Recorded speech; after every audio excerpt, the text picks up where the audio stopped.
Priestess of Avalon by Marion Zimmer Bradley and Diana L. Paxson. Narrated by Rosalyn Landor. Copyright 2000 by the estate of Marion Zimmer Bradley. This unabridged audiobook is published by arrangement with Viking, a member of Penguin Group USA Incorporated, and was produced in the year 2010 by Tantor Media Incorporated, which holds the copyright thereto. Acknowledgements. This is the story of a legend. The provable facts about Helena are few in comparison with the stories that have attached themselves to her name. We know that she was the consort of Constantius and the honoured mother of Constantine the Great, and that she had some association with the town of Drepanum. We know that she owned property in Rome and that she made a visit to Palestine. And that is all. But wherever she went, myths sprang up behind her. She is honoured in Germany and Israel and Rome, where she is hailed as a saint in the churches that bear her name. Medieval hagiography makes her the great discoverer of relics, who brought the heads of the 3 wise men to Cologne, the robe Jesus wore to Trier, and the true cross to Rome. But she holds a special place in the legends of Britain, where it is said that she was a British princess who married an emperor. She is believed to have lived in York and in London, and to have established roads in Wales. Some even identify her with the Teutonic goddess Nealenia. Did these stories arise because Constantius and Constantine both had such strong connections with Britain, or could she have originally come from that isle? If so, perhaps it is not so great a stretch to link her with the mythology of Avalon and add one more legend to the rest. Marion Zimmer Bradley and I began this work together, as we have worked together before, but it was left to me to complete it. At the end of her life, Marion attended a Christian church, and yet she was my first high priestess in the ancient mysteries. In telling the story of Helena, who also walked between the Christian and the pagan worlds, I have tried to remain faithful to Marion's teachings. In the creation of this book, Marion's was the inspiration and origin. The historical legwork was mine. Diana L. Paxson, Feast of Bridget, 2000. Prologue. A.D. 249. With sunset, a brisk wind had blown in from the sea. It was the season when farmers burned the stubble from their fields, but wind had swept away the haze that had veiled the heavens, and the Milky Way blazed a white road across the sky. The Merlin of Britannia sat on the Watcher's Stone at the top of the Tor, his eyes fixed on the stars. But though the glory of the heavens commanded his vision, it did not hold his entire attention. His ears strained to catch any sound that might come from the dwelling of the high priestess on the slopes below. Since dawn she had been in labour. This would be Rhiann's 5th child, and her earlier babes had come easily. The birthing should not be taking so long. The midwives guarded their mysteries, but at sunset, when he had prepared for this vigil, he had seen the worry in their eyes. King Coelius of Camulodunum, who had called Rhiann to the great rite for the sake of his flooded fields, was a big man, fair-haired and massively built in the way of the Belgic tribes who had settled in the eastern lands of Britannia, and Rhiann was a little dark woman, with the look of the fairy people who had been the first to dwell in these hills. It should be no surprise that the child Coelius had begotten was too large to come easily from the womb. When Rhiann found that he had gotten her with child, some of the older priestesses had urged her to cast it from her, but to do so would have negated the magic, and Rhiann told them she had served the goddess too long not to trust in her purposes. What purpose was there in this child's birth?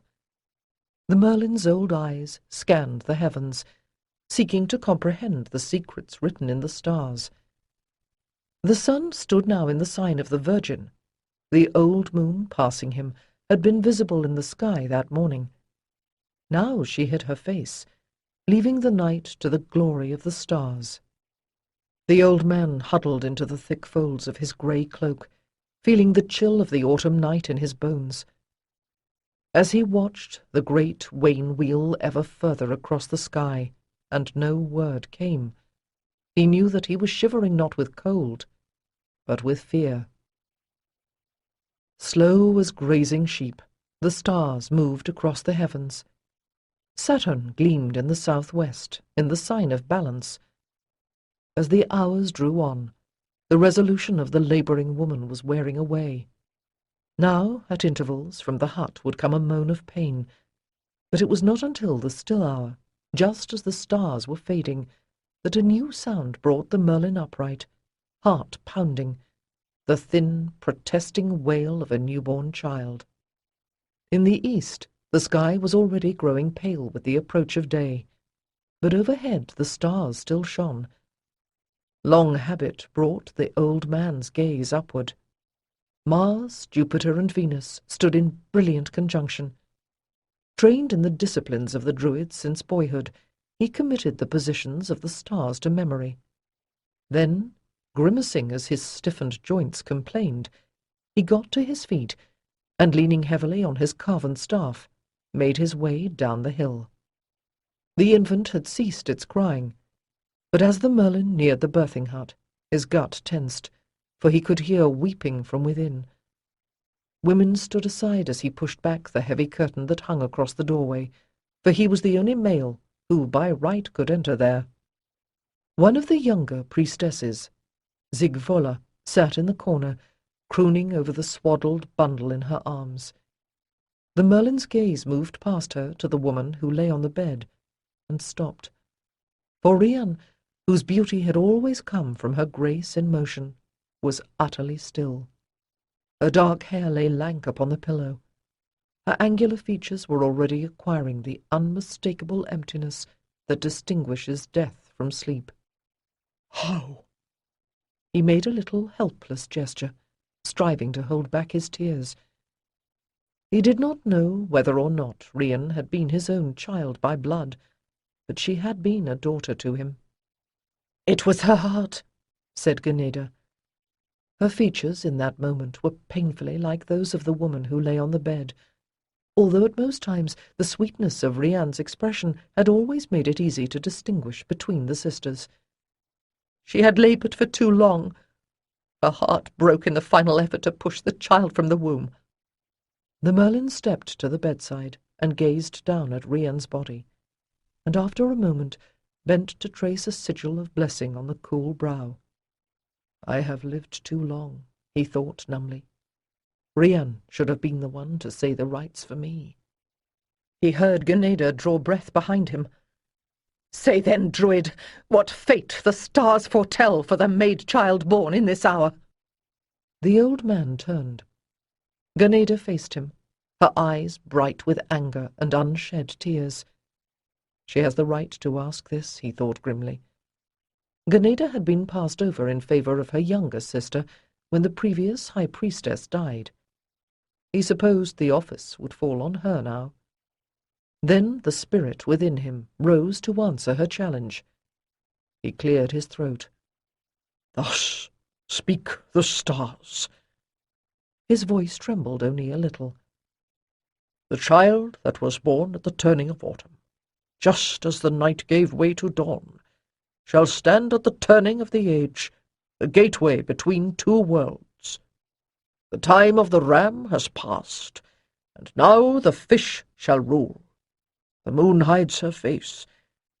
This maid shall hide the moon she bears upon her brow, and only in old age will she come into her true power. Behind her lies the road that leads to the darkness and its mysteries. Before her shines the harsh light of day. Mars is in the sign of the lion, but war shall not overcome her, for it is ruled by the star of kingship. For this child, love shall walk with sovereignty, for Jupiter yearns towards Venus. Together their radiance shall light the world. On this night all of them turn towards the Virgin who shall be their true queen. Many will bow before her, but her true sovereignty will be hidden. All shall praise her, yet few will know her true name. Saturnus lies now in Libra. Her hardest lessons will be in maintaining a balance between the old wisdom and the new. But Mercurius is hidden. For this child I foresee many wanderings, and many misunderstandings, and yet, in the end, all roads lead to joy and to her true home. All around him the priestesses were murmuring, "He prophesies greatness. She will be Lady of the Lake like her mother before her." The Merlin frowned. The stars had shown him a life of magic and power, but he had read the stars for priestesses many times before, and the patterns that foretold their lives were not those he saw now.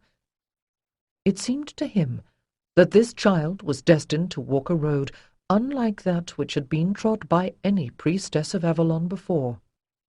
The babe is healthy and well-formed. "She is perfect, my lord."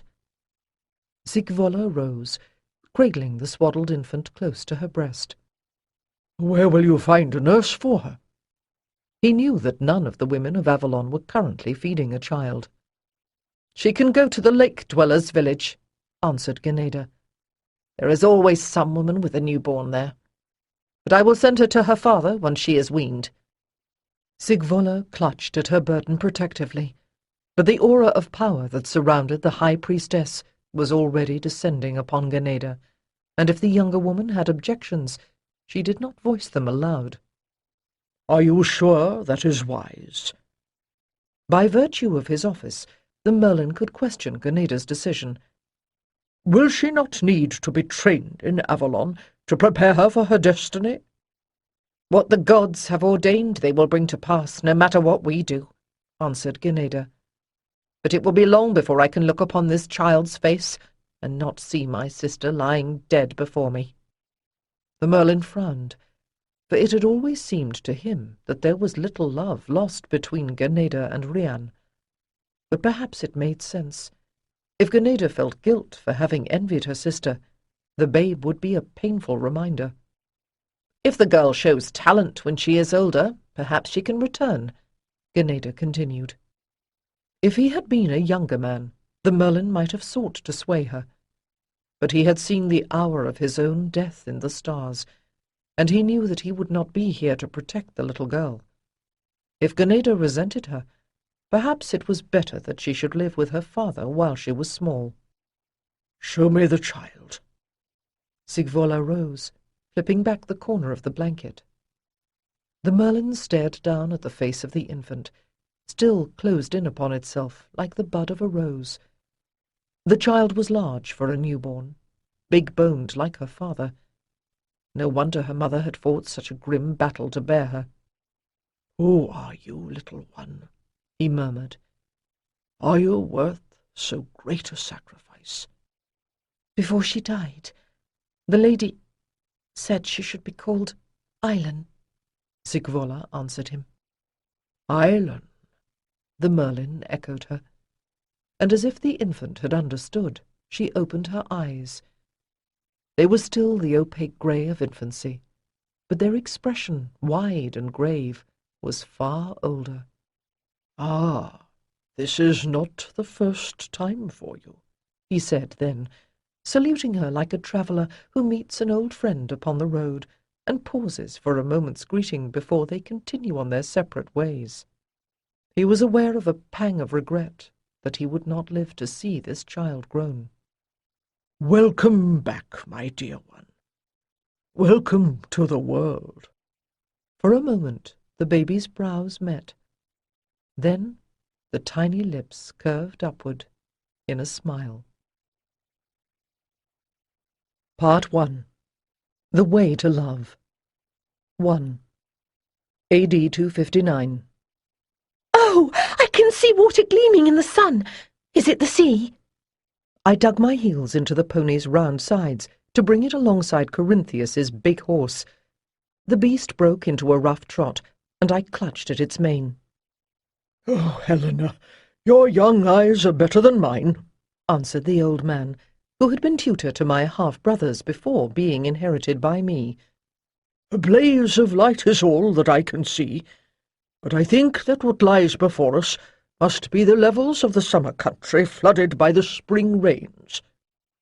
I brushed back a wisp of hair and peered around me. The waters were broken up by hummocks of higher ground like islands, and divided by winding rows of trees. Beyond them I could make out a line of hills, where Corinthius said there were lead mines, ending in a bright haze that must be the estuary of the Sabrina. "Then we are almost there." The pony tossed its head as I squeezed its sides, and then pulled back on the reins. "We are, if the rains have not washed out the causeway, and we can locate the village of the lake folk that my master told me to find." I looked up at him with swift pity, for he sounded very tired. I could see lines in the thin face beneath the broad straw hat, and he sat slumped in the saddle. My father should not have made the old man come all this way, but when the journey was over, Corinthius, a Greek who had sold himself into slavery as a youth in order to dower his sisters, would have his freedom. He had saved a nice little nest egg over the years, and meant to set up a school in Londinium. "We will come to the lake village in the afternoon," said the guide, who had joined my escort in Lindinus. "When we get there we will rest," I said briskly. "I thought you were eager to come to the tour," Corinthius said kindly. Perhaps he would be sorry to lose me at that, I thought, smiling up at him. After my two brothers, who cared for nothing but hunting, he had said he enjoyed teaching someone who actually wanted to learn. "I will have the rest of my life to enjoy Avalon," I answered him. "I can wait a day longer to arrive." "And start your studies once more," Corinthius laughed. "They say that the priestesses of Avalon have preserved the old druid wisdom. It consoles me a little to know that you will not spend your life running some fat magistrate's household and bearing his children." I smiled.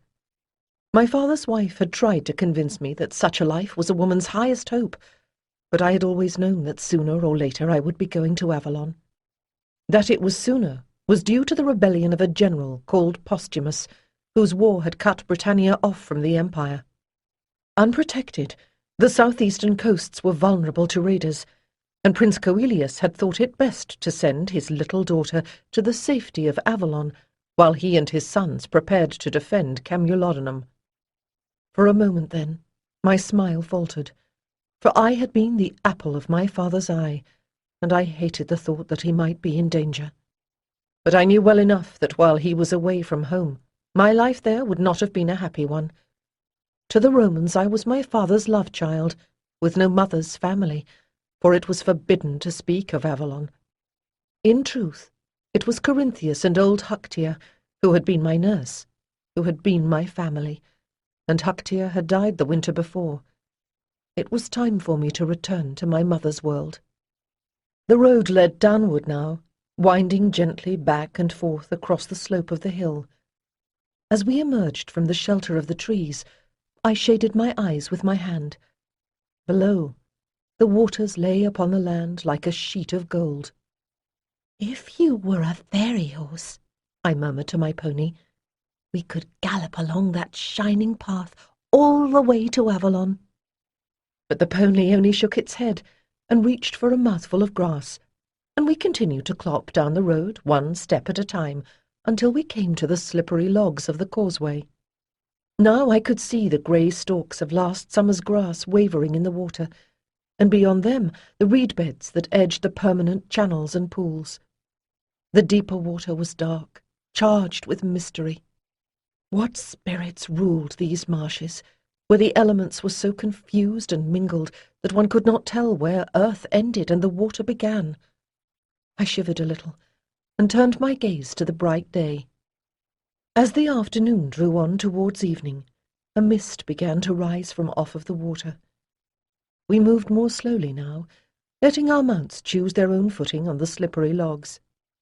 I had ridden horses since I could walk, but until now, each day's journey had been a short one, appropriate to the strength of a child. Today's ride, the last stage in our journey, had been longer, I could feel the dull ache in my legs and back, and knew that I would be glad to get out of the saddle when the day was done. We came out from beneath the trees, and the guide reined in, pointing. Beyond the tangle of marsh and woodland rose a single pointed hill. I had been taken from this place when I was barely a year old, and yet, with a certainty beyond memory, I knew that I was looking at the holy Tor. Touched by the last of the sunlight, it seemed to glow from within. "The Isle of Glass," murmured Corinthius, eyes widening in appreciation. But not Avalon, I thought, remembering the stories I had heard. The cluster of beehive huts at the foot of the Tor belonged to the little community of Christians who lived there. Avalon of the Druids lay in the mists between this world and fairy.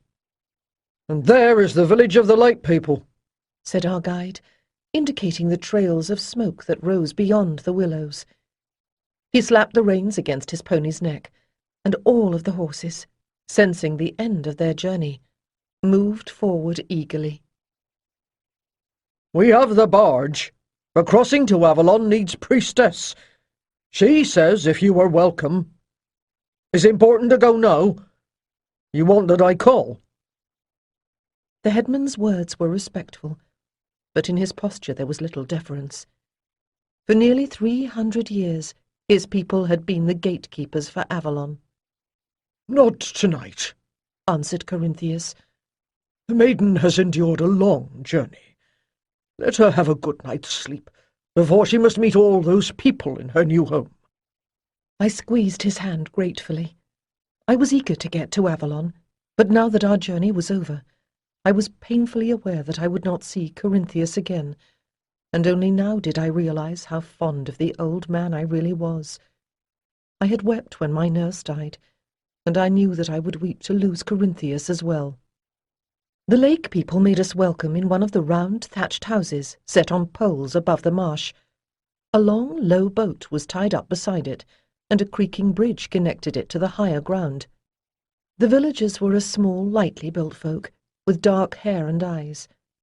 At 10, I was already as tall as a grown woman among them, though I had their same dusky brown hair. I watched them curiously, for I had heard that my mother had been like them, or perhaps she and they both were like the people of Fairy. The villagers brought us thin ale and a stew of fish and millet flavoured with wild garlic, and flat oaten cakes baked on the stone hearth. When we had eaten of the simple fare, we sat by the fire, with bodies too tired to move, and minds not yet ready for sleep, watching the flame fade into coals that shone like the vanished sun. "Corinthius, when you have your school in Londinium, will you remember me?" "How could I forget my little maiden, bright as one of Apollo's sunbeams, when I am striving to beat Latin hexameters into the thick skulls of a dozen boys?" His worn features creased as he smiled. "You must call the sun Belinos," said I, "in this northern land." "It was Apollo of the Hyborians that I meant, my child, but it is all the same." "Do you truly believe that?" Corinthius lifted one eyebrow. "A single sun shines here, and in the land where I was born, though we call it by different names. In the realm of idea, the great principles behind the forms that we see are the same." I frowned, trying to make sense of his words. He had attempted to explain the teachings of the philosopher Plato, but I found them hard to understand. Each place I came to had its own spirit, as distinct as human souls.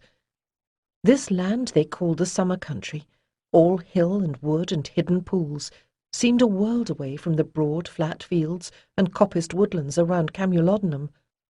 Avalon, if the tales I had heard of it were true, would be stranger still. How could their gods be the same?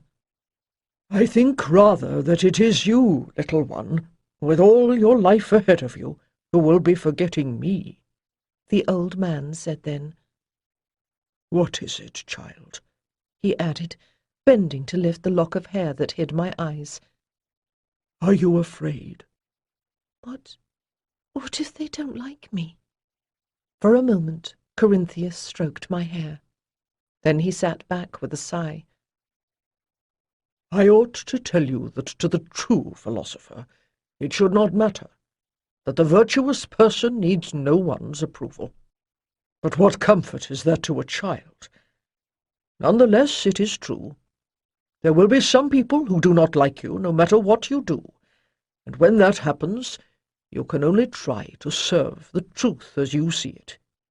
And yet, if you have won my heart, then surely there will be others to love you as well. Look for those who need your love, and they will return the blessing. His tone was bracing, and I swallowed and managed a smile. I was a princess, and one day would be a priestess as well. I must not let people see me cry. There was a stirring at the door.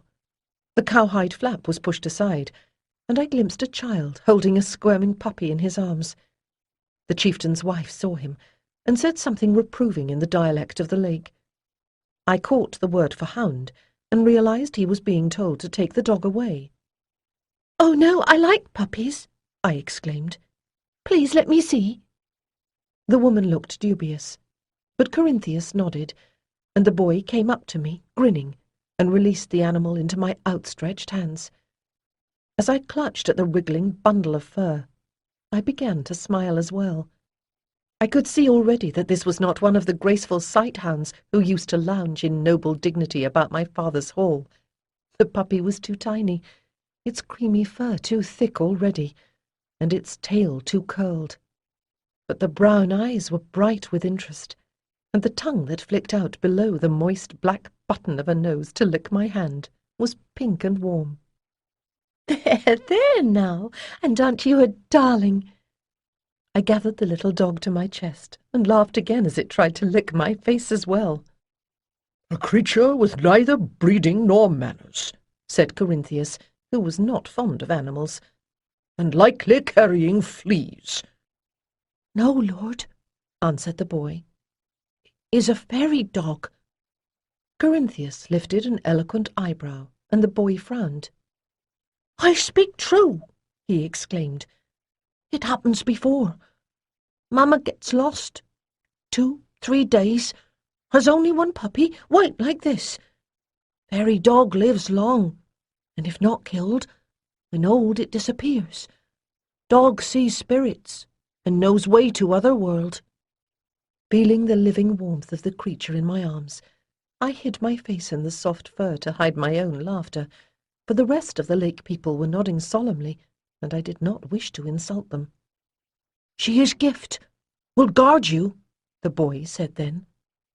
I suppressed a further spurt of laughter at the idea that this ball of fluff could protect anything, then straightened to smile at the boy. "Does she have a name?" The boy shrugged.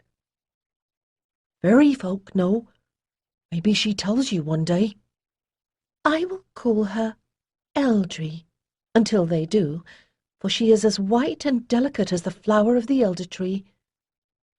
I considered her as I said this, then looked back up at the boy. "And you? Do you have a name?"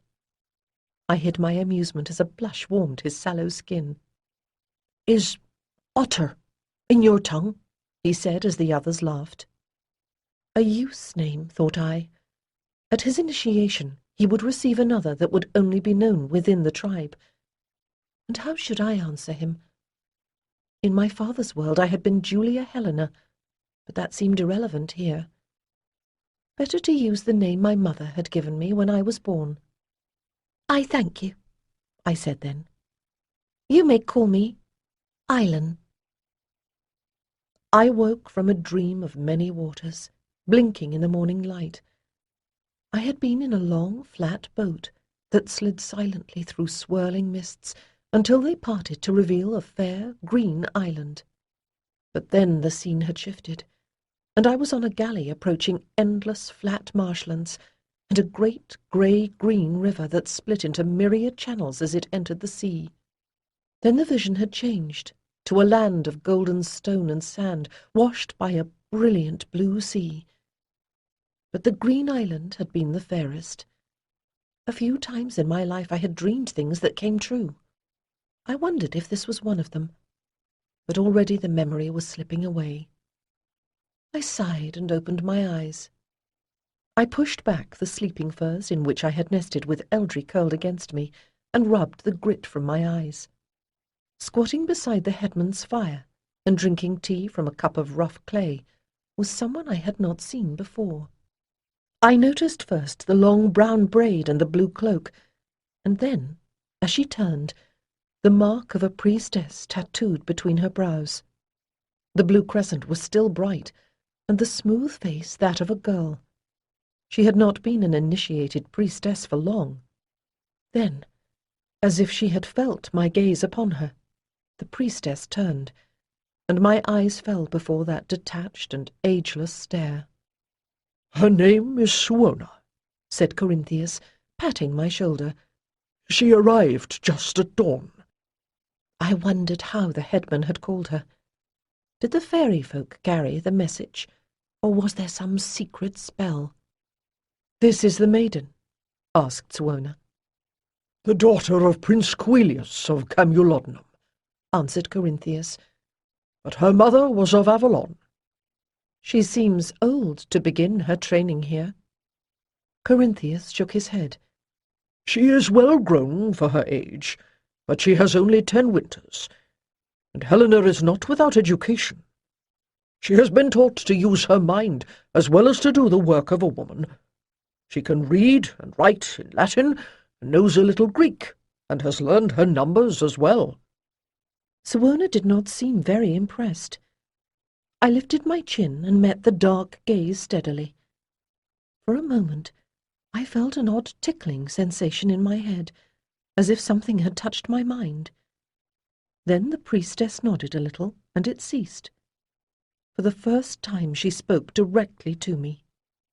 "Is it your wish, or that of your father, that you come to Avalon?"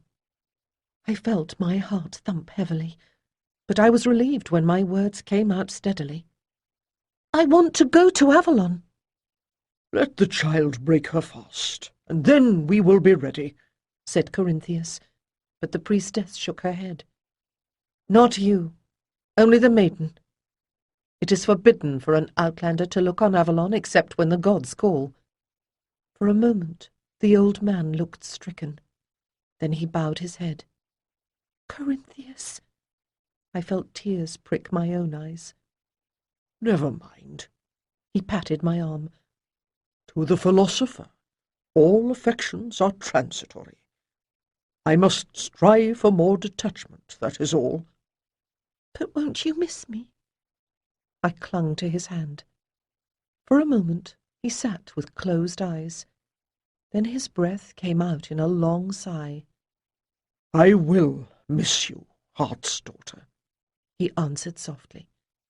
"even if it is against my philosophy. But you will find new friends, and learn new things, never fear." For a moment he laid his hand upon my head, and I sensed the words he would not allow himself to say. I felt Eldry stirring in my lap, and the moment of anguish began to fade. "I will not forget you," I said stoutly, and was rewarded by his smile.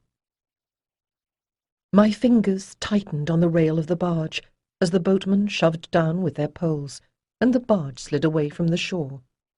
Overnight, another mist had risen from the water, and the world beyond the village was more sensed than seen. Only once, when we crossed the Tamesis at Londinium, had I ever been on a boat before. I had felt nearly overwhelmed by the river's tremendous, driving purpose, brought close to tears when we reached the other shore, because I had not been allowed to follow those waters down to the sea. On the lake, what I felt most strongly was depth, which seemed odd, since the bottom was still within reach of the boatman's poles, and I could see the wavering lines of the reed stems below the waterline. But the evidence of my eyes seemed to me an illusion.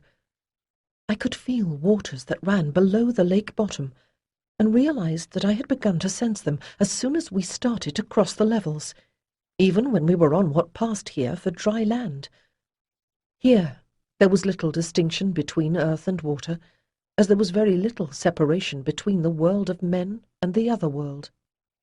I gazed curiously at the woman who sat at the prow, cloaked and hooded in blue. To be a priestess, was it necessary to become so detached from human feeling? Corinthius preached detachment as well, but I knew he had a heart beneath his philosopher's robes. When I become a priestess, I will not forget what love is, I promised myself then. I wished very much that they had allowed my old tutor to come with me this last bit of the way. He was still waving to me from the shore, and though he had bade me farewell with the restraint of a true stoic, it seemed to me that there was a brightness in his eyes that might have been tears.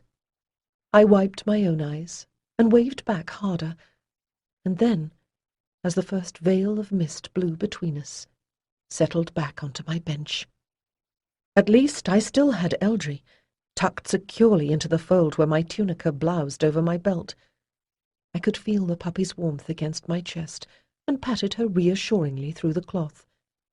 So far, the little dog had neither barked nor stirred, as if she understood the need to keep silent.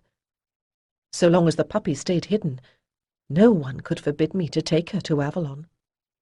I pulled open the loose neck of my tunica and grinned at the two bright eyes that gleamed up at me, then draped my cloak loosely around me once more.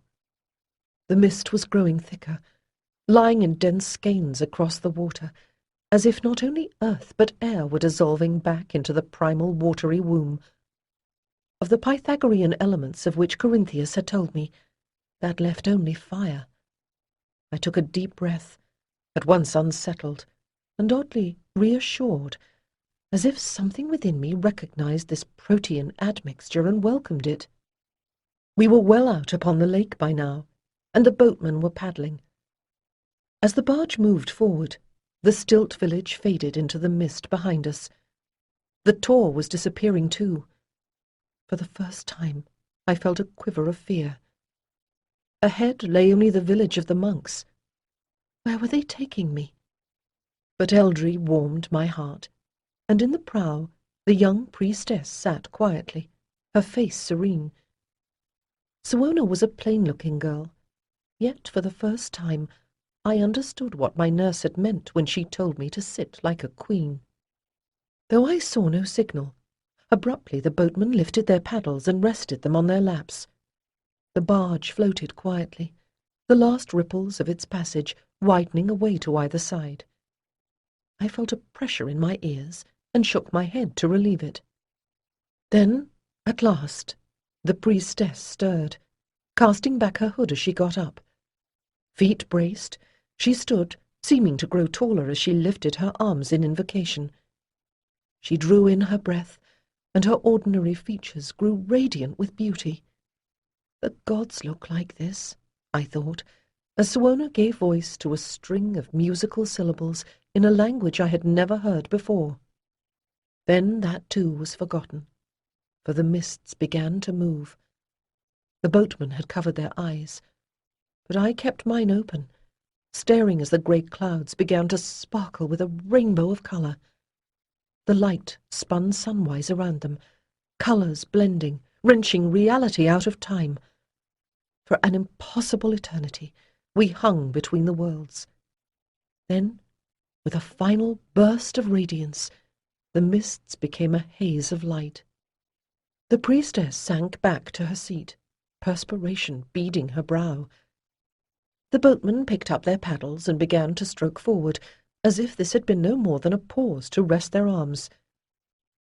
I let out a breath I had not known I was holding. They must be accustomed to this, I thought numbly, and then, how could anyone get used to this wonder? For a moment, though the paddles dipped, we did not seem to move. Then the bright mist suddenly wisped away, and the Tor was rushing towards us. I clapped my hands, recognizing the fair green island. But there was more to it than I had seen in my dream. I had half expected to see the huddle of wooden huts I had glimpsed from the lake people's village, but they were on Inish Witrin, the Isle of the Monks. Where they had stood On the other isle on Avalon there were edifices of stone. I had seen Roman buildings that were larger, but none that were at once so massive and so graceful, columned in smooth shafts of tapered stone. Blessed by the spring sunlight, they seemed to glow from within. Suddenly, I understood. The shape of the isle before me was the same as the one I had glimpsed from the lake village, but somehow we had passed elsewhere, as if we had turned a corner into the world of dream. Once, my nurse had whispered a tale of a great priestess who wrested a magic isle out of time into a place that was, if not quite fairy, no longer entirely in the world of men. I wondered if the prayers of the monks were ever troubled by glimpses of the other Avalon that lay like a bright shadow so close to their own. And in that moment, I knew also that Avalon was my destiny. If I had been capable of speech, I would have begged the men to stop the boat, to tell me what each house was, now while I could comprehend their harmony. But the land was nearing too swiftly. In another moment, the bottom of the barge grated on sand, and it slid up onto the shore. For the first time, the young priestess smiled. She got to her feet and offered me her hand. "Be welcome to Avalon." "Look, it is Rian's daughter," the whispers ran. I could hear them clearly as I came into the hall. "It cannot be. She is too tall, and Rian died only 10 years ago." "She must take after her father's people." "That will not endear her to the lady," came the reply, with a little laugh. I swallowed. It was hard to pretend I did not hear, harder still to walk with the proud carriage of a daughter of a noble house, as my nurse had taught me, when I wanted to gawk at the hall of the priestesses like a peasant passing for the first time beneath the great gate of Camulodunum. The hall was circular, like the houses the British used to build before the Romans came, but this one was built of stone. The outer wall was only the height of a tall man, but a circle of stone pillars supported the sloping ceiling, carved with spirals and triple knots, chevrons and twisted bands of colour. The beams of the roof did not quite meet, and through the open circle in the centre came a flood of light. The round gallery was in shadow, but the priestesses who stood in the centre were radiant. When Suona piloted the barge through the mists, she had worn a tunic of deerskin. Here, I was surrounded by a sea of priestess blue. Some of the women wore their hair braided down their backs like Suona, but others had it pinned up or loose upon their shoulders. The sunlight glistened on their bare heads, fair and dark, and silver and bronze. They seemed to be of every age and all sizes, alike only in the blue crescent painted between their brows. That, and something indefinable in their eyes. Upon reflection, I decided it was serenity, and wished I had it, for my stomach was doing flip-flops with anxiety. "Ignore them," I told myself sternly. "You will be living with these people for the rest of your life. You will look at this hall so many times you will no longer see it. There is no need to stare now, or to be afraid." Especially now, my thought continued, as the women before me moved aside, and I saw the high priestess awaiting me. But the uncertain feeling returned, as I felt the fairy dog stir in the bosom of my gown. I knew now that I should have left the puppy in the house of maidens, where they had taken me when I first arrived. But Eldry had been asleep, and it had seemed to me then that if she woke in strange surroundings, she might be frightened and run off. I had not thought about what might happen if the dog woke during my formal welcome to Avalon. I crossed my arms, pressing the warm, furry body against my chest in an attempt at reassurance. Eldry was a magic dog. Perhaps she could hear my silent plea to be still. The murmur of women's voices faded to silence as the high priestess lifted her hand. The women were arranging themselves in a circle, with the senior priestesses closest to their lady, and the maidens stifling their giggles at the end. I thought there were 5 of them, but dared not look at them long enough to be sure. All eyes were upon me. I forced myself to continue moving forward. Now I could see the lady clearly. Ganeda was at this time just past her middle years, her body thickened by childbearing. Her hair, which had once been red, was dusted with grey like a dying coal. I came to a halt before her, wondering what kind of bow would be appropriate for the Lady of Avalon. My nurse had taught me the proper obeisance for ranks all the way up to Empress, unlikely though it seemed that any Caesar would ever come so far as Britannia again. I cannot go wrong if I give her the salute due an imperial lady, I thought then, for truly she is Empress in her own sphere. As I straightened, I caught the old woman's eye, and it seemed to me that for a moment Ganeda's skull was lightened by a gleam of amusement. But perhaps I had imagined it, for in the next moment the high priestess stood stone-faced once more. "So," Ganeda spoke at last, "you have come to Avalon. Why?" The question was spat suddenly, like a spear in the dark. I stared back at her, suddenly bereft of words. "You have frightened the poor child," said one of the other priestesses, a motherly-looking woman with fair hair just beginning to fade to grey. "It was a simple question, Sigvola," said the high priestess tartly, "that I am required to put to all who seek the sisterhood of Avalon." "She means," said Sigvola, "to ask if you have come here of your own will, and not by any man's coercion. Do you seek the training of a priestess, or only a time of teaching before you return to the world?" She smiled encouragingly. I frowned, recognizing this as a legitimate question. "It was by my father's will that I came here at this time, because of the Saxon raids," I said slowly, and saw something like satisfaction flicker in Ganeda's eyes. "But it has always been my destiny to return to Avalon," I continued. If there had been any doubt, that journey through the mists would have dispelled it. This was the magic at the heart of things that I had always known must be there. At that moment I had recognized my heritage. To walk the path of a priestess is my truest desire. Ganeda sighed. "Beware what you wish for, lest you find it has indeed come to pass.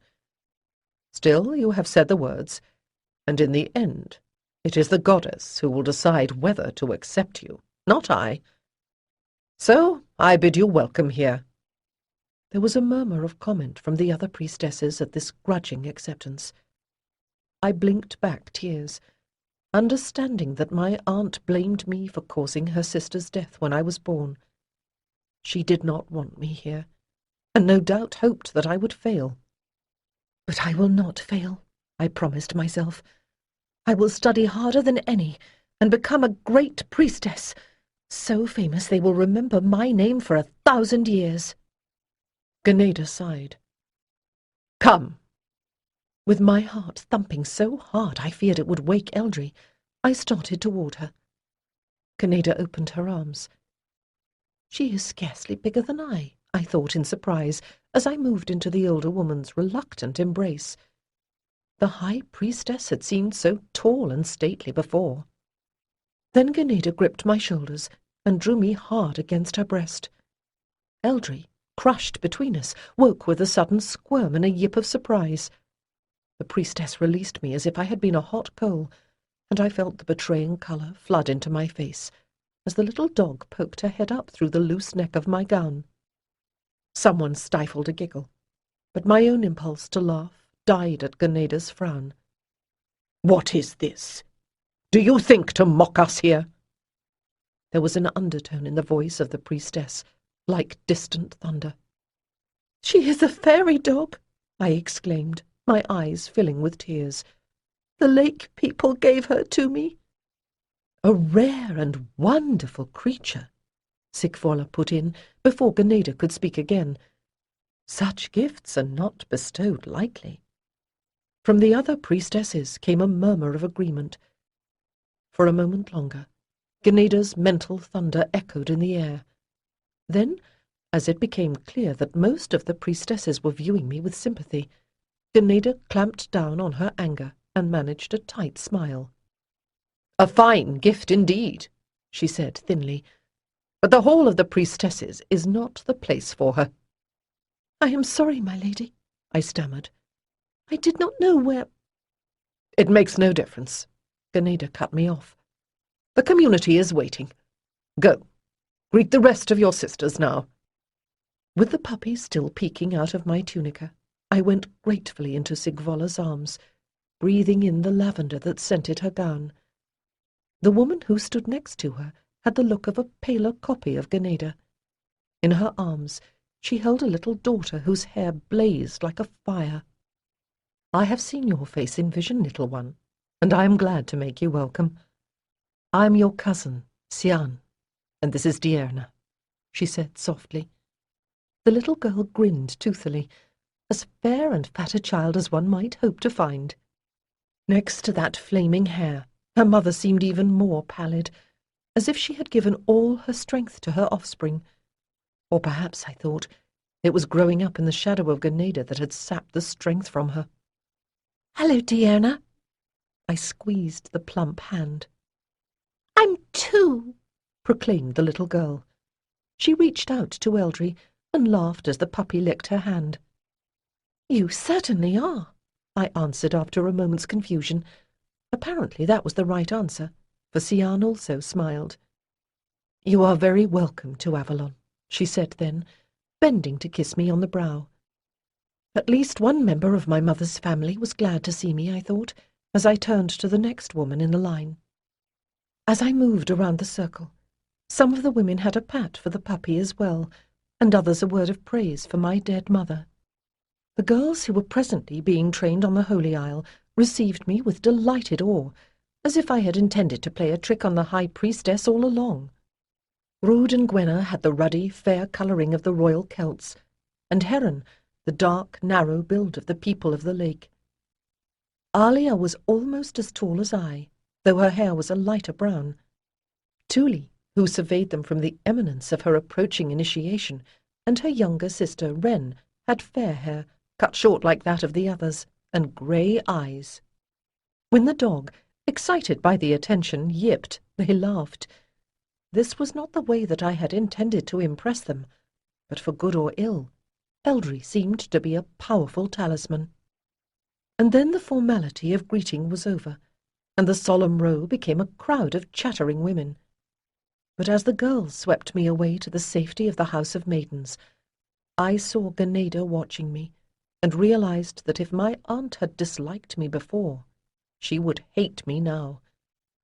I had grown up in a prince's court, and I knew that no ruler can afford to be mocked in her own hall.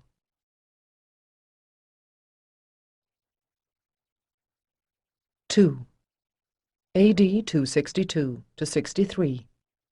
But where do people go when they visit Fairy? Is it only the spirit that journeys, as in a dream, or does the body really move between the worlds? I was lying on my belly, with the sunlight soaking into my back, and Wren's words seemed indeed to come from another world. A part of my mind was aware that I lay on the earth of the Holy Isle with the other maidens, listening to Siwona teaching, but my essence was floating in some strange in-between state from which it would be very easy to travel entirely away. "You are here, are you not?" asked Siwona tartly. "Not all here," whispered Alia, giggling. As usual, she had claimed a place next to me. "You passed through the mists to come to this place, otherwise you would have ended on Inishwitrin," the priestess continued. "It is easier to journey in the spirit only, but indeed the body may also be translated by those who are trained in the ancient wisdom." I rolled over and sat up. It was an unusually warm day in the springtime, and Siwona had brought her charges to sit in the apple orchard. Light fell in a shifting shimmer through the young leaves, dappling the undyed linen gowns of the girls with gold. Wren was thinking over the answer, head cocked to one side, like the bird from which she took her name. She could always be depended on to state the obvious, and as the youngest of the girls being trained on Avalon, she came in for a good deal of teasing. I had seen how it was when a new member was introduced to a pack of hounds, and had expected that they would gang up on me. But even though Ganeda showed me no favour, I was a relation of the Lady of Avalon. Perhaps I was spared because of my size, for at 13, Alia and I were as tall as many of the grown priestesses, or because Wren was such an easy target. In any case, it was the younger girl who got picked on, and I who did my best to protect her. "The Christians have a tale of a prophet called Elijah, who went up to heaven in a chariot of fire," I said brightly. As part of our education, we had been taken to a service on the other isle. "Was he an adept as well?" Suona looked a little sour, and the other girls laughed. They had become accustomed to thinking of the Christians of Inishwitrin as foolish, if generally kindly, old men who mumbled prayers and had forgotten the ancient wisdom. And yet, if what I had heard of the holy Joseph who was their founder was true, they also had known something of the mysteries at one time. "Perhaps," Suona said unwillingly. "I suppose that the laws of the spirit world are like the laws of the world of nature, and do not operate much differently in other lands than they do here. But it is in Avalon that the old ways are practised, and the truth remembered. To most men, this place is but a dream and a rumour of magic. You are very fortunate to be dwelling here." The giggles subsided, and the girls, recognizing that their teacher's patience was thinning, arranged their skirts decorously around them and sat up straight once more. "I remember how it felt to go through the mists the first time," said I, "for I came here only 3 years ago. It was as if my mind was being turned inside out, and then the world changed." Only 3 years, and yet now it was the world outside that seemed a dream. Only my father could have persuaded me to return to the lands of men, but he had been slain by Saxon raiders the year before. I had wept when I got the news, so bitterly that Ganeda had ordered me to sleep that night in the House of Healing, so as not, she said, to upset the other girls. My throat tightened at the memory. A priestess, said my aunt, must be above human attachments. Now, when I remembered my sorrow, it was anger at her that helped me to hide it. It galled me to realize that Ganeda was the closest relative who remained to me, but the other priestesses were kind, and among the maidens, Alia was my fast friend. Suona smiled a little. "I suppose that is as good a description as any. But that is not the only way to move from world to world. To travel from the life of the tribes to Londinium is as great a journey for the spirit, and some of those who make it fall ill and fade like trees transplanted to unfriendly soil because their minds cannot bear the change." I nodded. I had been to Londinium several times during my childhood, and though Prince Julius Coelius might have been Roman in name, and taught his children to speak Latin as well as their mother tongue, I could still remember the shock as we passed through the gate of the city, and the noise of the capital rose around us, like jumping into the sea. "But do our bodies go to Fairy?" said Wren, who could stick to a topic like a terrier when her interest was aroused. Seeing Suona's frown, I stepped in once more. "We know that our solid bodies are sitting here in the orchard below the Tor, but except that the weather is sometimes a little different, Avalon, which lies between them, is not so unlike the outside world." "There are other differences," said the priestess, "which you will learn about when you are more advanced in your training. Certain kinds of magic work more easily here, because we are at a crossing of the lines of power, and because of the structure of the Tor. But for the most part, what you say is true." "But Fairy is not the same," put in Tuli. "Time there runs slower, and its folk are magic." "That is so, and yet even there, a mortal who is willing to pay the price may dwell." "What is the price?" asked I. "To lose the gradual, sweet changes of the seasons, and all the gathered wisdom of mortality." "Is that so bad a thing?" asked Rude, her red hair glinting as her braid swung forward. "If you go when you are young." Would you like to have stayed forever 9 years old? Suona asked. When I was 9, I was a baby, Rude said from the eminence of her 14 years. Each age has its own delights and contentments, the priestess went on, which you will miss if you go where time has no meaning, beyond the circles of the world. Of course I want to grow up, muttered Rude. But who would want to be old? Everyone, thought I, if Suona was to be believed. It was hard, though, to credit it, when young eyes could gaze through the trees to the dazzle of sun on water, and young ears listened to the song of the lark as she lifted skyward, and a young body twitched with impatience to run with Eldry through the long grass, to dance, to be free. And that is why, for the most part, we make our journeys in the spirit only, Suona added. And at the moment, yours are bouncing about like lambs in a meadow. If you will be so kind as to focus your minds for a few moments, we have work to do. Alas, thought I, it was nothing so exciting as a journey to Fairy. The folk of Avalon, both priestesses and priests, did not spend all their time in ritual. Wool and flax must be spun, the gardens tended, buildings repaired. But at least some of the work involved the heart as well as the hands. Now, when the fruit was setting, was the time for working with the spirits of the trees. Sit still, then, and rest upon the earth. As the priestess spoke, the girl settled obediently into the position for meditation, legs crossed like the horned one when he blesses the animals. I closed my eyes, my breathing slipping automatically into the slow, regular rhythm of trance. See with your mind this orchard, the rough and smooth of the bark on the apple trees, the glitter of leaves as the wind moves them. And now, begin to see with other senses. Reach out and touch the spirit of the tree before you. Sense power radiating around it in a golden glow. As the gentle voice continued, I found myself shifting into that passive state in which images formed almost as soon as I heard the words. Whether I was feeling or imagining I could not tell, but I knew I was touching the spirit of the tree. Let your own power flow outward. Thank the tree for the fruit it has given, and offer some of your energy to help it make more. I let out my breath with a sigh, feeling myself sinking deeper and deeper, even as the tree gained a brighter glow. And presently I realized that what I was seeing was not a bright tree shape, but the shining form of a woman who held out her arms and smiled.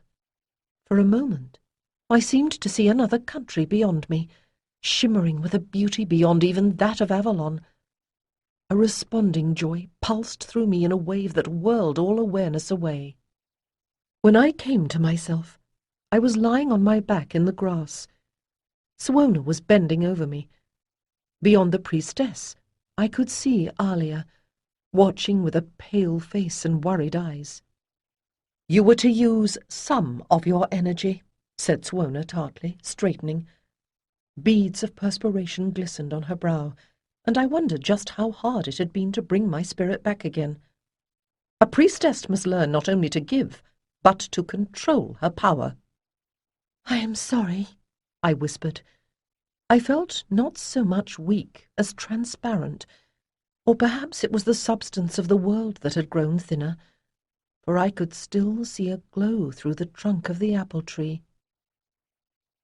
Spring turned to summer, but Sian, the lady's daughter, continued to ail. She had never really recovered from the birth of her second daughter last winter.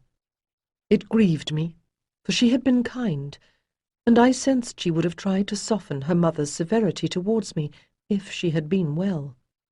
Often, during those long days, the care of Diana and little Becca fell to me. I had become quite a storyteller in my quest to amuse them. Sometimes one of the boys the Druids were training, like little Haggai, would join us. In the old and olden days, before the Romans came, there was a king in the Westlands whose people complained because his queen had given him no son, said I. Did she have a daughter? asked Diana, her bright head flaming in the afternoon light that slanted through the trees around the holy well. It was cool here at the end of summer, listening to the endless sweet song of the cold waters that welled from the sacred spring. Her sister Becca was asleep on a pile of blankets nearby, with Eldry curled up beside her. The little dog had grown too big for me to carry in the front of my gown, but she was still no larger than a cat. Sleeping there, except for her black nose, she looked like a bundle of white fleece.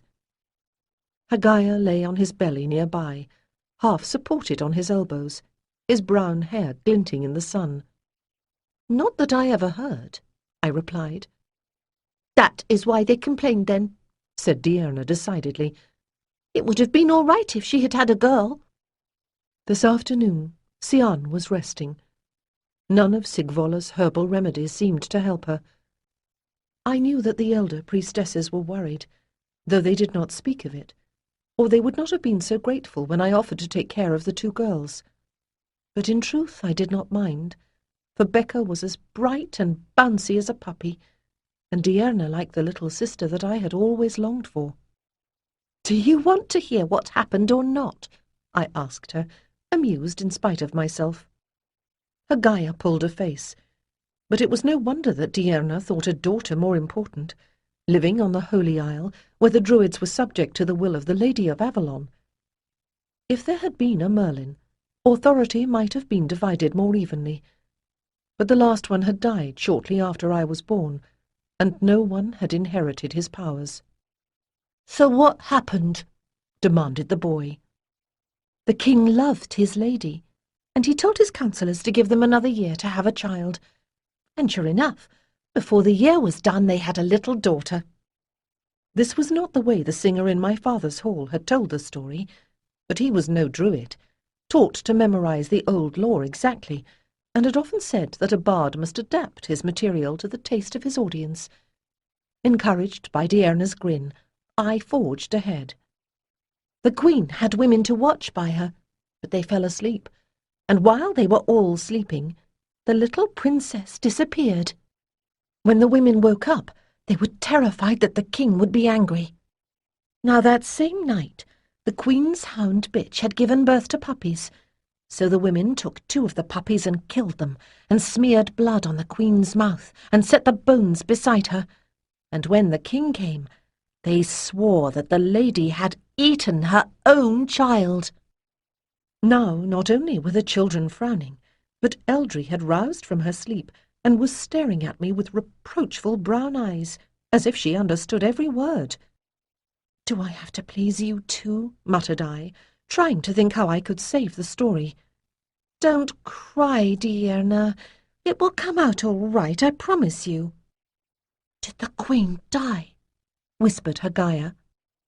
Indeed she did not, for the king loved her and did not believe the accusations, though he could not prove them wrong. But they did punish her. "They would have known the bones belonged to puppies if she had been on Avalon," Diana declared. "But I am sorry for the mother dog who lost her children," she added in apology to Eldry. "She was not the only one," said I, forging ahead quickly without worrying about the traditional form of the tale. "In the same country, there was a farmer whose hound bitch gave birth to 1 puppy every year that disappeared, just like the queen's child. So the farmer stayed up one night to see what was happening." I paused dramatically. "Was there a monster?" asked Diana, her eyes round. "There was indeed, and the farmer swung his axe and cut off its claw with the puppy still clutched tight in it, and then he started to chase the beast he could hear rushing away. He could not catch it, but when he came back to the barn, what do you suppose he found?" "The rest of the puppies!" Haggai exclaimed. Eldry yipped approval, and I made yet another change to the story. Not only were the puppies there, but beside them was a lovely little girl wrapped in an embroidered cloth, and she looked just like the queen.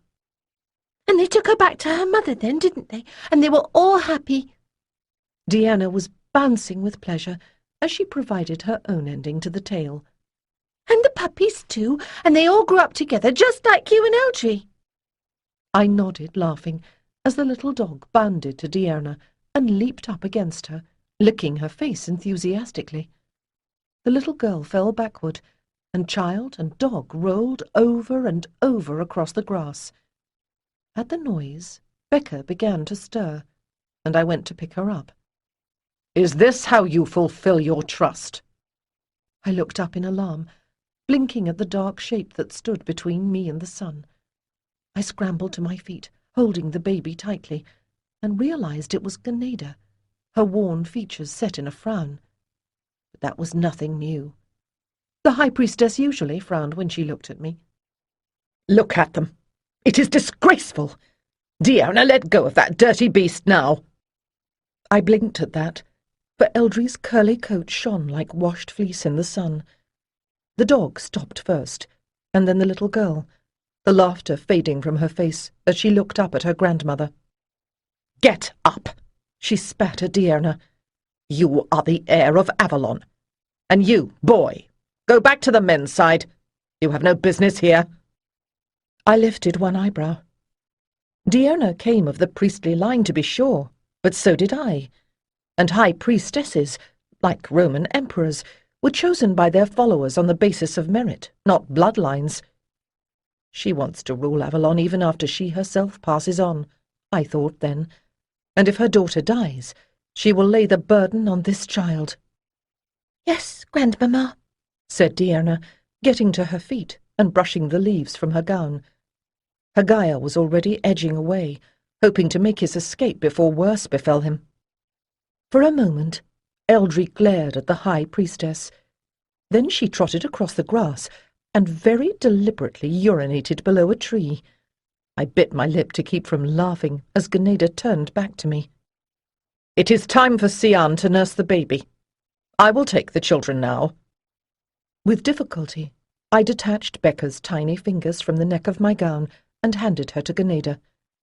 The High Priestess strode up the hill, and Deanna, after casting one regretful look over her shoulder, followed her. As I watched them go, a cold nose poked my leg. I picked up the little dog and cuddled her. "I am sorry you lost your playmate," I said softly. But in truth, it was Deanna that I pitied most, and for the child there was nothing that I could do. From time to time, some pilgrim to Avalon would bring rumours of the world beyond the mists. The Imperium Galliarum, established by Posthumus in the year I had come to Avalon, now included Hispania, as well as Gallia and Britannia. It was Posthumus, not Rome, who had appointed the new governor for Lower Britannia. Rumour had it that he was rebuilding some of the fortresses that had fallen into disarray when the troops that manned them had been sent to bolster waning Roman strength on the continent. But there was not much urgency in the matter, for the north had been quiet for some while. Indeed, though each year it seemed that Gallia suffered the incursion of some new breed of barbarian, Britannia lay lapped in a charmed peace, as if the mists had rolled outward to separate it from the world. The harvests were good, and the northern tribes remained peacefully on their own side of the wall. If the western regions of the Roman Empire were to be forever sundered from the rest of it, in Britannia at least, no one seemed disposed to mourn. Of these events, only rumours came to Avalon. Here the passing of time was marked by the great festivals that honoured the turning of the seasons, celebrated year after year in an eternal and unvarying symmetry. But each winter, Ganeda seemed to grow more grey and bent, and with the approach of womanhood, the girls who slept in the House of Maidens blossomed more brightly every spring. One morning, just after the equinox, I was awakened by a dull ache in my belly. When I got up and pulled off my sleeping robe, I discovered the bright stain of my first moonblood on the skirt of the gown. My first response was a great relief and satisfaction, for Heron and Rude had already made their passage, though they were even younger than I. But they were small and sleek and rounded, while my growth had all gone into my long limbs. Sigvola had told me not to fret, that the plump girls always matured first, and put on even more flesh in their middle years. When you pass 30 and still have a waistline, you will be grateful for your lean build, the older woman had told me. You will see. But I was now the tallest girl in the house of maidens, and if my breasts had not begun to grow, I would have wondered if I ought to have been living with the boys on the other side of the hill. Even Alia, who was very like me in build, had begun her courses a year ago. I understood what must be done. Heron and the others had been only too eager to explain. I knew that I was blushing, but I managed to keep my voice matter-of-fact when I went to ask old Ciela for the absorbent moss and the lengths of linen that had been washed to downy softness that I would need to wrap it in. I bore the congratulations of the other women as well as I could, wondering all the while how long Ganeda would make me wait for my ritual. The body's maturing was only an outward marker. The inner transformation from child to maiden would be confirmed by my rite of passage to womanhood. They came for me at the still hour just past midnight, when only those who kept vigil for the goddess should have been waking. I had been dreaming of running water. As the hood came down over my head, the dream became a nightmare of drowning. For a few panicked moments, I struggled against the hand clamped over my mouth. Then, returning awareness, identified the scent of the lavender that the priestesses stored with their robes, and I understood what was happening. Last year, it had been Alia who had been missing from her bed when the horn call awakened us to salute the rising sun, and then Heron.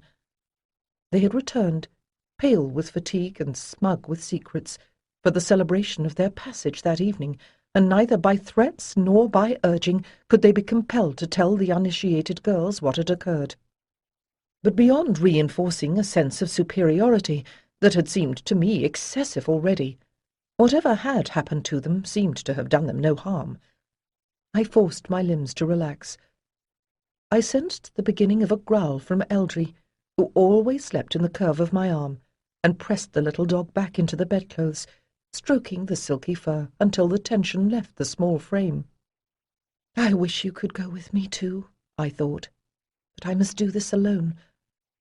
Then I sat up and allowed my invisible abductors to help me out of the bed, wrap a warm cloak around me, and lead me away.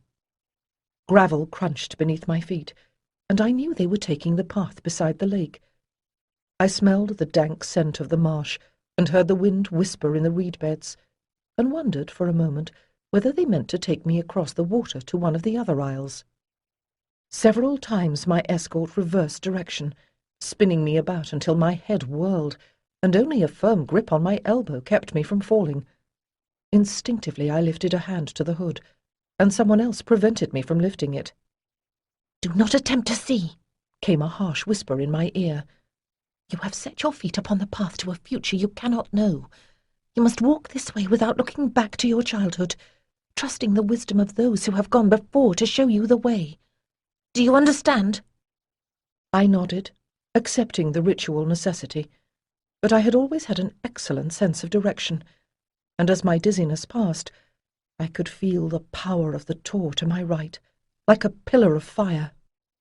Then we were climbing, and my skin pebbled as it was touched by chill, moist air. I heard the musical gurgling of water, and the little procession came to a halt as someone opened a gate. I realized that I was hearing the stream that overflowed from the blood spring at the foot of the Tor. Knowing where I was made me feel a little less vulnerable. I tried to convince myself that I was trembling because of the cold. Suddenly, through the coarse weave of the hood, I glimpsed the red gleam of torches. The hood was plucked off, and I saw that I had been right, for we were standing before the gate to the enclosure around the well. But everything looked strange. Veiled women surrounded me, anonymous in the flickering light. The smallest of them held my arm. They took my cloak then, and my thin sleeping robe, leaving me naked before them, shivering in the chill air. "Naked you came into the world," said the same harsh voice that had spoken before. "Naked you must make your passage into your new life." The one who held me pulled me back. I guessed it was Heron from her size. It must be the responsibility of the most recent initiate to guide the next one. The other women were forming into a line between me and the gate, legs spread wide. Through this passage you came into the world. Pass through the birthing tunnel and be reborn. You must crawl between their legs to the gate, hissed Heron, pushing me down. Through this tunnel you are born into the circle of women. Through this passage you will enter a new world. Biting my lip as the gravel dug into my kneecaps, I crawled forward. I felt the rough weave of woolen cloaks and the softness of linen gowns brush along my back as they lifted their skirts to let me through. As I passed between the priestess's thighs, smooth skin slid past my own, and I smelled the musk of their womanhood, dizzying as incense. It was a shock to emerge from the warmth of that tunnel of flesh into the cool air of the garden beyond. The gate was open. My guide led me through it, and the other women followed, spreading out to either side. The last one to enter closed the gate behind me. Torchlight glittered red on the still waters of the pool. A tall form stepped forward, blocking my view of the others. The shape was that of Sigvolla, but she seemed taller, and her voice had the unearthly resonance of ritual. You have come into the temple of the great goddess. Know that she wears as many forms as womankind, and yet she is singular and supreme. She is eternal and unchanging, and yet she shows herself to us in a different guise with each season. She is maiden, forever untouched and pure. She is mother, the source of all, and she is ancient wisdom that endures beyond the grave. Ailen, daughter of Rian, are you willing to accept her in all her guises? I licked lips that were suddenly dry, but I was pleased to hear my answer coming steadily and clear. I am. The priestess raised her arms in invocation. Lady, we come here to welcome Ailen, daughter of Rian, into our circle, and to instruct her in the mysteries of womanhood. Holy One, hear us now. May our words express thy will, as our bodies show the form of thy divinity, for we eat and drink and breathe and love in thee. Be it so, came a murmur of assent from around the circle, and I felt myself begin to relax. Heron draped the cloak around my shoulders again and pushed me forward. 3 chairs had been set on the other side of the well. The other priestesses had unveiled, but the 3 who were enthroned were still swathed in folds of gossamer linen, white and black, and in the middle red. Alia was sitting across the circle. As she caught my eye, she smiled. Daughter of the goddess, you have left childhood behind, said Heron, with the careful intonation of one repeating newly learned lines. Learn now what the seasons of your life shall be. I knelt before the priestess who wore the white veil. For a moment there was silence. Then the sheer fabric trembled as its wearer laughed. The sound came sweet and silvery as a trill of bells, and I shivered, understanding that the power of the goddess had possessed her, and something more than a human priestess was here. I am the flower that blooms on the bough, said the maiden. The voice was light, sweet with promise, as familiar to me as my own, even though I was certain I had never heard it before. To hear it was like listening to the song of my soul, and I knew that this was the goddess indeed. I am the crescent that crowns the sky. I am the sunlight that glitters on the wave, and the breeze that bends the new grass. No man has ever possessed me, and yet I am the end of all desire. Huntress and holy wisdom am I, spirit of inspiration and lady of flowers. Look into the water, and you will see my face mirrored there, for you belong to me. I closed my eyes, overwhelmed by the image of the lake, half veiled by a silver mist of rain. Then the clouds parted. Standing on the shore was a young man whose hair shone like the beams of the sun, and nearby I saw myself, my hair grown long, so I knew that this was some years still in the future. I was moving towards him, but as I reached out to touch his hand, the scene changed. Now I was seeing the light of a bonfire upon a beltane tree crowned with flowers. Men and maidens danced wildly around it, and among them I saw the young man, his eyes alight with exultation, as a veiled figure I knew to be myself was led forward by priestesses crowned with flowers. Then he was sweeping me into his arms. Now we were within the sacred bower.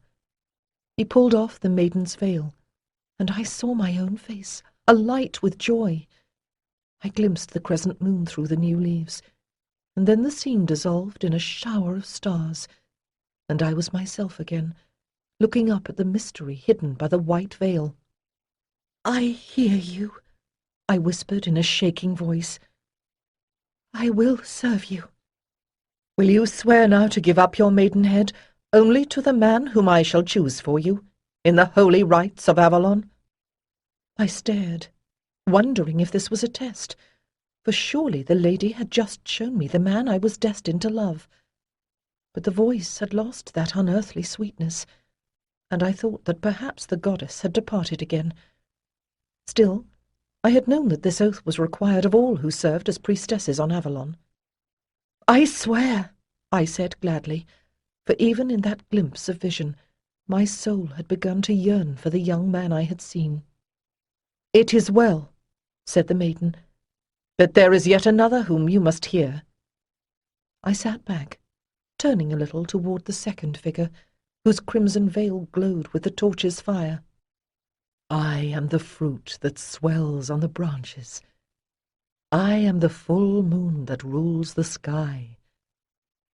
This voice was all golden, powerful as the purr of some great cat, honey sweet and comforting as newly baked bread. "I am the sun in her splendor, and the warm wind that ripens the grain. I give myself in my own times and seasons, and bring forth abundance. I am mistress and mother. I give birth, and I devour. I am the lover and the beloved, and you will one day belong to me." As I listened to this voice, I understood that this too was the goddess, and bowed my head respectfully. And in that gesture of acceptance, vision came once more upon me. I was on a Roman trading boat that wallowed along under full sail. Behind me lay the silver glitter of the sea, but the boat was moving into the mouth of a mighty river that had carved many branching channels through a flat coastal plain. Beside me stood the man who had courted me, his eyes fixed on the horizon. The scene changed. I was heavy with child, and then I was holding the babe at my breast, a large and healthy boy with a shock of fair hair. The shock of sensation as the infant bit down on my nipple sent me back into my body again. "I hear you," I whispered, "and when my season comes, I will serve you." "You will indeed," the lady replied, "but there is yet another whom you must hear." I shivered as the dark draperies that swathed the third creature stirred. "I am the nut that clings to the leafless bough," came a whisper like the rubbing of bare branches in the winter wind. "I am the waning moon whose sickle harvests the stars. I am the setting sun and the cool wind that heralds the darkness. I am ripe with years and with wisdom. I see all the secrets beyond the veil. I am hag and harvest queen, witch and wise woman, and you will one day belong to me." That whisper was a wind that whirled my awareness outward once more. I saw myself older, my garments rent, and my cheeks wet with tears, watching a funeral fire. For a moment the flames parted, and I glimpsed the fair-haired man upon the pyre. At the pain of that recognition, the scene changed to a hall, faced with marble and gold, in which I stood, wearing a diadem and a purple robe. But before I could wonder what I was doing there, it shifted once more, and I saw myself draped in black, walking the sandy shore beside a blazing silver sea. I turned from the merciless glitter of sun on water to a landscape of bare rock with the severe stripped beauty of a skull. It filled me with fear, and yet I knew it was there that I must go. And at that, a longing awakened within me for the cool mists and green hills of my own country, and I came to myself once more, sitting upon the grass beside the sacred well. "You are the goddess," I breathed, "and I will serve you. Only let me end my life here, in Avalon." "Do you ask for compassion?" asked the black-veiled figure. "I have none, only necessity. You cannot escape me, for I am your destiny." I sat back shivering, but mercifully the wise woman did not speak again. I had not been aware of the passage of time, but overhead the sky was growing pale, and I could feel in the air the moist chill that heralds the dawn. "You have faced the goddess," said Sigvola, "and she has accepted your vows. Purified, you shall sit your vigil, and when the day is done, return to the community to be honored in a celebration. Your new life begins with the rising of the sun." Heron helped me to get up, and all the women moved towards the pool below the sacred spring. They surrounded it in a protective circle as the sky lightened. Heron pulled off my cloak, and while I stood shivering, began to pull off her own robe as well. The other maidens and the younger priestesses were doing the same, and I felt a moment's satisfaction to see that I was not the only one whose skin was pebbling in bumps like a plucked fowl. I realized that for some time now birds had been singing, their triumphant chorus calling up the sun from the apple trees. Mist still lay along the ground and hung in the branches, but overhead it was thinning, and the failing torches burned pale in the brightening air. Moment by moment, the world was becoming more visible, as if it were only now coming into manifestation. Slowly, the smooth slope of the Tor emerged from mists suffused with rosy light. Heron took my arm and drew me down into the pool. The other young women followed, seashells in their hands.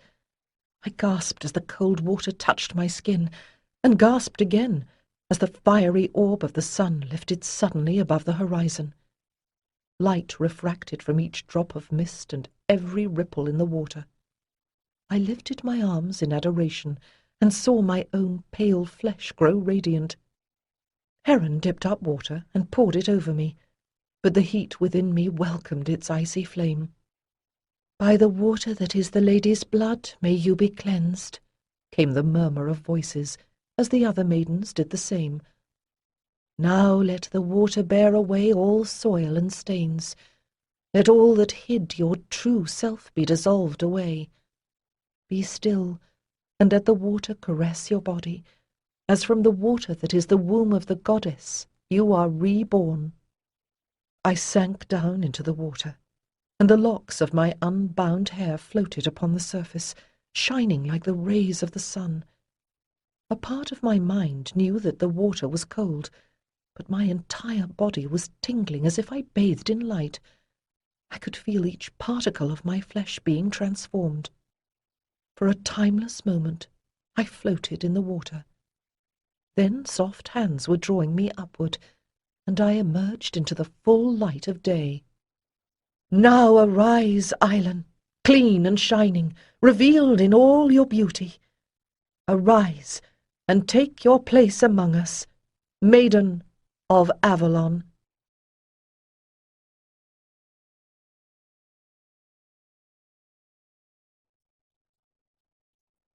(3) AD 265.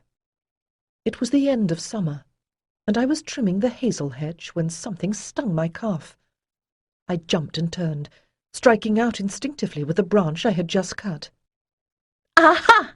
Deanna danced backward. waving the twigs she had snatched from the pile on the path. "Got you!" At 8, Deanna's red head blazed like a torch. 2-year-old Becca toddled behind her. I reached out to steady the little one as Deanna dashed away once more. Then I ran after her, swishing my own branch menacingly, though I suppose I rather spoiled the effect by laughing. "Are you watching Becca today?" I asked, when all three of us had collapsed, breathless on the grass. "I guess so," answered the little girl. "She follows me everywhere." I nodded. I had heard the older priestesses talking, and knew that Sian still tired easily. It was inevitable that Deanna should end up with much of the responsibility for her little sister. Sian did not seem to be in pain, but her strength waned with each month, and even when the moon grew full once more, it did not return. Ganeda said nothing, but there were new lines in her face. I found myself pitying the older woman, but whether my aunt resented me because I was healthy while her daughter ailed, or considered me a threat to her daughter, I knew I was the last person from whom she would accept sympathy. Long before I felt ready to get up again, Deanna was bouncing to her feet to run after Becca, whose sturdy legs were already carrying her down the path. "There are ducklings in the reed beds!" exclaimed Deanna.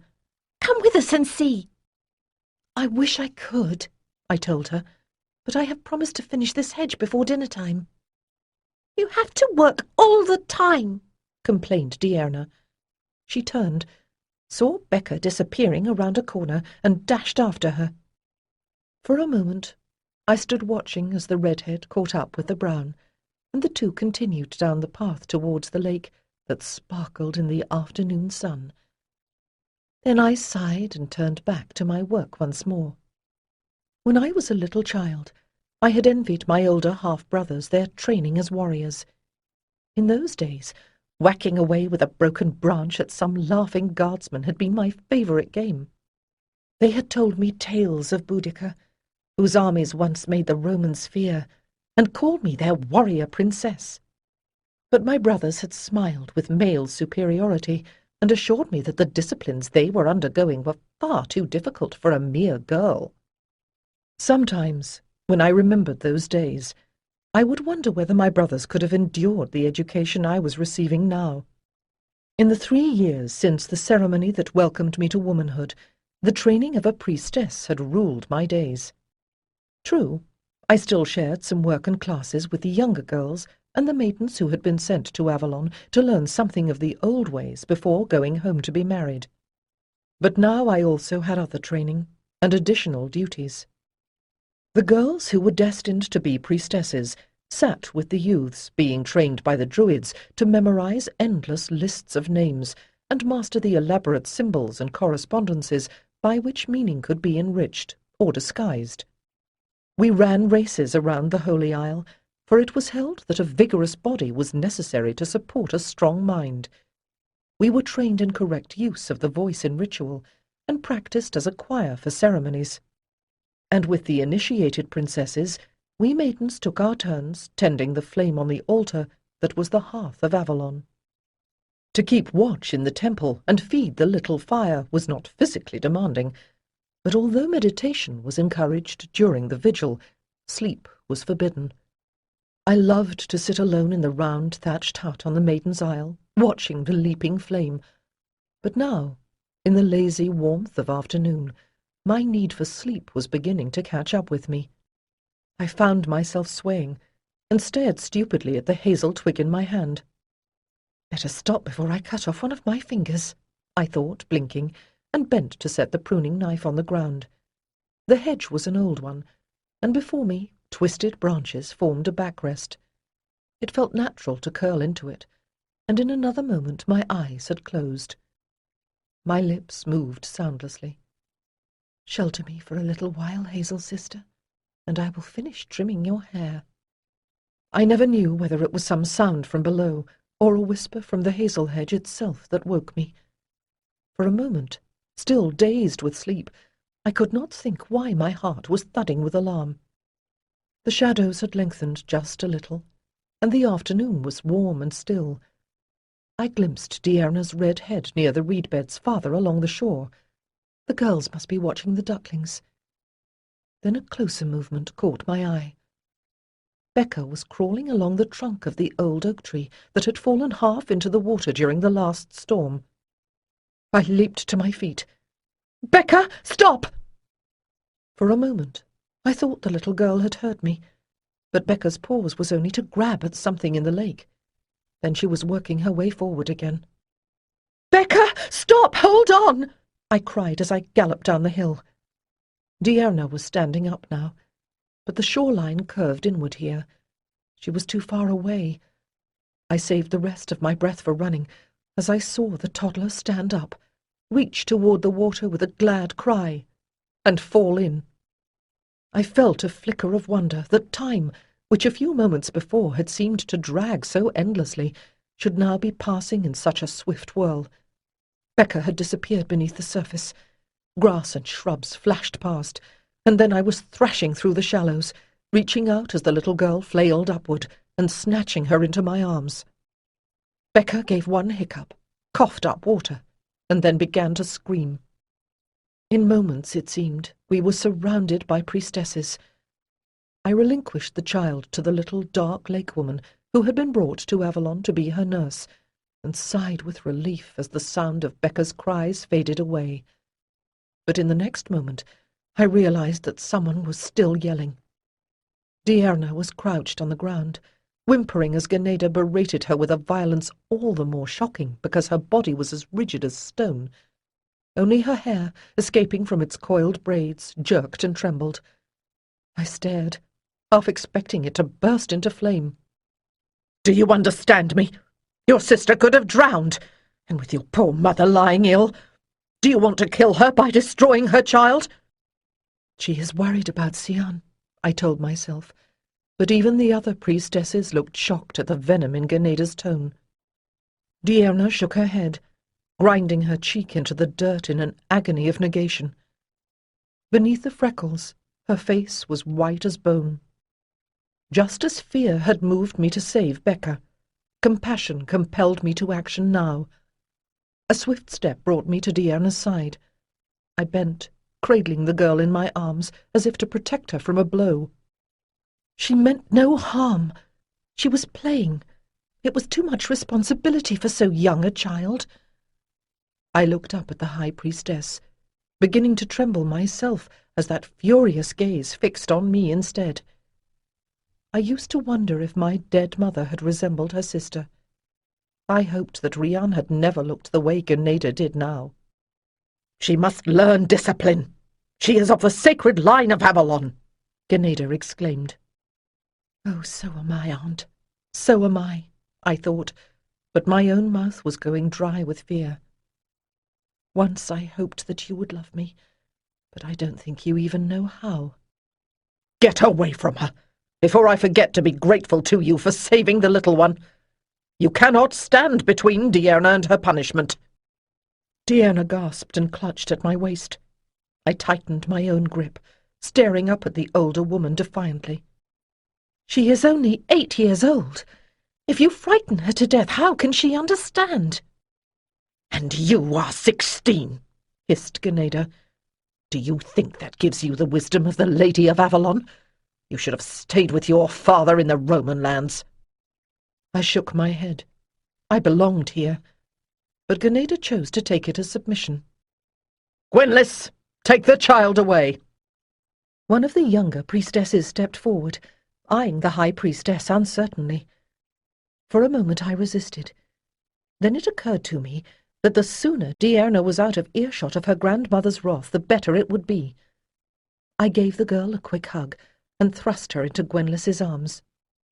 "And lock her into the storage shed," Ganeda went on. "No!" I exclaimed, getting to my feet again. "She will be afraid." "It is you who should be afraid. Do not flout my will, lest I lock you up as well." I smiled, for I had already been through more taxing ordeals in my training. Ganeda took a furious step toward me.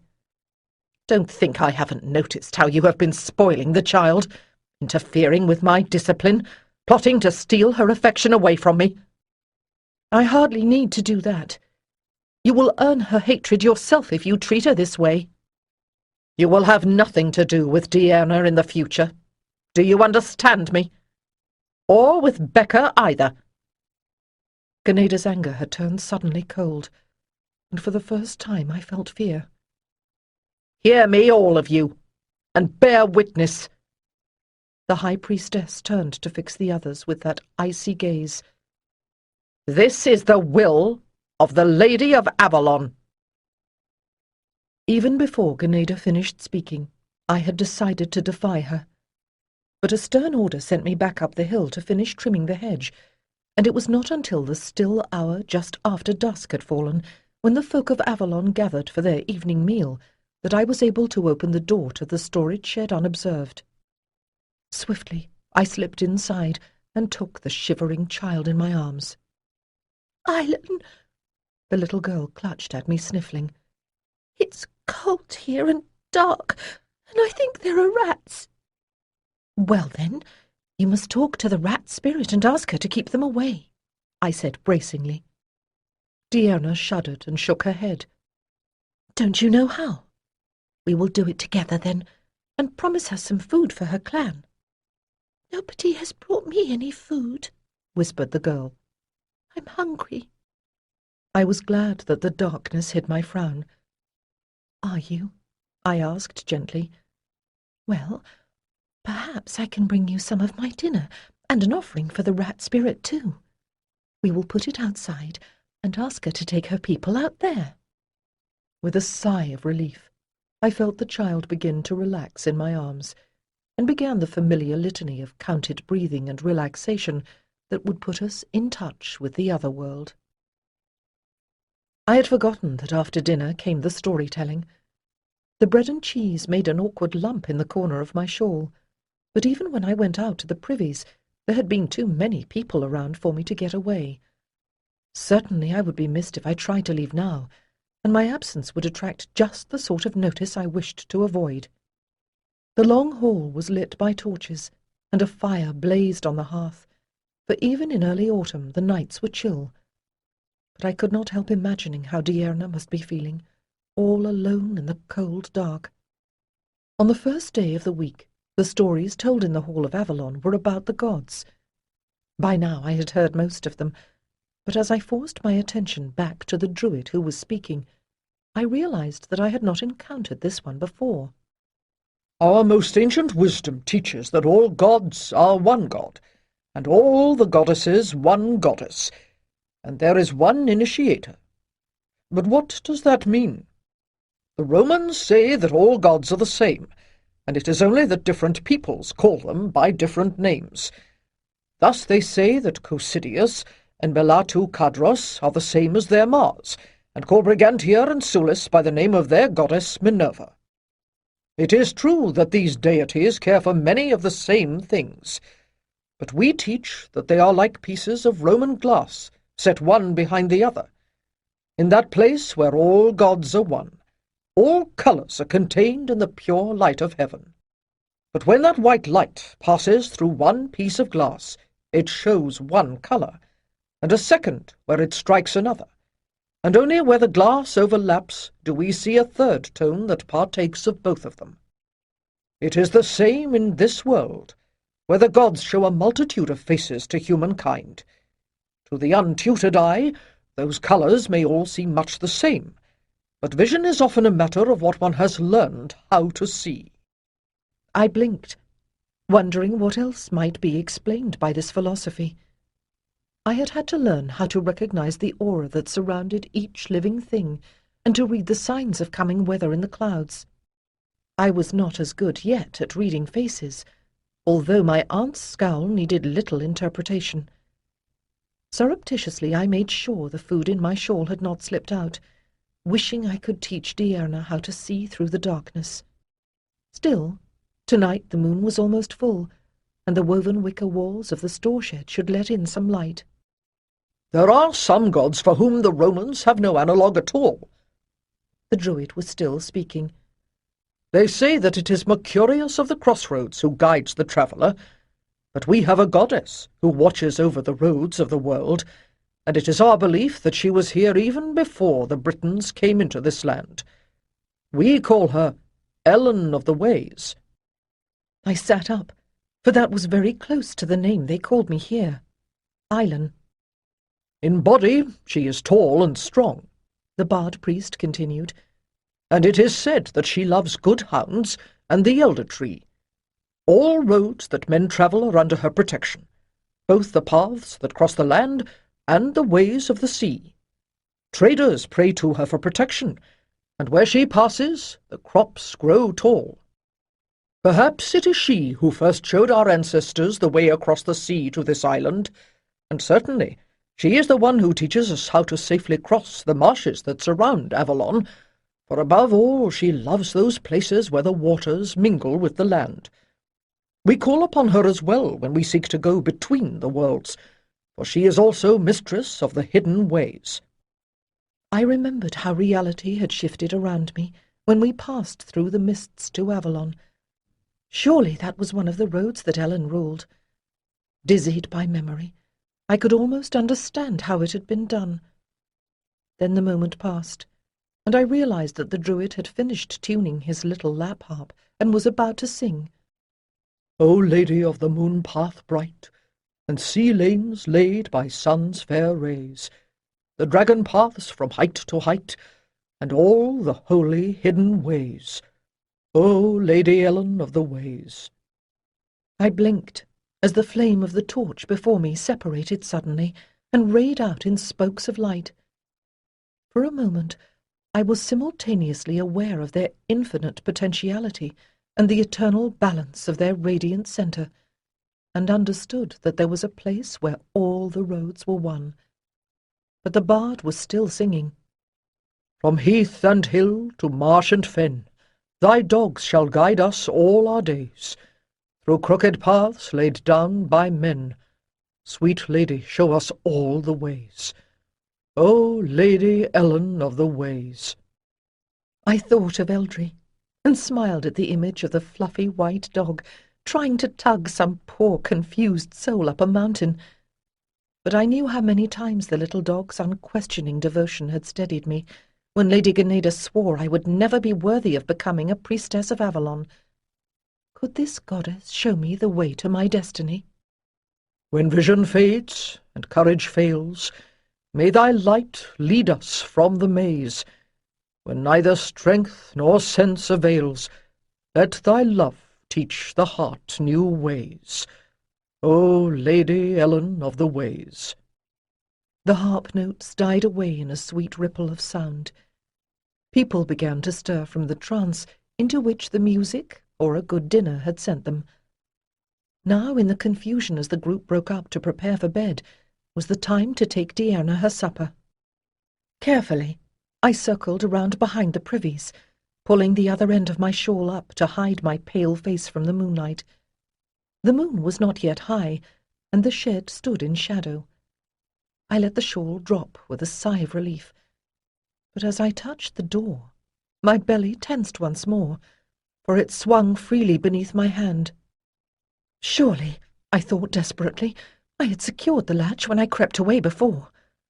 I slipped inside, calling softly, but beyond a faint scratching from behind the baskets of nuts, there were no sounds, and no sign of Diana except for her sash.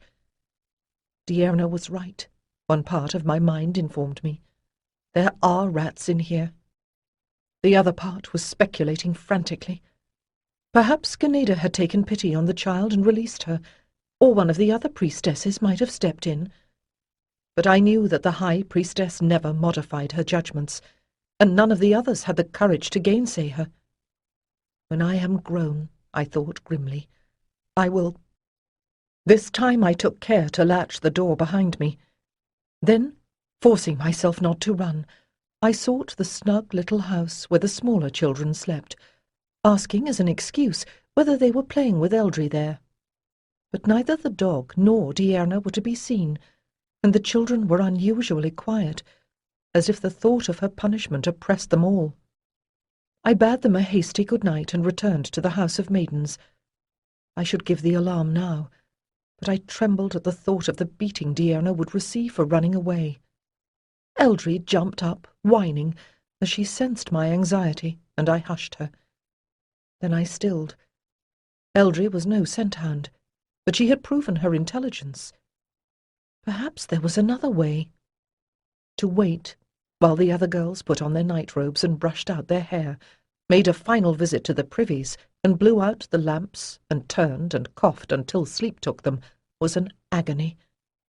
But after an eternity had passed, all was still, and still I waited, until I felt my own eyelids growing heavy. Then I slid out of bed, and hiding my shoes beneath my shawl, tiptoed towards the door. "What is it?" I stifled a gasp at Alia's sleepy question.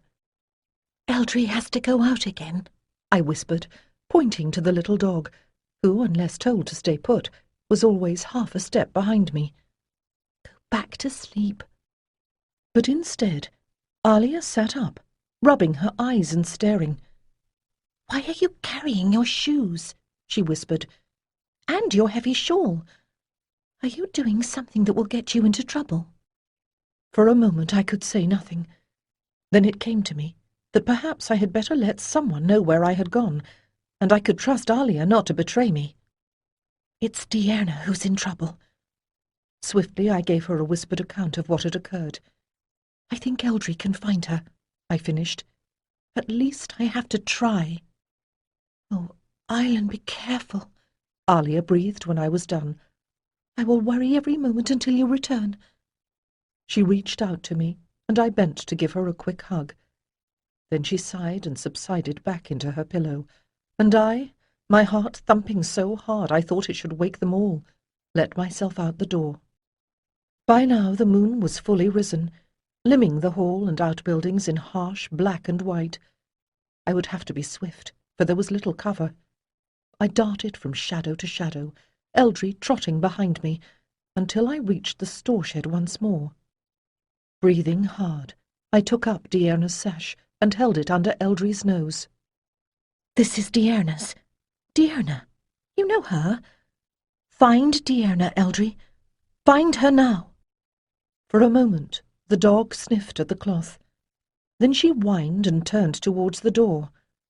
I held it open, then slipped out myself, easing it shut behind me as Eldry began to move purposefully across the yard.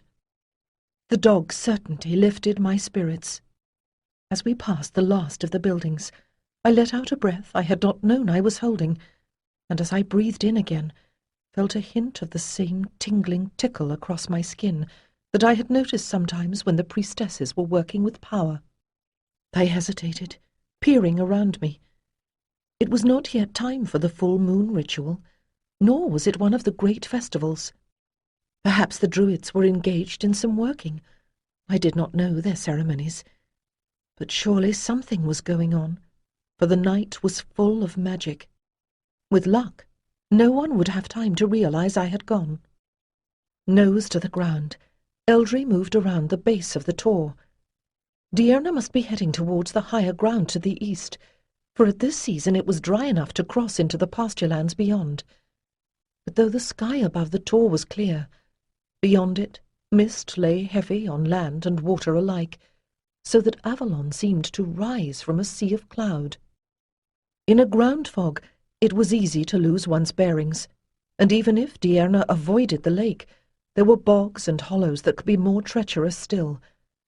Had I not the dog to guide me, I would never have dared this path in darkness, and even so I watched my footing, for the dog could dance easily over ground that beneath my weight would give way. Now the first wisps of mist were curling across the path. Was it even possible to pass beyond them, I wondered, without the spell? And if I did so, would I find myself forever banished to the outside world? "Helen of the Ways," I whispered, "show me my path." I took another step, and a shift in the wind brought the mist billowing around me, catching the light so that I was surrounded by moonglow. I called to the dog, for I could see nothing but nebulous light, and waited, shivering, until Eldry's pale shape appeared as if it had precipitated from the mist. I tied one end of Diana's sash to the dog's collar, but in this strange state, in which air and water, light and dark were mingled, as the Druids said all elements had been joined at the beginning of the world, there was no sense of progress. There was only the tingling touch of power that grew stronger as we went on. The mist continued to brighten, and then suddenly thinned. I stopped short, staring. Ahead, a pale light that came neither from sun nor moon showed me trees whose leaves were edged in brightness, and meadows starred with flowers. Just where I stood, the path branched into three. The left-hand path curved around and disappeared back into the darkness. The narrow path on the right twisted its way over a small hill, and it seemed to me that when I turned my head in that direction, I could hear the sweet ringing of a bell. But the middle way was broad and bright and fair and bordered with pale lilies, and it was toward that path that Eldry was pulling me. Fear was replaced by a great wonder. Before me rose a venerable oak tree. Gazing up at its mighty branches, I knew that I had passed beyond the borders of Avalon, or any land inhabited by men, for surely the Druids would have made an enclosure around such a tree as this, and hung offerings of ribbons and flowers upon its branches. I touched the trunk, so wide that 3 people together would scarcely be able to embrace it, and felt a thrumming in the wood, as if the life of the tree pulsed beneath my hand. "My greetings to you, Father Oak. Will you extend your protection to me while I walk in this realm?" I whispered, bowing, and shivered as the leaves whispered in answer. I took a careful breath, focusing my senses as I had been trained to do. In my first days on Avalon, everything had seemed much more alive than it did in the outside world. Now that sense was intensified 100-fold, and I understood that as the moon was to the sun, so the magic of Avalon was to this realm, which was its source and its origins. The sash had come loose from Eldry's collar, but it no longer mattered. The little dog was a glimmering shape that danced ahead of me, and white flowerets starred the track where she had passed. Did I see the dog this way because we were in Fairy, I wondered, or was it only in Fairy that her true nature was revealed? The path led to a copse of hazel, like those that I had been trimming, only this morning, when Becca almost drowned. With a pang I realized that I had nearly forgotten why I had come here. Time ran differently in Fairy, I had heard, and it was easy to lose one's memory as well as one's way. But these hazels had never known the touch of iron, and yet, untrimmed as they might be, surely some mind had guided them into this interlace of branches in which there was only one opening, through which Eldry had disappeared. For a moment I hesitated, but if I could not find Diana, I might just as well lose myself in Fairy, for I would surely never dare to return to Avalon. Only the thought of Alia, anxiously waiting, kept me going forward. As I passed through the opening, there came a sudden singing, as if the branches hid a chorus of birds, and yet I knew that these were no birds I had ever heard on Avalon. I looked up in delight, hoping to see the secret singers. When I lowered my gaze, a strange woman was standing there. I blinked, finding it curiously hard to focus, for in the lady's mantle were all the shifting pale golds of the leaves of the willow when autumn comes. Red berries were strung like a diadem upon her dark hair and across her brow. "She looks like Heron," thought I in wonder, "or like one of the little dark folk of the lake village." But no woman of the lake people had ever stood as if her surroundings had only been created to be her setting, stately as a priestess, noble as a queen. Eldry had run to her, and was leaping up against her skirts, as she did to me when I had been away. Stifling a pang of jealousy, for Eldry had never shown such affection to anyone else before, I sank down in the obeisance due to an empress. "You bow to me, and that is well, but others will bow to you one day." "When I become High Priestess?" I dared to ask. "When you fulfill your destiny," came the answer. The lady's voice held the sweetness of bee-song on a summer's day, but I remembered how swiftly that music could turn to fury if one threatened the hive, and I did not know what might anger this queen. "What is my destiny?" Heart pounding, at last I dared to ask. "That will depend on what you choose." "What do you mean?" "You saw 3 roads when you came here, did you not?" The lady's voice remained sweet and low, but there was a compulsion in it that turned my memory to the scene, and at once it was before me, the path that led back through the mists, the rocky road, and the middle way where the white lilies grew. The choice that you must make lies in the future, to seek the world of the Romans, or the hidden country, or Avalon. The fairy queen continued as if I had answered her. "But I have already chosen," I answered in surprise. "I will be a priestess of Avalon."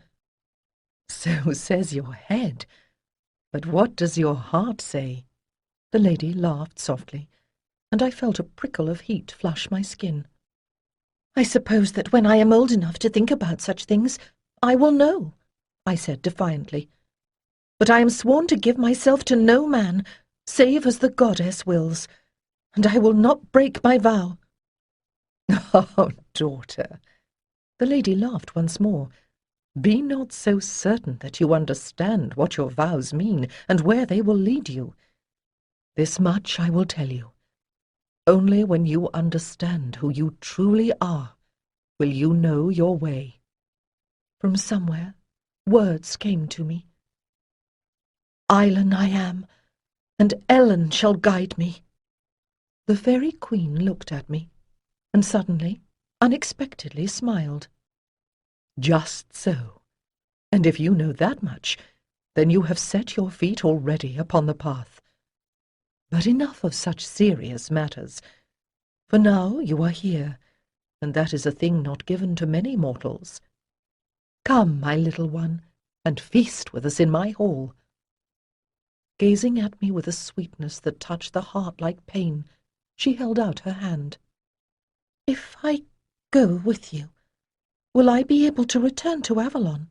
I asked hesitantly. "If you wish it," came the reply. "And will I find Deanna?" "Is that what you truly wish?" the lady asked. "With all my heart!" I exclaimed. The fairy queen sighed. "The heart again! I tell you now that if you find her, you will lose her. But I suppose you cannot understand. Come and be happy for a little while, if that is the only gift that you will accept from me." Then the lady took me by the hand, and led me by ways winding and unknown, and we came presently to a hall, all built from wood, not cut and pegged as I had seen in the lands of men, but woven and grown all together, so that the beams were of living wood, roofed with branch and leaf of living green. Jutting branches held torches along the walls, their pale, flickering light dancing in the bright eyes of the folk who sat at the high table there. They gave me a sweet, yeasty drink in a cup that was neither silver nor gold, and as I drank, I found my weariness dissolving. There were baskets of strange fruits, and pies with roots and mushrooms in a rich sauce, and bread with honey.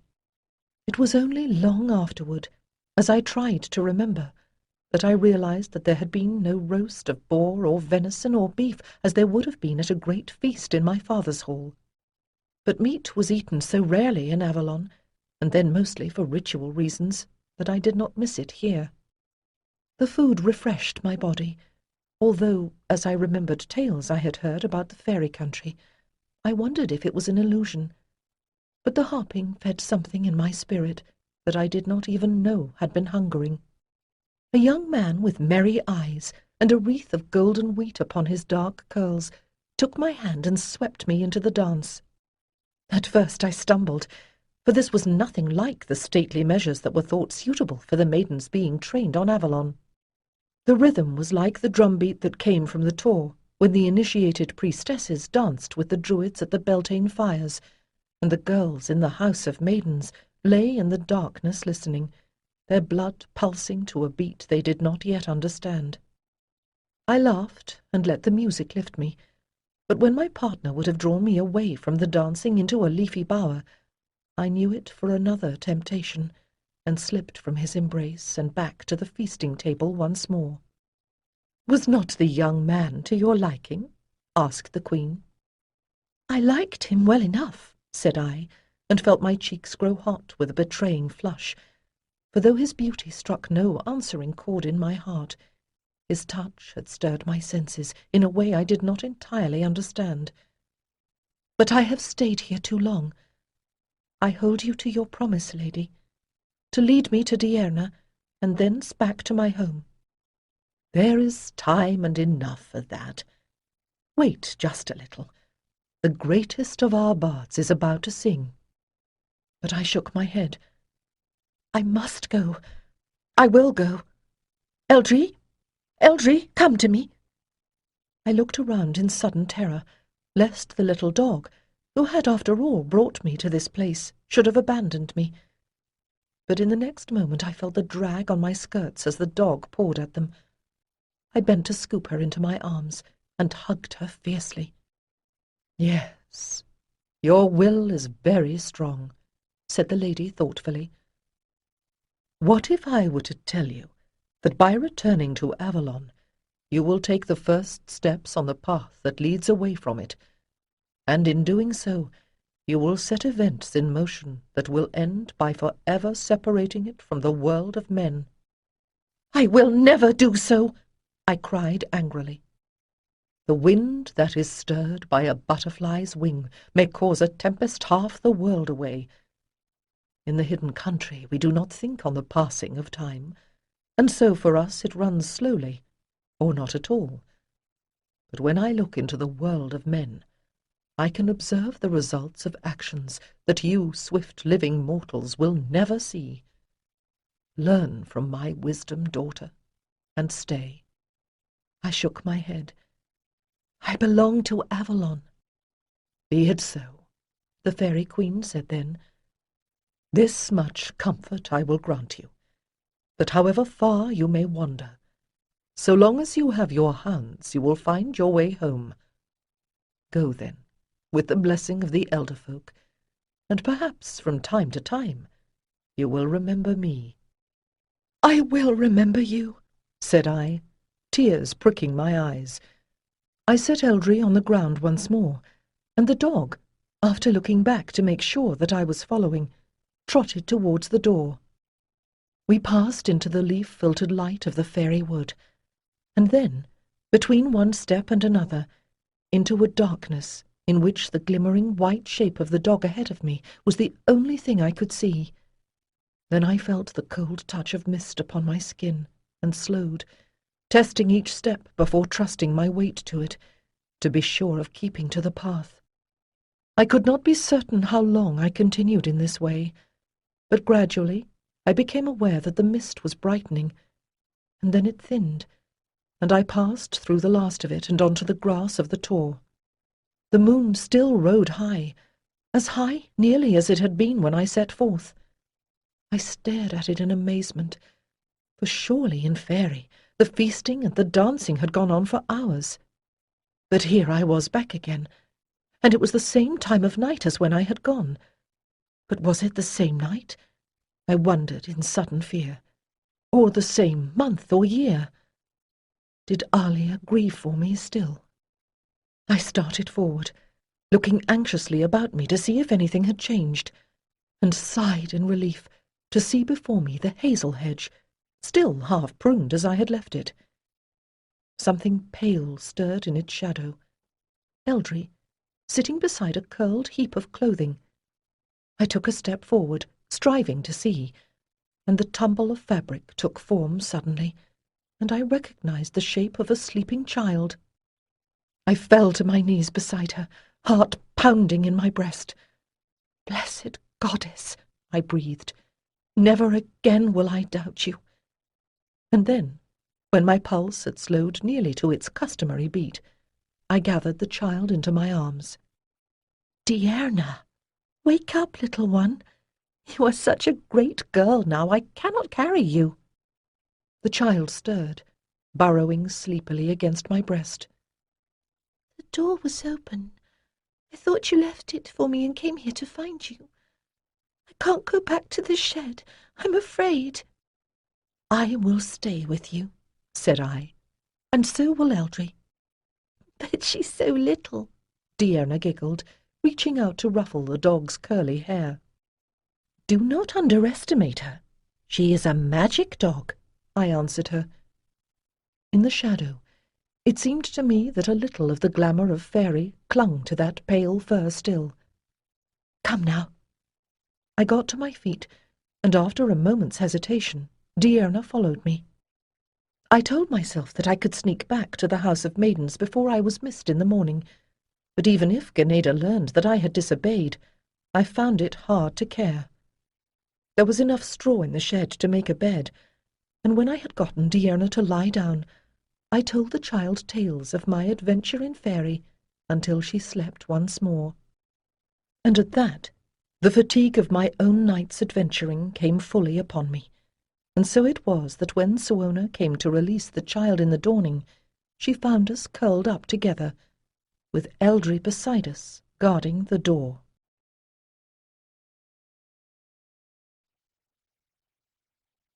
(4) AD 268 to 70. In the year that I turned 18, I left the House of Maidens to dwell in a separate enclosure with Heron and Alia and Rude, for the time of initiation was approaching, and the disciplines that prepared us to receive the mysteries required solitude. But though we 4 novice priestesses were to be kept apart from the rest of the community, we could not be isolated completely from the rumours that swept the isle. It was a time of death and omens. On Avalon, as elsewhere, a network of connections kept the High Priestess informed of what was going on in the Empire, and from time to time one of the boatmen of the lake village would bring a leather tube containing a message, or the messenger himself, who was led blindfolded to the house of the lady to give his news. I always suspected that the High Priestess heard much that was never passed on to the rest of our community. But the news that the self-made Emperor Posthumus had been assassinated by his own troops when he refused to hand over the spoils of a captured town was considered important, for it was he who had divided the West, including Britannia, from the remainder of the empire.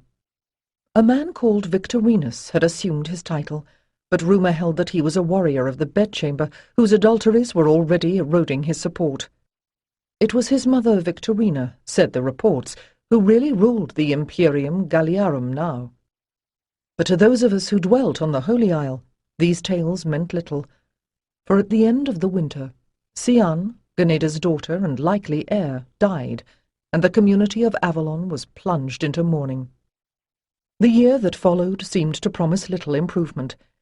We heard that the people of the Mediterranean, swept by plague and famine, were blaming their troubles on the emperor, and Gallienus, like his western rival, fell to an assassin's blade.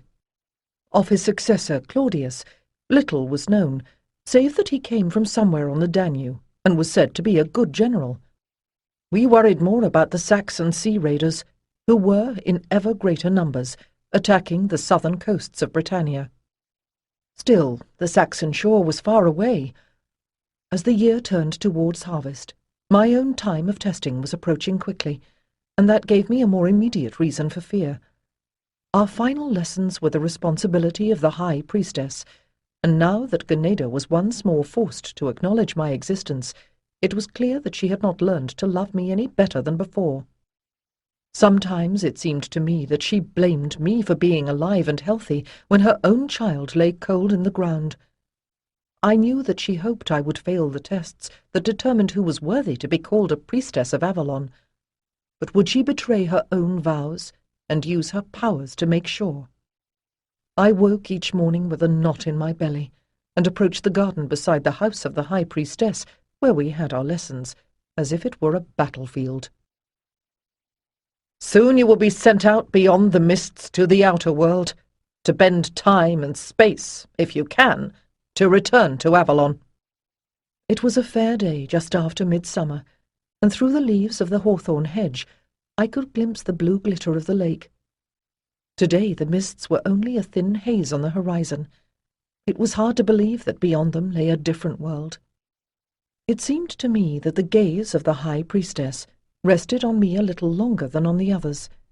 I glared back at her, but I retained a vivid memory of how it had felt to come through the mists the first time, when Siwona opened the gateway between the Isle of the Priestesses and the world of men. At that moment, with no training whatsoever, it had seemed to me that I almost understood what was happening. Surely I would not fail now. "But you must understand," Ganeda continued, "that you are not only being given a challenge, but a choice. You will go forth in the dress of a woman of that world, with gold enough to take you wherever you might wish to go, and provide you a dowry when you have gotten there. No vows will bind you, save only a gesh against revealing the secrets of Avalon. You are young yet, for all your learning, and have barely begun to taste life's joys. To discipline the mind and the body, to go without food or sleep, to lie with a man only for the lady's purposes, never your own, is to give up what the goddess offers every woman born. You must consider whether you truly wish to return." There was a long silence. Then Alia cleared her throat. "This is my home, and I want no other. But why must it be so hard? If those folk out there know nothing of Avalon, what is it that we are doing for them, and why?" "The princely families know," I ventured to reply. "When the crops in their lands are failing, they send for one of us to perform the great rite.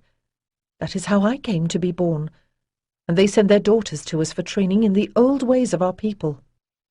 "But the Romans have temples, and tax the people to support them. Let them win favour from the gods with their offerings. Why must we give up so much when we receive so little in return?"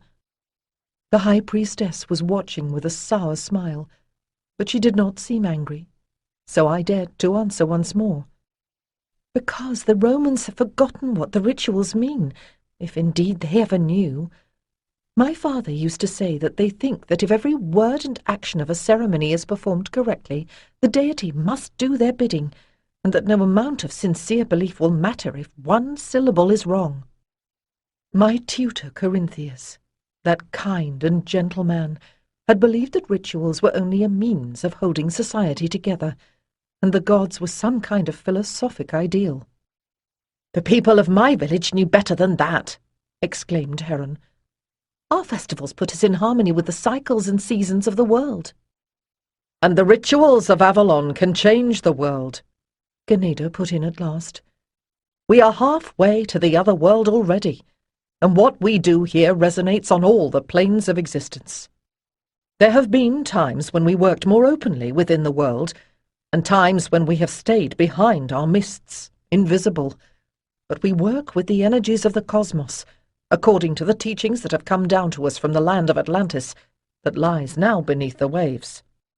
It is real power, which would destroy the mind and body of any who tried to channel it unprepared or untrained." Alia's eyes dropped before the fervour in her gaze, and then Heron and Alia looked away. Ganeda's gaze moved to me, and I realized I was looking not at my aunt, who hated me, but at the Lady of Avalon. I bowed my head in homage. "And that is why we offer ourselves to the goddess, to do her work within the world, not in pride, but because she has called us in a voice that compels an answer," she said softly. "Our lives are the sacrifice." After that day, the tension between Ganeda and myself seemed to ease a little, or perhaps it was only that I was beginning to understand her now. I no longer expected her to love me, but I began to hope we might find mutual respect now that I was grown. Indeed, each day seemed to bring new understanding, as we refined skills we thought we had mastered before. The vision was fading.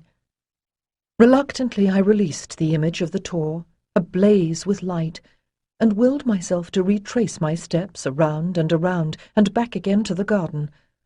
The voice of my guide continued in its steady direction, keeping me from straying, until the brilliant memory of my inner journey became the familiar scene I saw every day. I opened my eyes, blinking at the sunlight, and set my hands upon the earth to root myself once more in her power. The hawthorn hedge and the carefully tended herbs were still beautiful, even though they had lost the glowing edges I saw in the other world. Rood and Heron were stretching beside me. I took a deep breath of the scented air, and blessed the goddess for bringing me safely back again. "Does the sight come only to those who have been trained in the old ways, as you are training us here?" asked Rood. The High Priestess shook her head. Since the death of her daughter, age had come fully upon her, and the morning light that filtered between the leaves of the apple tree showed each line and furrow in her face with merciless clarity. If Ganeda had not made it so obvious that she was teaching me with the others only because it was her duty, I could almost have pitied her.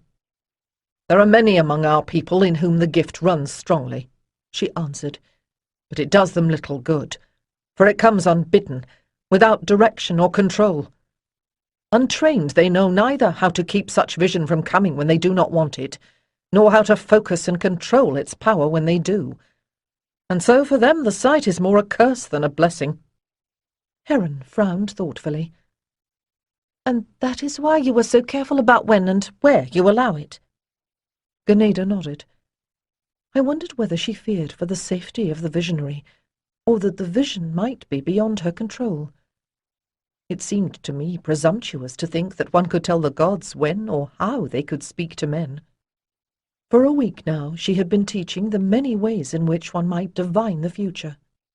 The Druids knew the craft of reading omens, and the barred trance, and the dream vision that comes when the priest sleeps wrapped in the hide of the sacrificed bull. Such skills were also practiced by the Druids of Hibernia. The folk of the lake village used the little mushrooms that can bring visions even to the ungifted, and would trade them to us in exchange for our medicines. But there were other means, practiced only by the priestesses. One of them was the art of scrying in the sacred pool, and another the rite in which a priestess was set on high to seek visions at the time of the great festivals. I had heard talk of this last, but if the rite had been performed since I came to Avalon, only the priestesses of the higher grades knew. "Go now and rest," Ganeda said then. "You think you are seers already because you can journey in the spirit, but that is only the first step. Rood has her moonblood, and must wait for another opportunity. But tonight the other three will attempt to scry by fire and water. We shall see if any of you has the gift to be an oracle." Her voice had grown harsh, and none of us dared to meet her eyes. Her daughter, Sian, had been highly gifted in the seeing of visions, and since her death Avalon had had no seeress. It must hurt my aunt to be reminded of her loss, even as her duty pushed her to seek a replacement. The inner work had always come easily to me, and I wondered whether I would have an aptitude for scrying as well. Such gifts were said to run in families, but somehow I did not think Ganeda would be pleased to see me step into her daughter's shoes. That afternoon was spent scrubbing the stones of the processional way, for Ganeda was a great believer in physical labour as a way to tire the body and occupy the surface of the mind. Also, I suppose, the drudgery was intended to keep us from putting on airs, now that we were training to be seeresses. But even with the distraction, I could feel tension knotting my belly as the shadows lengthened. When the bell summoned the rest of the community to dinner, we went instead to the lake to bathe, for this work was best done purified and fasting. By the time we were brought to the sanctuary above the holy well, darkness had fallen. We were all dressed alike in plain white garments that hung uncinctured from our shoulders to our bare feet, and cloaks of undyed wool. Our hair lay loose upon our shoulders. Torches had been set along the path.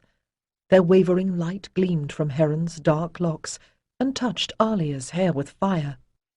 My own fine hair, undisciplined since its recent washing, blew across my face, edged in light.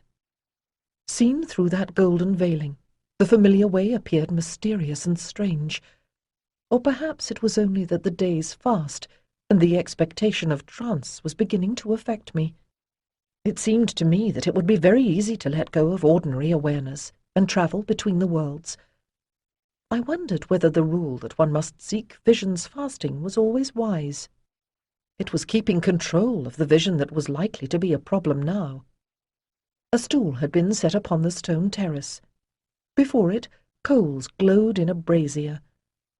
A small carven table stood nearby, with a silver pitcher and a piece of folded cloth.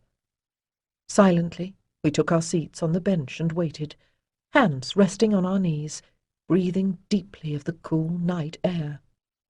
It was some sense other than hearing that made me turn. 2 priestesses were approaching us, with the silent, gliding step it had taken me so long to learn. I recognized the rigid set of Ganeda's shoulders even before she came into the light. Siwona followed, bearing something the shape of a bowl wrapped in white linen in her hands. "Is it the Grail?" Alia whispered beside me. "It cannot be. The only novice who is allowed to see it is the maiden who is its guardian," I murmured in reply, as Siwona set her burden on the table. "This must be something else, but clearly it is very old." Old and holy, I thought then, for it seemed to me that I could already feel its power. Siwona drew the linen cloth away from the object she held, and lifted it so that it caught the torchlight. It was indeed a silver bowl, a little dented, but lovingly polished, chased around the rim with a finely etched design. It is said that this bowl was used for scrying at Vernemeton, the forest house from whence came the first priestesses to dwell on this holy isle. Perhaps the Lady Kylene herself once gazed into it. Pray to the goddess that some of her spirit may touch you now. Siwona set the bowl beside the pitcher on the little table. I blinked. My sight of the bowl overlaid for a moment with another image, of the same vessel, bright and new. Was this imagination, or had I indeed seen this thing in another lifetime? But I did not have much time to wonder, for the high priestess stood before us, and between one moment and the next she drew the glamour of her calling around her, so that from a little bent woman, always frowning, she became tall and stately and beautiful.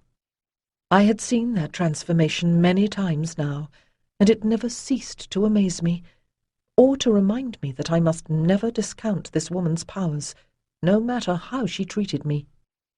"Do not think," said the high priestess, "that this you are about to do is any the less real because you are still being trained as priestesses. The face of fate is always both wonderful and terrible.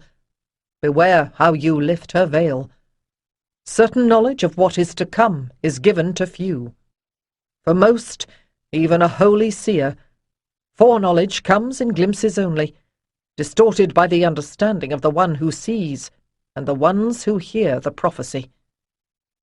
She paused, fixing each one of us in turn with a gaze that pierced to the soul. When she spoke again, her voice had the resonance of trance. "Be still, therefore, and make clean your hearts. Let go the busy mind. You must become an empty vessel waiting to be filled, an open passageway through which illumination can flow." Smoke swirled up from the brazier as Siwona sprinkled the holy herbs upon the coals. I closed my eyes as awareness of the outside world began to slip away. "Heron, daughter of Uzel," said the priestess, "will you look into the sacred waters and seek wisdom there?" "I will," came the answer. I heard the rustle of clothing as she was helped into the chair. I did not need my eyes to know when she looked into the bowl, nor did I need to hear the murmur of instruction by which the lady drew her deeper into trance. As Heron spoke, I also glimpsed the images, broken and chaotic, storms and armies, and dancers at the sacred stones. Presently they ceased. I was vaguely aware that Heron had been brought back, and it was now Alia's turn to look into the bowl. Once more I shared the visions. The lady's voice had sharpened, commanding Alia to look closer to the present and events of import to Avalon. For a time there was only swirling shadow, and then, dimly, I saw the marshes that edged the lake. Figures with torches moved along the shore, calling. Then the image disappeared.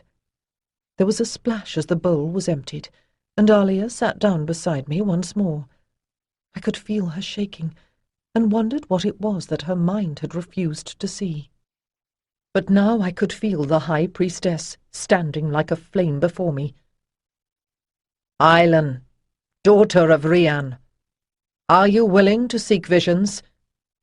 The voice came out of the darkness. I murmured assent, and was seated in the chair. My awareness shifted once more, and I opened my eyes. Suona poured more water into the bowl, and set it before me. "Lean forward and look within," said the quiet voice beside me. "Breathe in and out. Wait for the waters to still. Let your vision sink beneath the surface, and say what you see." Suona had put more herbs on the coals.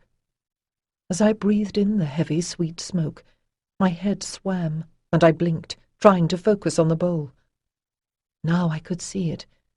A silver rim surrounding a shifting darkness, shot with gleaming flickers of torchlight. "If you see nothing, it is no matter," the priestess continued. "Be at ease."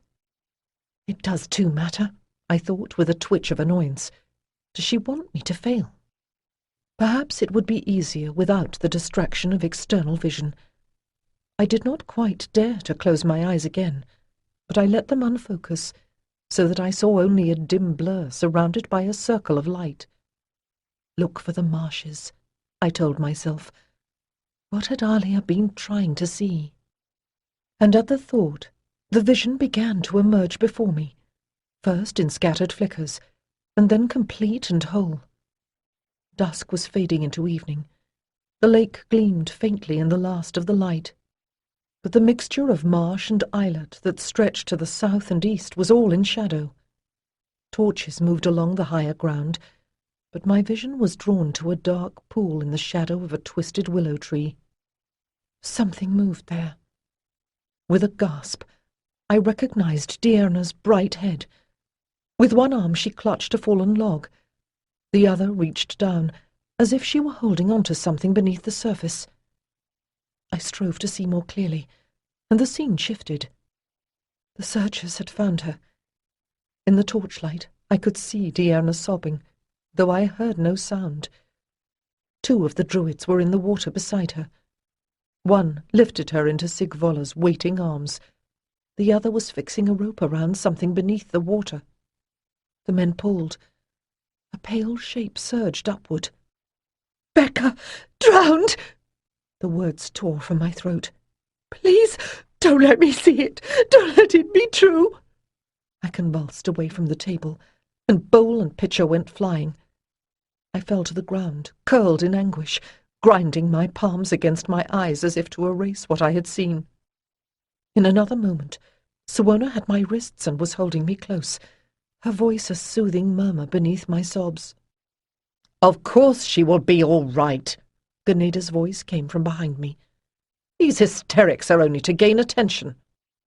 I jerked upright, though the movement made my head spin. "But I saw it! I saw it! You must guard Becca or she will drown!" "You would like that, wouldn't you?" snarled Ganeda. "One less of my blood to compete with for my place when I am gone." The manifest unfairness of this deprived me of speech, but I could feel Suona stiffen with shock at her words. It was many years before I came to understand that I was only a convenient target against which Ganeda had struck so cruelly in an attempt to deny her own fear. To move into the trance state had been easy. Recovering, especially when I had been so suddenly recalled from it, was harder. For several weeks thereafter, I was disoriented and subject to fits of weeping. In the days immediately after the scrying, even my sense of balance was upset so that I could hardly walk, and at every step a headache stabbed my skull.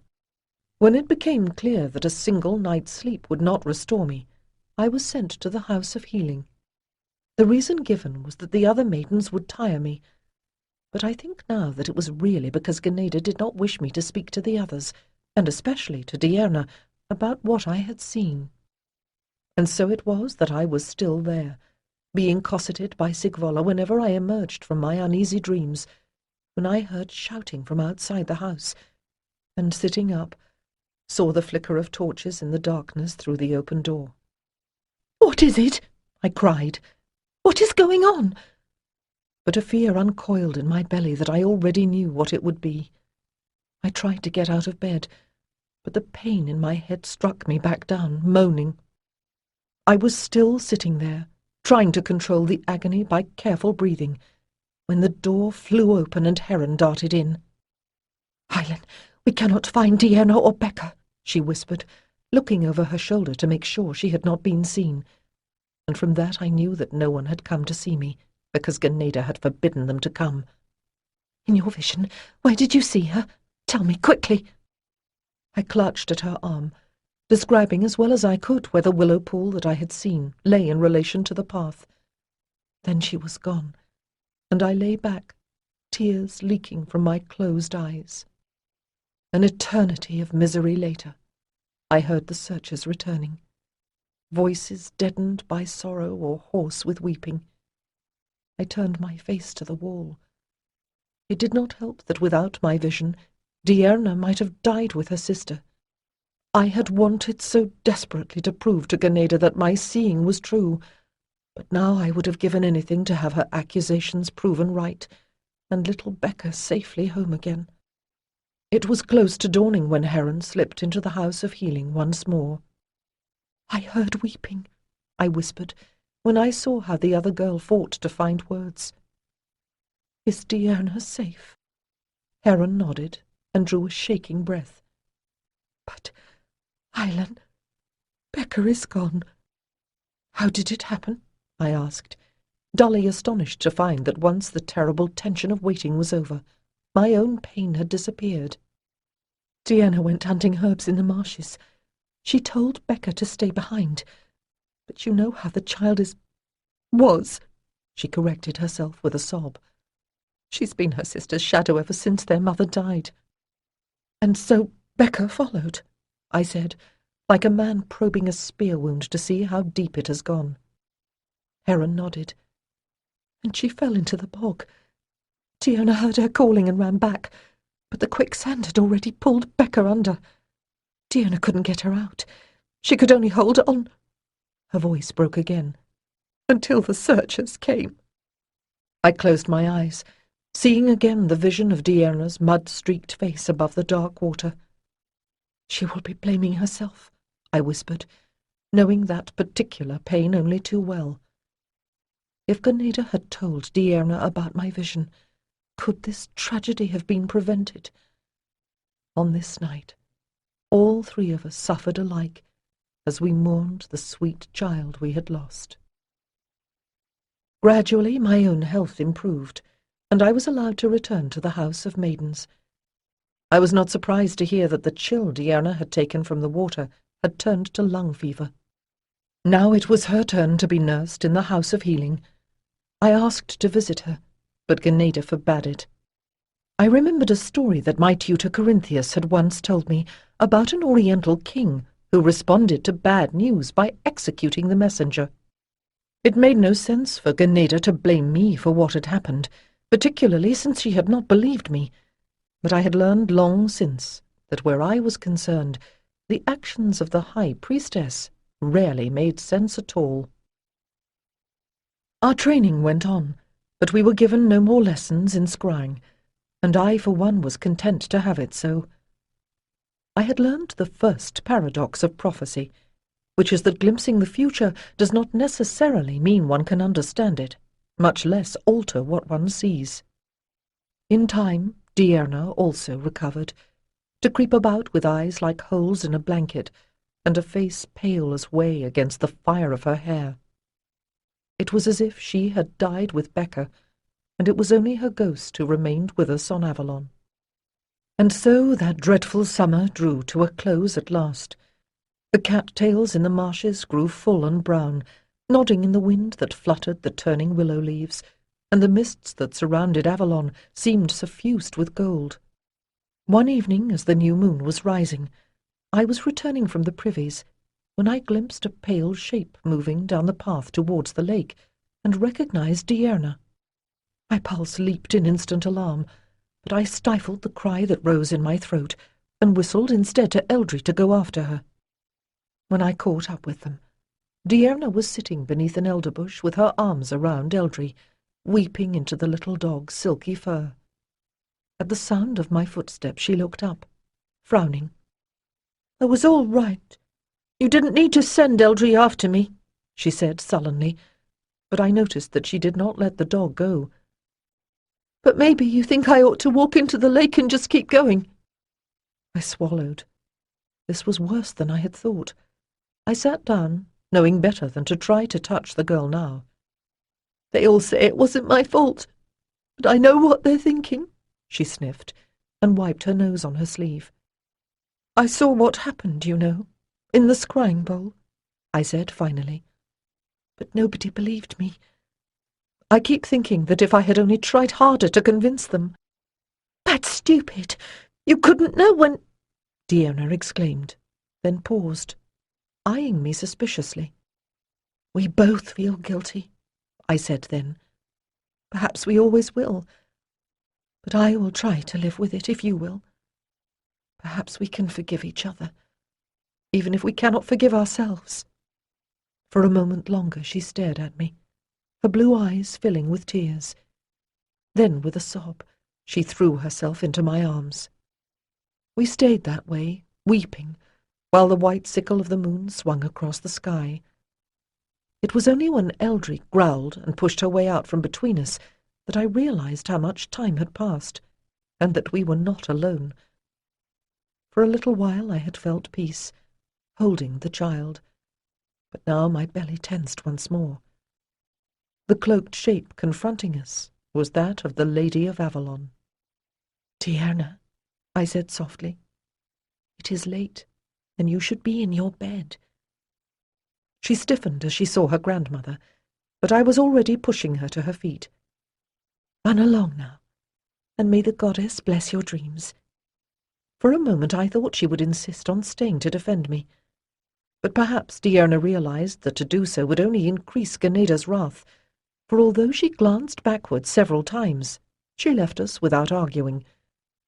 I confess that as I sensed the menace in the lady's silence, I almost called her back again, but this confrontation had been a long time coming, and I knew I must face it alone. I got to my feet. "If you have something to say to me, let us walk out along the shore where our voices will disturb no one." I was surprised to hear my own voice sounding so steady, for beneath the shawl I was trembling. I led the way down to the path that edged the lake, Eldry trotting at my heels. "Why are you angry?" I asked, when the silence had grown unbearable, like the stillness before a storm. "Do you begrudge your granddaughter a little comfort just because it comes from me?" "You killed my sister when you were born," hissed Ganeda. "You ill-wished Becca, and now you are trying to steal the last child of my blood away." I stared at her, anger replacing my fear. "Old woman, you are mad. I loved that little girl, and surely my mother's death was a greater loss to me than to you. But have our choices no part to play in all this? Or has the teaching of Avalon been all a lie? My mother chose to act as priestess in the great rite, and when she knew she had conceived, to keep the child, understanding the risk she ran. And Becca had been told not to follow her sister, and chose to do otherwise. She was too young to know. And you chose to keep me away from both girls," I raged on. "Don't you know I would have watched them like a mother bear to stop what I had seen from coming to pass?" Ganeda gripped my arm, and as she jerked me around to face her, I sensed her energy expanding, and before the wrath of the Lady of Avalon, my anger seemed suddenly the petulance of a child. "You dare to speak so to me? With a single word I could obliterate you where you stand." Her arm swung up in a sweep of dark draperies, like the wing of the Lady of Ravens, and I cowered. For a moment the lapping of wavelets against the shoreline was the only sound. And then, from the rich scent of wet earth and the whisper of water, another kind of power began to flow into me, a steady, enduring strength that could absorb whatever lightnings Ganeda's majestic fury might call down. For a moment, then, I touched something fundamental within, although whether it was the goddess or my own eternal soul, I could not tell. Slowly I straightened, and as she met my gaze, the power ebbed from Ganeda's body, until she was no more than an old, bent woman, shorter than I.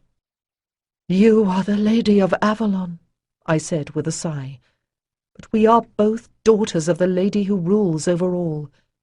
In all that concerns the good of Avalon I will obey you, but it is because I choose to do so." She looked up at me, her seamed features carved in lines of light and shadow by the moon.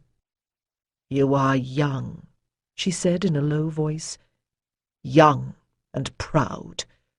Refuse to fear me if you will. Life itself will teach you to be afraid, aye, and the meaning of compromise." She began to make her way back along the shore. "Diana is my kinswoman too," I called after her, "and I will not let you keep me from her." At that, Ganeda turned once more. "Have it your own way," she said tiredly. "But when I was younger, I too had visions. I have looked into the sacred well, and seen that it is Diana who will be my heir. You will do well to make a friend of her, for I tell you now that it is she, not you, who will be the next Lady of Avalon." Slowly, the terrible summer of Becca's death faded into memory. I knew what that tragedy had done to her sister, but as time passed, it became clear that Ganeda had also been affected, more deeply than we, or perhaps she herself knew. In body she was still vigorous. Indeed, I do not believe that anyone without superior stamina could do the work required of the Lady of Avalon. But the edge that could cut friend and foe alike was gone. I found it hard to be sorry, and being young, I did not understand how life's buffets can wear down the spirit. Nor did I care enough to try. Strong in body, and delighting in my own rapidly maturing powers, I went eagerly to my testing, and certain of my decision, bestowed the bag of gold aureae with which I had been provided upon the family of the boy who had given me Eldry 10 years before. And so I entered the mists, and drew up from the depths of my being the word of power that would open the way, laughing because in the end it was so easy, as if I was simply remembering something I had learned long before. Heron and Alia did likewise when their turn came, and, like me, were received back with rejoicing. But Rude never returned from her testing.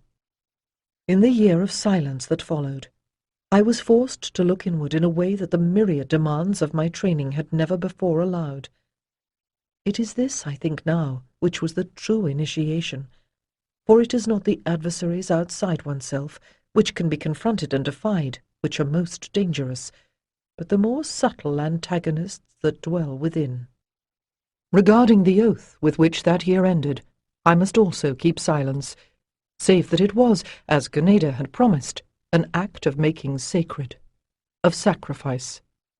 But though I offered myself to the lady to be used as she willed, I did not then understand the warning that we cannot predict or control what the goddess will do with us once that commitment has been made.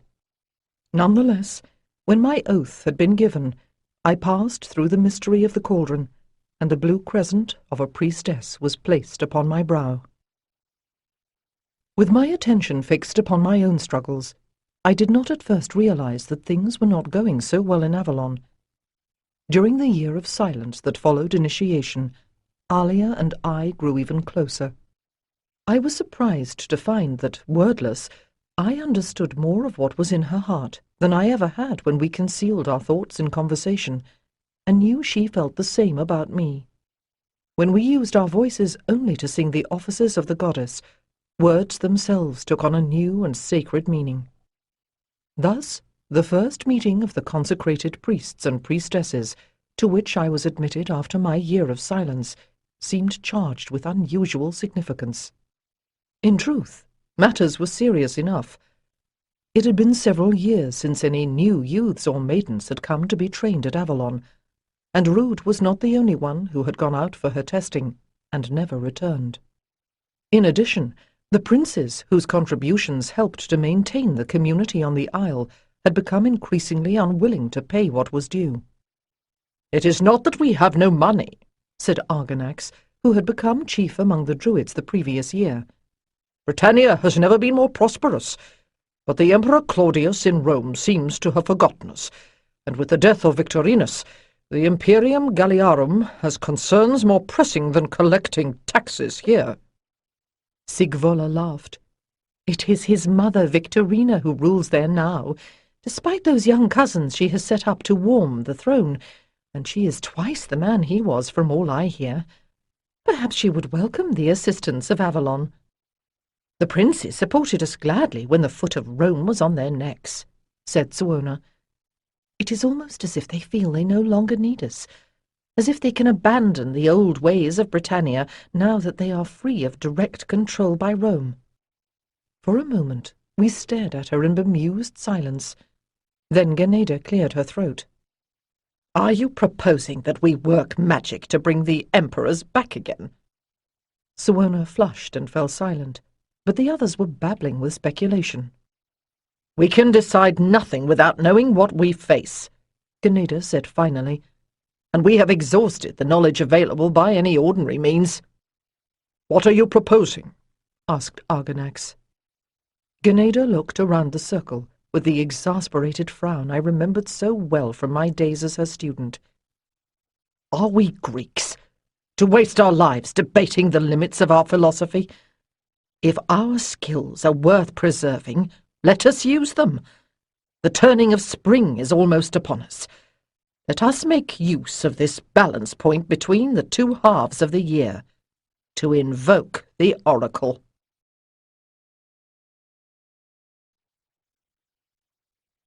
"5. A.D. 270. Seekers on the ancient ways, seekers on the path of light, now the night gives way to day, now the day has equalled night."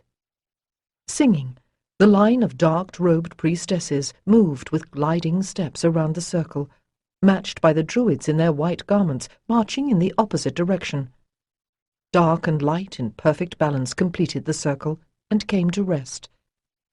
Argonax stepped forward, lifting his hands in blessing. Behind him another priest stood waiting with the gong. The archdruid was a vigorous man in his middle years, but Ganeda, who had moved out to face him, seemed ageless, empowered by the ritual.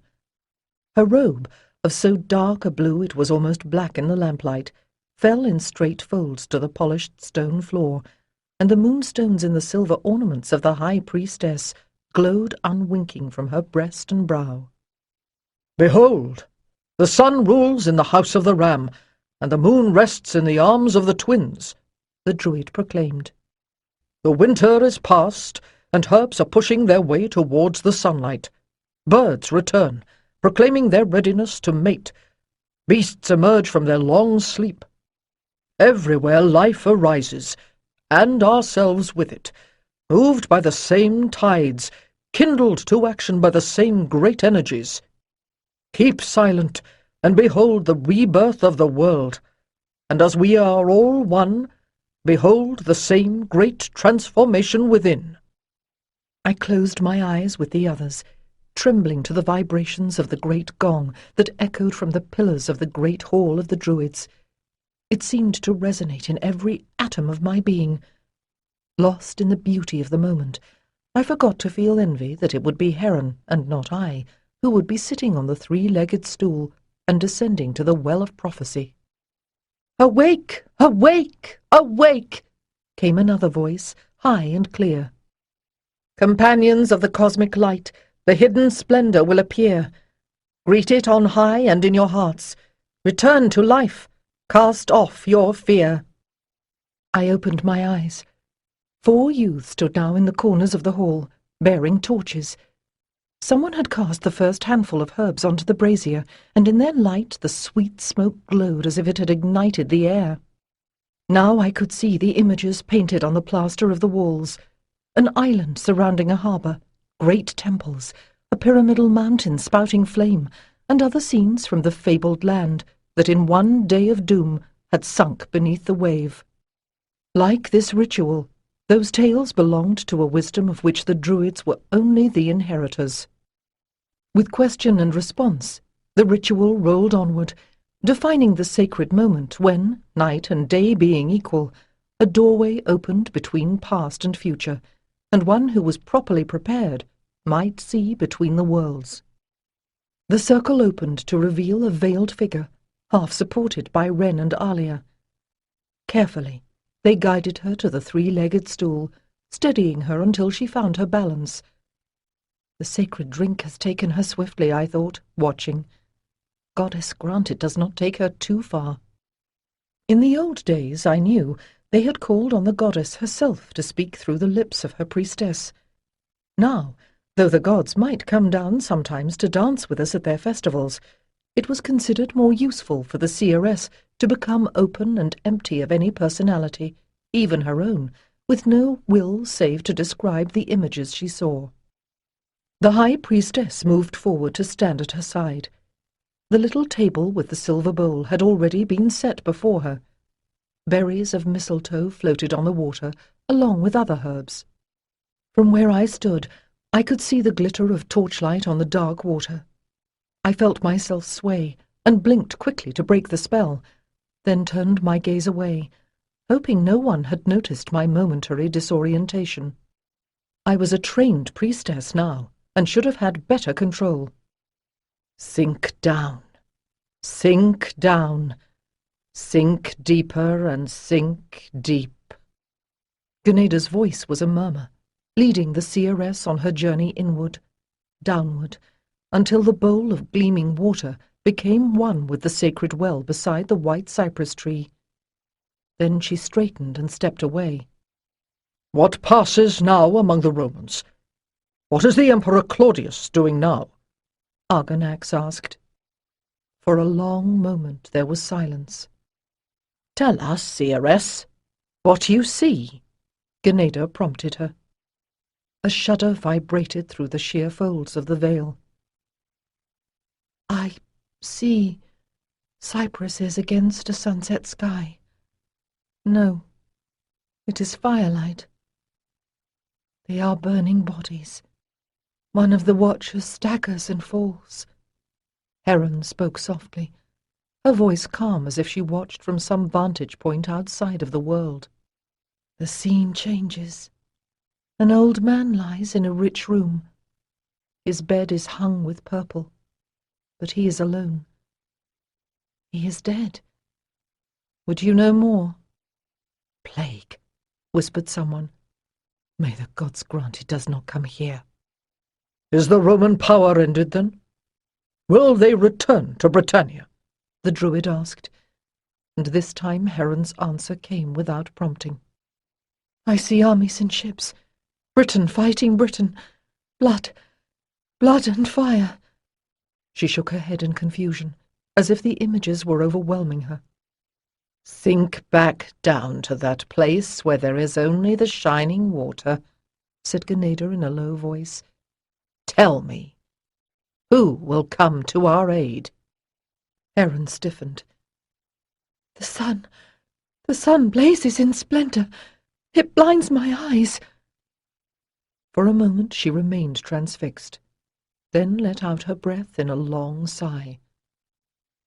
Oh, he comes.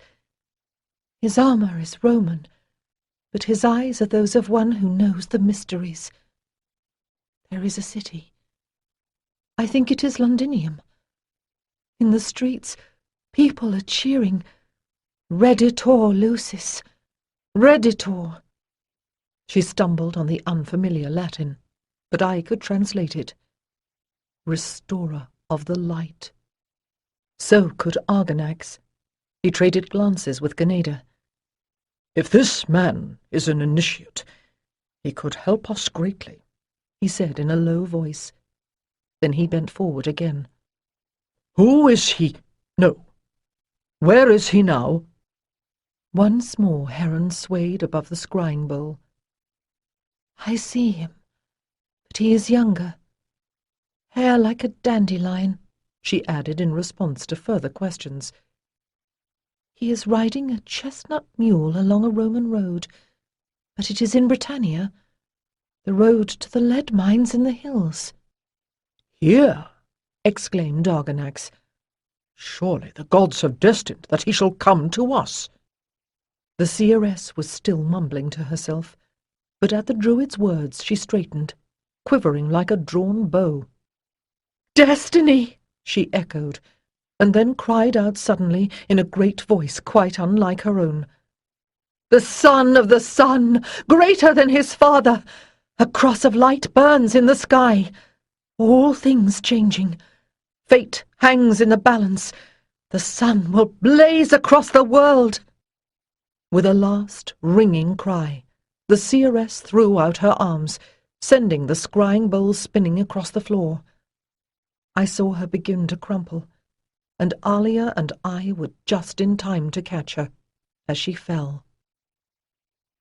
After the noble stonework of Avalon, the round daub and wattle huts of the monks on Inishwitrin seemed clumsy and mean. I drew down my veil to hide the crescent on my brow as we climbed the slope, and Con, the young druid who had been assigned to escort me, moved forward to take my arm. Nearly 6 weeks had passed since the oracle rite, and Beltane was hard upon us. After the usual debate regarding the meaning of the oracle's pronouncements, Argonax had sent some of his young men out to the Mendip Hills to see if any Roman fitting Heron's description could be found, and we had had to wait for their reply. "You will have to let me talk to them. These holy men are forbidden to speak with a female," he said softly. The monks allowed us to keep the few horses belonging to Avalon in their pasture, in exchange for herbs and medicines. I wondered where they thought we came from. "What, do they think I will tempt them to impurity?" I snorted derisively. "I will need to put on the guise of an ugly old woman when we meet the Roman. I might as well begin practicing now." My father had made sure his children learned good Latin. It was one of the reasons I had been chosen for the task of bringing the Roman to Avalon. As the path curved around, I could see the round church, the lower ambulatory supporting a central tower, whose thatch shone golden in the sun. Con showed me a bench near the sanctuary where I could wait, while he went off to see about the horses. It was a surprisingly peaceful place to sit, listening to the soft drone of chanting that came from within, as I watched the meandering progress of a butterfly above the grass. The singing in the church soared suddenly, and I turned to listen. When I looked back, the butterfly had alighted on the outstretched hand of an old man. I blinked, wondering how he had come there without my seeing him, for the area all around the church was clear. The other brothers I had seen wore rough tunics woven from the natural colours of undyed fleece, but the old man's garment shone snowy white. The beard that covered his chest was as white as the wool. "The blessing of the Most High be upon you, my sister," he said softly. "and my thanks to him for allowing me to speak with you once more." "What do you mean?" I stammered. "I have never seen you before." "Oh," he sighed. "You do not remember?" "Remember what?" Defiantly I pushed back my veil. "You are a follower of the Christos, and I am a priestess of Avalon." He nodded. "That is true today, but in ages past we were both of the same order, in the land that now is sunk beneath the waves. Lives and lands pass away, but the light of the spirit shines still." My lips parted in shock. How could this monk know about the mysteries? "What?" I stammered, struggling for focus. "Who are you?" My name in this place is Joseph, but it is not my name you should be asking, but your own. I am called Eileen, I answered swiftly. And Helena? Or Teriki? He answered, and I blinked, finding a strange familiarity in that name. If you do not know who you are, how can you find your way? I know where I am going. With an effort, I stopped myself from blurting out my mission, but it struck me that the old man already knew. He shook his head and sighed. Your spirit knows, but I fear that the flesh you wear now must walk a weary way before you understand. Remember, the symbol is nothing. It is the reality behind every symbol that is all. I was no closer than ever to comprehending who or what this old man might be, but I had training enough to know that what he said was true. Good father, what must I do? Seek ever for the light, he answered, and with his words, the sunlight on his white robe grew blinding. I blinked, and when I looked up, Con was standing before me, saying something about the horses, and the old man was gone. The horses are waiting down by the gate, the young druid repeated. The day is wearing on. Still wondering, I allowed him to help me to my feet. I knew better than to speak of what I had seen, but I knew that I would be thinking about it for a long time to come. Dusk was drawing its cloak across the vale of Avalon, covering marsh and meadow alike with the same dim purple-grey. From my post by the Mendip road, I could see from the higher ground in the east almost all the way to the Sabrina estuary, where the sun was setting into the sea. Now all but the Tor lay in shadow, with a gleam of water below. For 10 years I had said farewell to the sun from within that scene. It was fascinating to observe it from outside.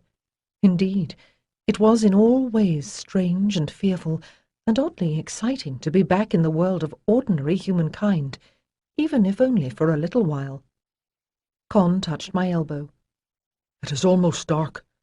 The Roman should be coming soon. Thank you, I nodded, glancing up at the clouds that loomed to the northward. Even the folk of Avalon could not call rain from an empty sky, and we had had to wait for a weather pattern that would serve my purpose. I had held the clouds at bay throughout the afternoon. Now I released some of the energies that bound them, and felt on my cheek the chill, damp breath of the storm. To learn that Heron's vision of the death of the Emperor had been a true seeing was encouraging. The men who drank at the taverna near the lead mines were full of gossip. It was said that Claudius had willed the empire to another general called Aurelian, bypassing his own brother Quintillus, who, after an abortive attempt at a coup, had died by his own hand. "He will come, never fear," said the druid who had been waiting for us. "These Romans are creatures of habit, and every evening for the past week he has come this way." "He is fair-haired?" I asked once again. "As fair as bleached flax, with the mark of Mithras between his brows." I reached up beneath my veil to touch the blue crescent tattooed on my own forehead. He is an initiate, I reminded myself, and may see more than an ordinary man. I will have to be careful. From beyond the curve of the road came a curlew's piping call, an unlikely sound for the high moors, but the Roman whose coming it signalled would not know. I took a deep breath, lifted my arms to the heavens, and released the clouds. In moments I felt the first spatterings. By the time the figure on the red mule came into view, the rain was driving down in sheets, as several storm fronts that would have passed over one at a time released all their stored-up water at once. Our quarry had pulled up in the tenuous shelter of an elder bush, holding his sagum cloak half over his head in a vain attempt to protect it. For a little longer I watched him. "Stay out of sight," I told the 2 druids, wrapping my mantle more securely. "But when I move, follow me." I gave my mount a kick and reined it across the slope below the road. "Help! Oh, please!" Please help me!" I called in the Roman tongue, pitching my voice to carry above the storm and hauling on the reins of the pony, who had started to plunge as if to make my plight a reality. For a moment nothing happened, and I let the pony move forward, clutching its mane. "Can anyone hear me?" I cried again, and saw the red mule at the rim of the hill. I was wearing a white mantle. The Roman should be able to see it even through the storm. I screamed and gave the pony a good kick, hanging on desperately as it galloped down the hill. I heard a Roman oath and the crashing of brush as the mule scrambled after me, but we were all the way down the hill and well into the tangle of oak and alder beyond before the Roman caught up with me. "Lady, are you hurt?" His voice was deep, and so far as I could see beneath his sagum, his body seemed sturdy and tall. He grabbed for the reins that I had artistically allowed to fall as he arrived. My pony ceased to struggle, recognizing a master's hand, and freed of the need to divide my strength between my mount and the storm, I drew the next squall shrieking down upon us. "Thank you, thank you!" The pony ran, and I feared I would fall. He edged the mule closer and put his arm around my shoulders. I leaned against him gratefully, aware now just how long it had been since I had done much riding. His warmth spread through me faster than I would have expected. Perhaps Heron was right, I thought dimly, and he really was the sun. "I must get you to shelter," he muttered against my hair, and a shiver ran through me at the touch of his warm breath. The storm had expended its first fury, but the rain was still driving down. "That way," I said, pointing southward. "There is an old tile shed." The tile makers had not yet started work for the summer. We had slept there on our journey here. By the time we reached the shed, I did not have to feign exhaustion. My knees gave way as I slid down from the pony, and only the Roman's quick reaction saved me from falling. For a moment he held me, and I realized that we were matched in height. In what else would we be a match, I wondered then, feeling the strength in his arms. Not that I was likely to find out. The council, in its wisdom, had decided to bind the Roman to our cause by giving him one of our priestesses in the great rite at the Beltane fires. Because of my command of Latin, the task of bringing him to Avalon had fallen to me. But the priestess, whom the lots had selected to be his consort, was not me, but Alia. I watched, shivering, as the Roman proceeded with swift efficiency to build a fire. At least the tile-makers had left plenty of fuel for it. The little flame leaped and kindled, revealing a sinewy arm, strong cheekbones, short hair plastered close to his head, and darkened to old gold by the rain. As the fire began to catch in the larger branches, he stood to unfasten his sagum and drape it, dripping, over one of the low beams. He wore a tunic of good grey wool edged in red. A short sword in a well-worn leather sheath hung at his side. "Let me take your mantle, lady," he said, turning. "The fire will warm the air in here soon, and perhaps it will dry." The fire flared suddenly, for the first time revealing him fully, and my world stood still. I saw intelligent grey eyes that enlivened a rather ordinary face, permanently reddened by exposure to sun and wind, and pinker than ever from the cold. Tired and wet, he was hardly at his best, but he would never be famous for beauty. His colouring proclaimed him Roman by culture rather than ancestry. He hardly seemed the stuff of prophecy. Yet I knew him.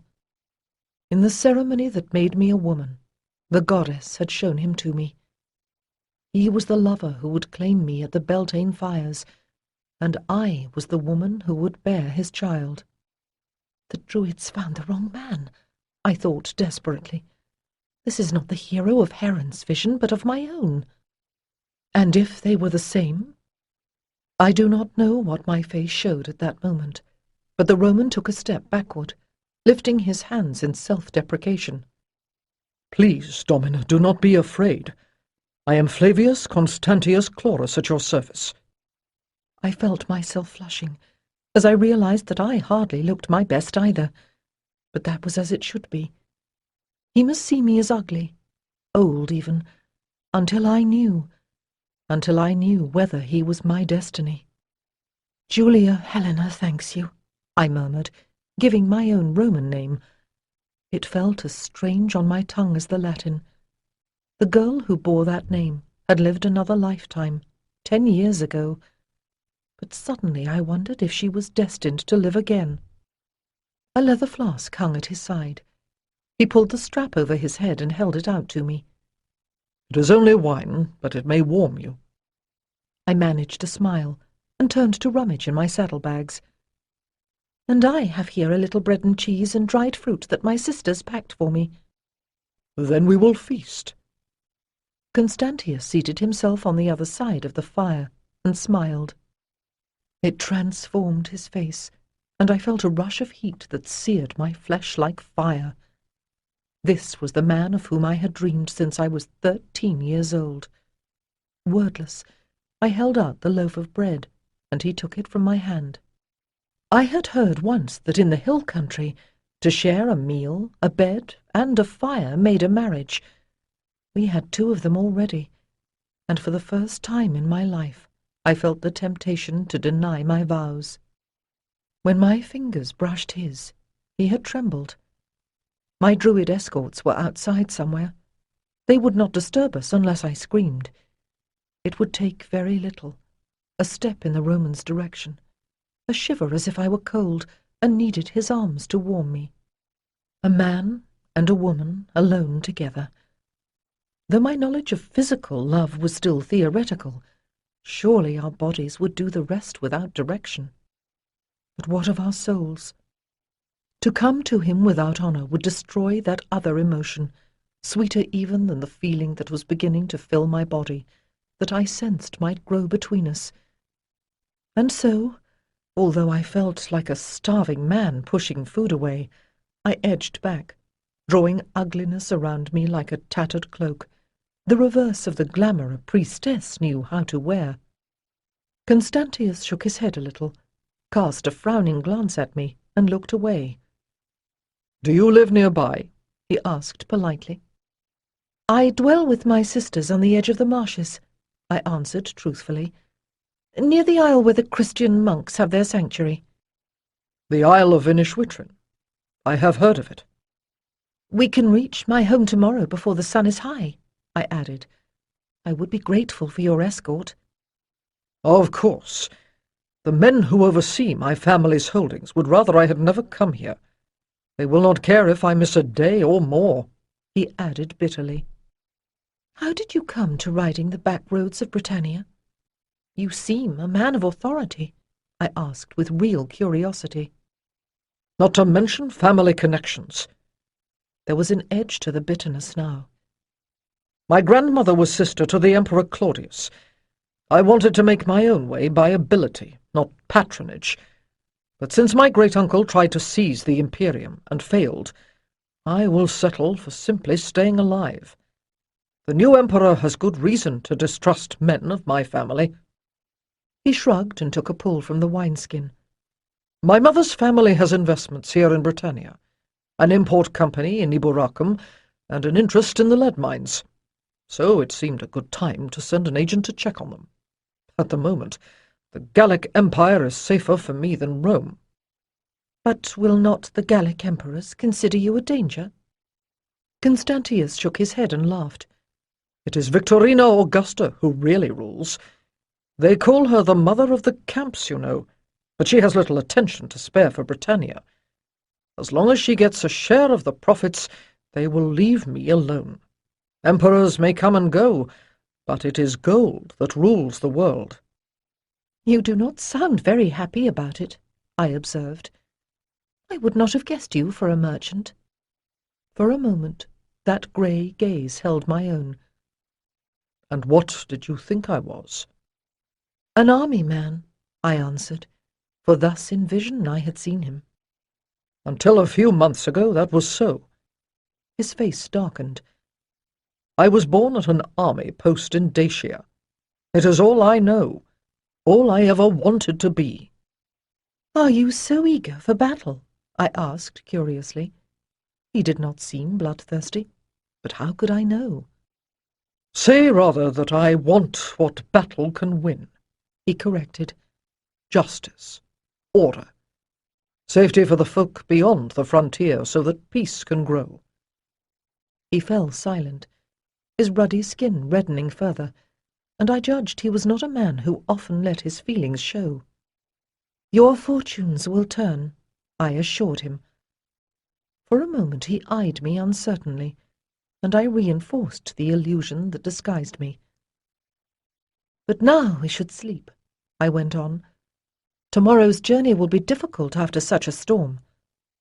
But in truth, it was not the riding that had exhausted me, but the effort to conceal my essence, when what I really wanted was to offer him my body and my soul. By morning the rain had stopped, but as the day grew warmer, the ground's excess moisture became wisps of fog. As we rode it grew thicker, until tree and meadow disappeared, and the only thing visible was the path before us. "Domina," said Constantius, "we must halt, before we wander from the road and end up sinking in some bog." "Do not be afraid. I know the way," I answered him, and indeed, I could feel the power of Avalon drawing me forward. We had come around by the higher ground to the north and east, where a narrow neck of land ran out to the isle. "I am not afraid, but I am not a fool either," he replied. "We will go back to the shelter and wait for the weather to clear." He reached out to take my bridle rein. I kicked the pony forward and reined it sharply around. "Flavius Constantius Chlorus, look at me!" I let the illusion of ugliness fade, and called up the power of the priestess to take its place. I could tell I was succeeding when his face changed. "Lady," he breathed, "now I see you as I did before." I wondered what he meant, as this was the first time I had used the glamour, but the power was continuing to build around me. "I have been sent to bring you to the holy Isle of Avalon. Will you come with me freely, and of your own will?" "What will I find there?" He was still staring at me. "Your destiny." And Alia, I thought then. For a moment I wanted to cry out to him to turn, to flee. "And will I return to the human world?" "It is there that your fate will be fulfilled." 10 years of discipline spoke through me. "And will you go with me? Swear." "I will. I swear it by my eternal soul." Later, I told myself that I had believed he was asking if I would go with him to Avalon, but I think now that a deeper wisdom made that vow. "Then I will come with you." I turned, lifting my arms to draw down the power, and as I spoke the spell, the world changed around us, and with the next step, the mist was rolling away to either side, and we entered Avalon. Since dawn the drums had throbbed through the earth of the Holy Isle, the heartbeat of Avalon filled with the excitement of the festival. White hawthorn weighted the hedges, and creamy primroses and bluebells flourished beneath the trees. It was Beltane Eve, and all the world trembled with expectation. All but Alia, who was trembling with fear. "Why has the goddess laid this upon me?" she whispered, curled upon the bed that had been hers while we awaited initiation. There were currently no priestesses in training, and they had given the house to us to prepare the Beltane bride for the festival. "I do not know," I answered her. "But we have been taught that often her reasons for setting our feet upon a path are not apparent until we reach its ending." I spoke for my own sake as much as for hers. In the 3 days since I had brought Constantius to the isle, I had not seen him, but he haunted my dreams. Alia shook her head. "I never intended to go to the Beltane fires. I would happily have lived a virgin until my life's end." I put my arms around her and rocked her gently. Our unbound hair mingled on the pillow. "Constantius will not hurt you, darling. I rode with him for 2 days. He is a gentleman." "He is a man!" "Why did you not tell them of your fear when they chose you?" I stroked her hair. And why, I asked myself, had the lot not fallen on me? "We swore obedience to the council at our initiation. I thought they must know best." I sighed, understanding how it must have been. Of us all, Alia had always been the most biddable. For the first time, I wondered if the lot had fallen upon her entirely by chance. "They said the goddess would give me the strength to do it, but I am afraid. Help me, Eileen." I stilled, understanding in a single instant how I might fulfill both her desire and my own. Or perhaps I had already planned it in some secret part of my soul, and only now, like some molting insect hidden in the soil, had the idea emerged into the light of day. Justifications came easily. Alia was the choice not of the goddess, but of Ganeda. All that was required was a virgin priestess. It did not matter who she was, so long as she came willingly to the fire. And the substitution would be so easy.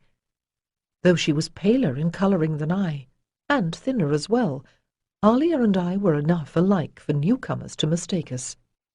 The younger girls nicknamed us the Sun and the Moon. The one reason I did not give myself was the true one, that Constantius Chlorus was mine, and it would be like death to see him lead another woman to the bridal bower. "Shh, be easy." I kissed Alia's soft hair. "Both the bride and her attendants go veiled to the ceremony. We will exchange clothing, and I will take your place in the ritual." Alia sat up, gazing at me wide-eyed. "But if you disobey, Ganeda will punish you." "It doesn't matter," I answered. "Not once I have spent the night in Constantius's arms." The firelight, seen through the sheer linen of my veil and the screen of branches, filled the circle with a golden haze. Or perhaps it was the aura of power that the dancers were raising, for with each circuit around the bonfire it grew stronger. All the folk of Avalon were here in the meadow at the foot of the tor, and most of the people from the lake village as well. My whole body vibrated as the earth shook to their footfalls, or perhaps it was the beating of my heart. I could feel the dancing building to its crescendo. Soon, I thought, licking dry lips. It would be soon. The other maidens shifted restlessly on the bench beside me, Heron and Alia and Wren, all of us clad alike in green gowns and veils and garlands of spring flowers. But only I bore the hawthorn crown. My skin still tingled from the water of the sacred pool, for we had all helped to bathe Alia, and in the process been cleansed ourselves. I had shared her fast and her vigil. All the ritual requirements had been completed. This substitution might be disobedience, but at least it would not be sacrilege. "The Roman has been bathed and prepared as well," said Ganeda, who waited with us. "When he arrives, you will be brought out to him. Together, you will partake of the sacred food, and together you will enter the bower on the far side of the dancing floor. You are a virgin field, in which he will sow the seed that will engender the child of the prophecy." "And what will I give to him?"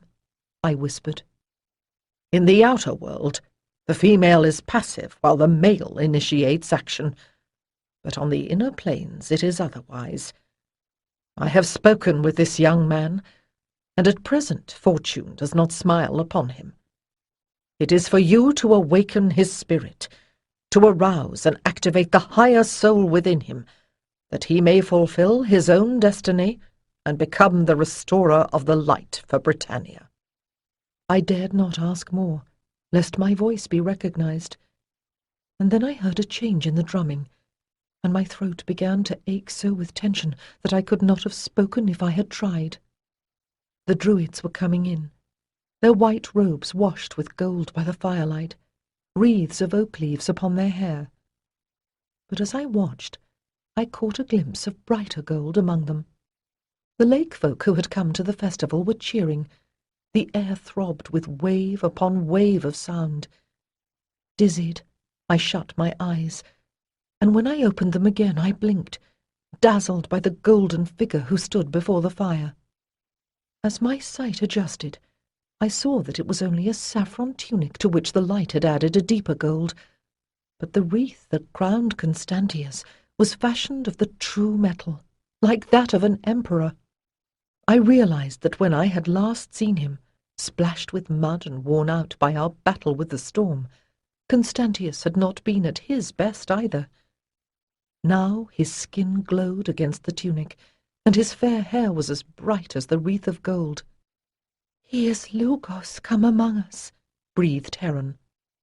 "and Apollo," whispered Alia. "and Mithras of the soldiers," added Wren. He stood like the sun god in the midst of the druid oaks.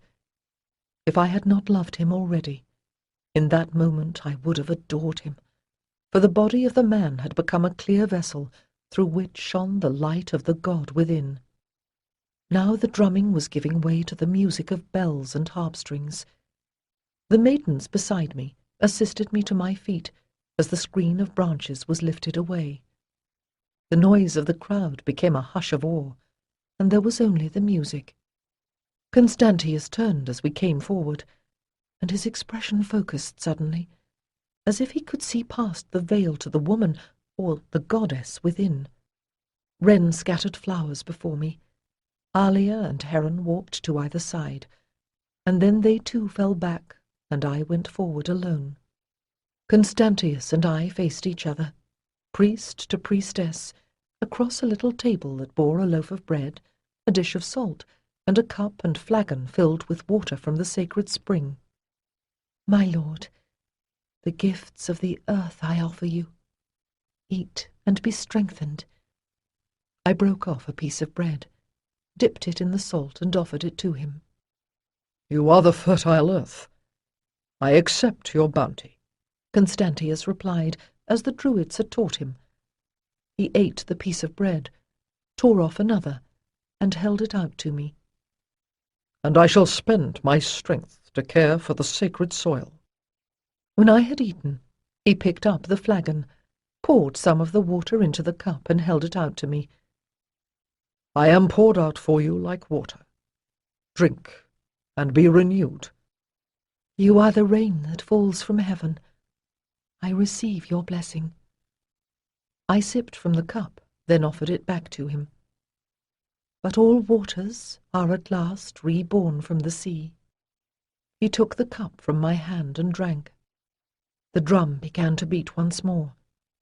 I took a step backward, beckoning, and he followed me. The music moved faster, and I began to dance. My feet no longer seemed to belong to me. My body had become an instrument to express the music as I bent and swayed in the sinuous spirals of the sacred dance. My garment, of a linen almost as fine as the veils that hid my face, clung and flared as I whirled. But always as I circled, Constantius was my centre, to whom I turned as a flower to the sun. First he swayed, and then, as the music broke through the last of his Roman conditioning, he began to move, a stamping, vigorous kind of dance, as if he marched to music. Closer and closer we came, mirroring each other's movements, until he caught me in his arms. For a moment we stood breast to breast. I could feel his heart beating as if it were my own. Then he lifted me, as easily as if I had weighed no more than Heron, and bore me away to the bower.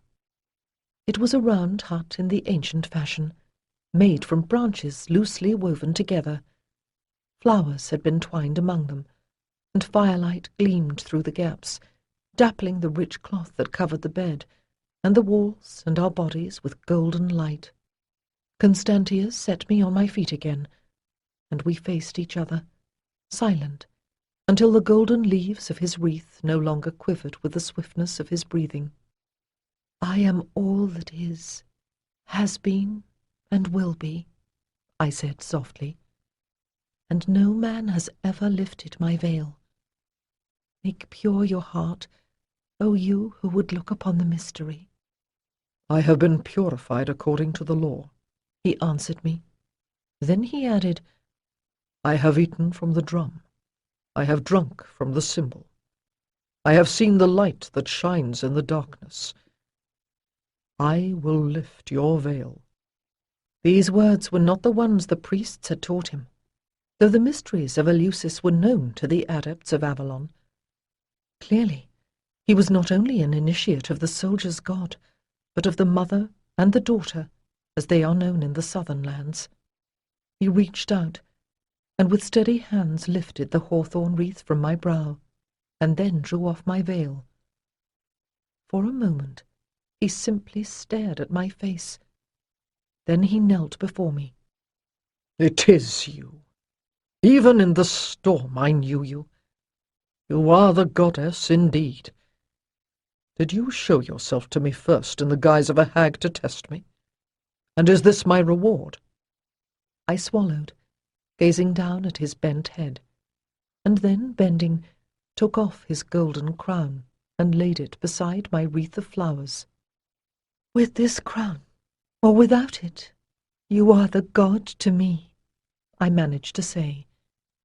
It was I indeed, and even then I loved you. He looked up at me, his eyes still wide and unfocused, set his hands upon my hips, and drew me forward, until his bent head rested at the joining of my thighs. I felt a sweet fire begin to build between them, and suddenly my knees would no longer bear me, and I slid down, down between his hands, until we knelt together, breast to breast, and brow to brow. Constantius gave a little sigh then, and his lips found mine, and as if that had completed a circuit of power, suddenly the fire was everywhere. I clutched at his shoulders, and his arms came tight around me, and together we fell to the bed that had been prepared for us. Our clothing had been made so that at the removal of a few pins it would fall away, and soon there was no impediment between us. His body was hard with muscle, but his skin was smooth, sliding across mine, and his strong hands tender, as he taught me ecstasies that had never been mentioned in my training. And then we came together. I set my arms about him, as the power of the god came down, shaking him until he cried out. And as he gave his soul into my keeping, the power of the goddess bore my own away to meet him, and there was only light. When time had come back from eternity once more, and we lay quiet, clasped in each other's arms, I realized that outside the hut people were cheering. Constantius stilled, listening. Are they cheering for us? They have lit the bonfire atop the tor, I said softly. On this night there is no separation between your world and Avalon. The priests will huddle in their cells for fear of the powers of darkness, but the fire that is lighted here will be visible all over the vale. On other hills, folk are waiting to see it. They will kindle their own fires then, and so, from hill to hill, the light will spread across Britannia. And what about this fire? He touched me once more, and I gasped as flame rippled upward. Oh, my beloved, I think the fire we have kindled between us will light the whole world.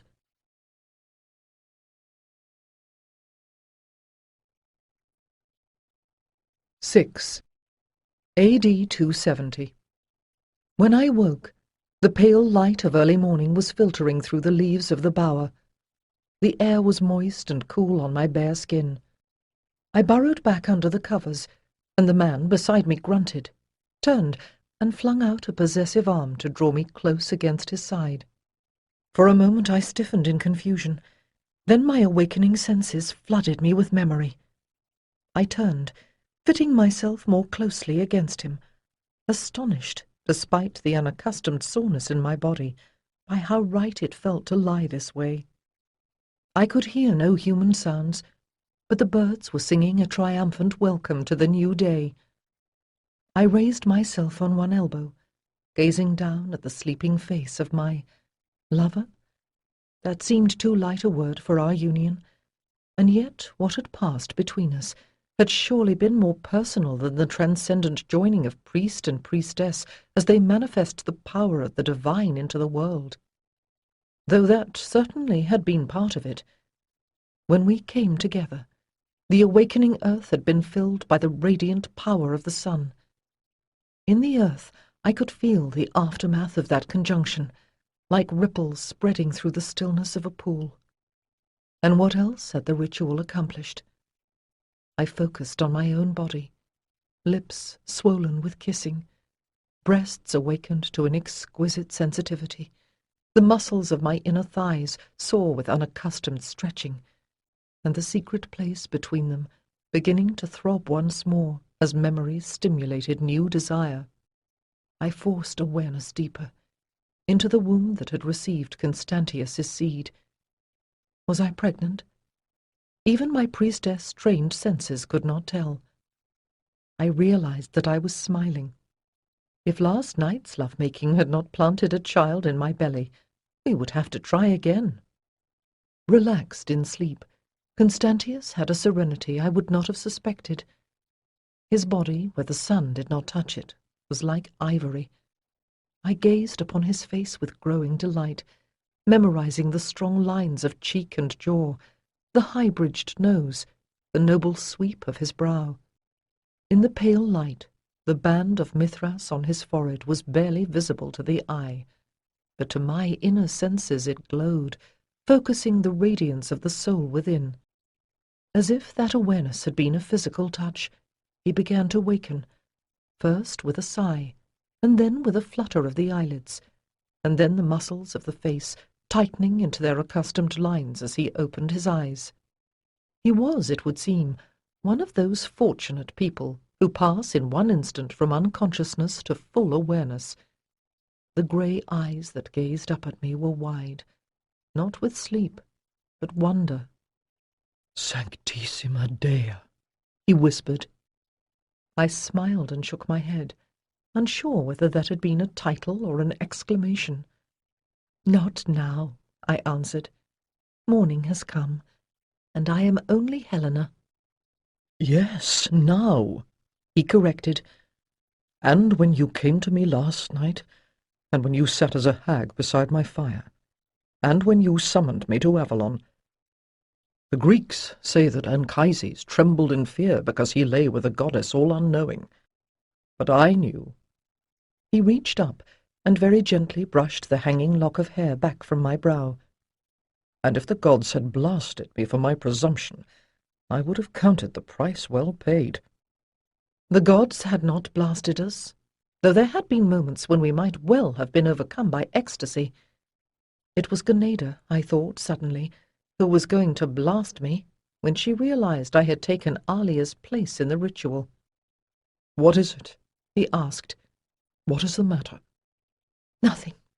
Nothing you have done," I said quickly, and bent to kiss him.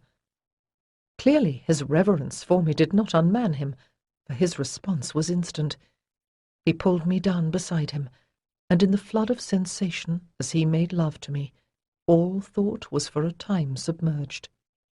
When I became capable of coherent thought once more, the light that was filtering through the leaves of the bower was bright and golden, and I could hear the murmur of voices from outside. "We should dress," I murmured against his cheek. "The priestesses will be coming soon." His grip tightened suddenly. "Will I see you again?"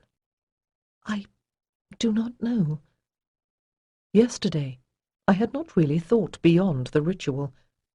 I had known I wanted Constantius, but I had not considered how difficult it would be, once I had lain with him, to let him go. "Come with me." I shook my head, not in denial but confusion. I believed that I had been justified in taking the place of the Beltane bride, because Constantius was the lover promised to me by my vision. But if that was so, then what of the images of foreign lands that I had seen? Much as I loved him, I did not want to leave Avalon. What does this mean to you? Gently I brushed the sign of Mithras on his brow. For a moment he looked taken aback. I waited as he struggled to frame an answer, understanding how deep was the inhibition against speaking of the mysteries. "It is a sign of my devotion to the god of light," he said finally. As this sign signifies my own dedication to the goddess, I indicated the blue crescent between my own brows. I am a priestess of Avalon, and bound by my vows. "Was it only obedience to your vows that brought you to me last night?" he asked, frowning. Can you truly think that, after this morning? I tried to smile. "Helena, I beg of you, let there always be truth between us."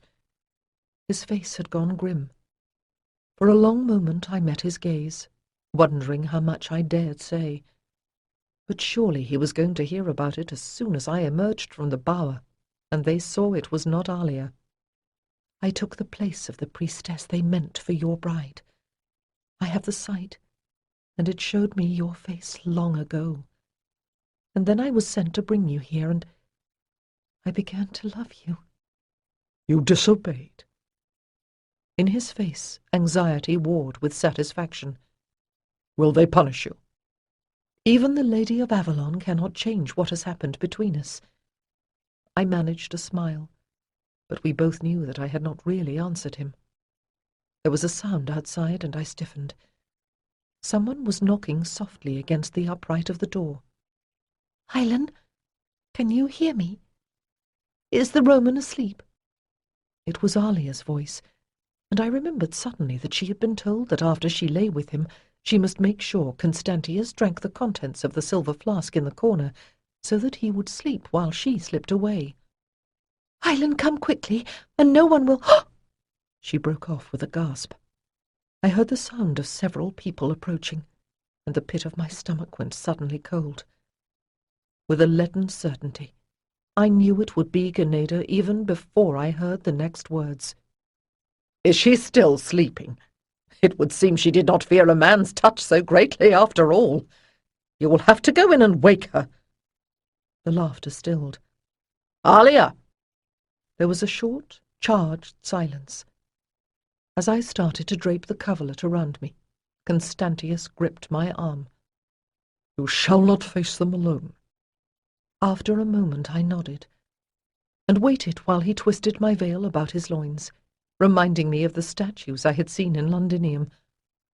One arm went protectively around me.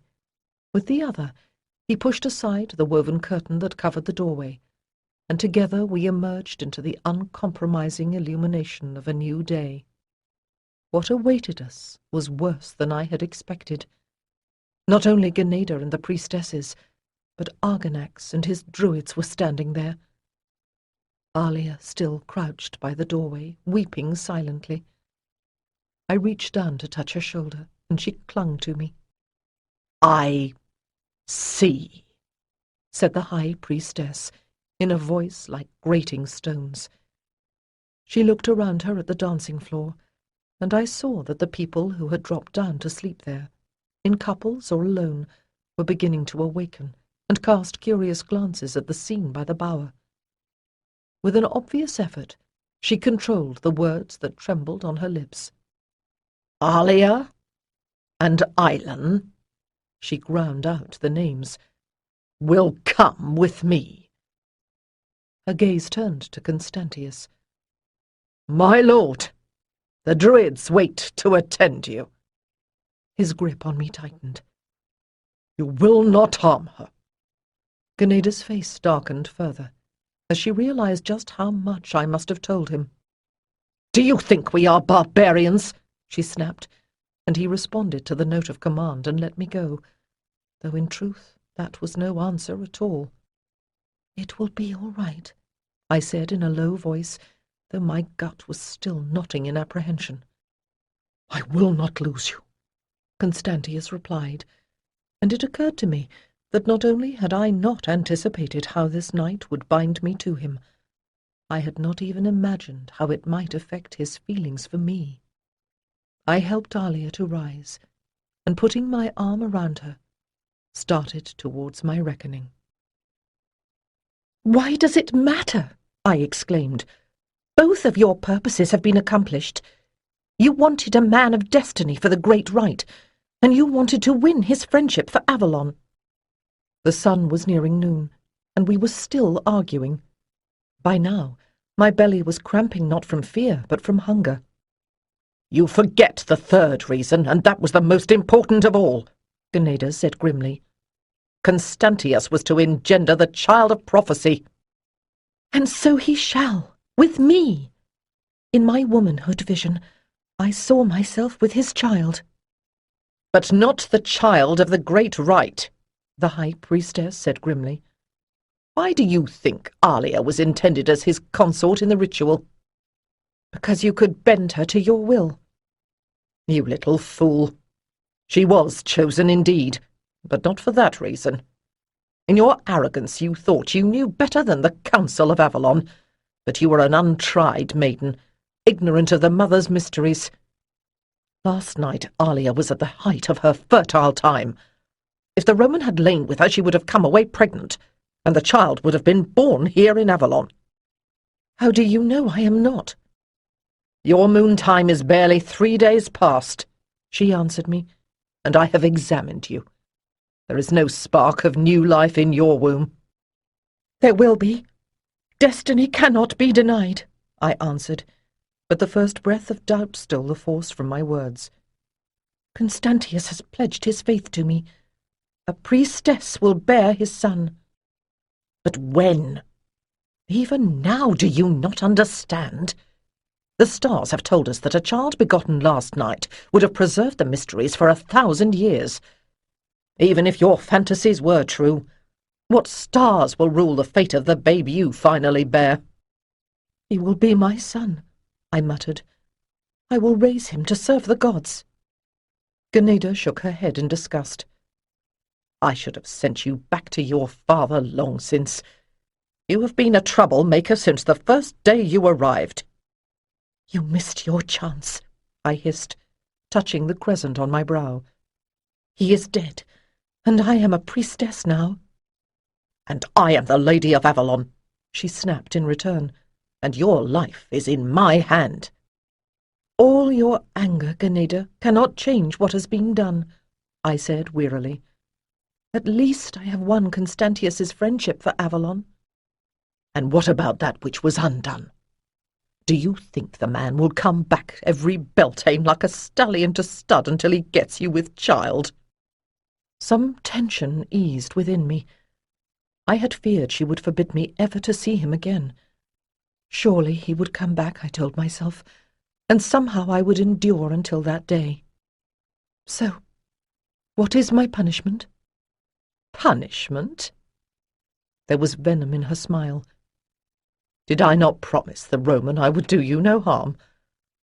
You have chosen your own condemnation, Helena. When Constantius leaves, you shall go with him."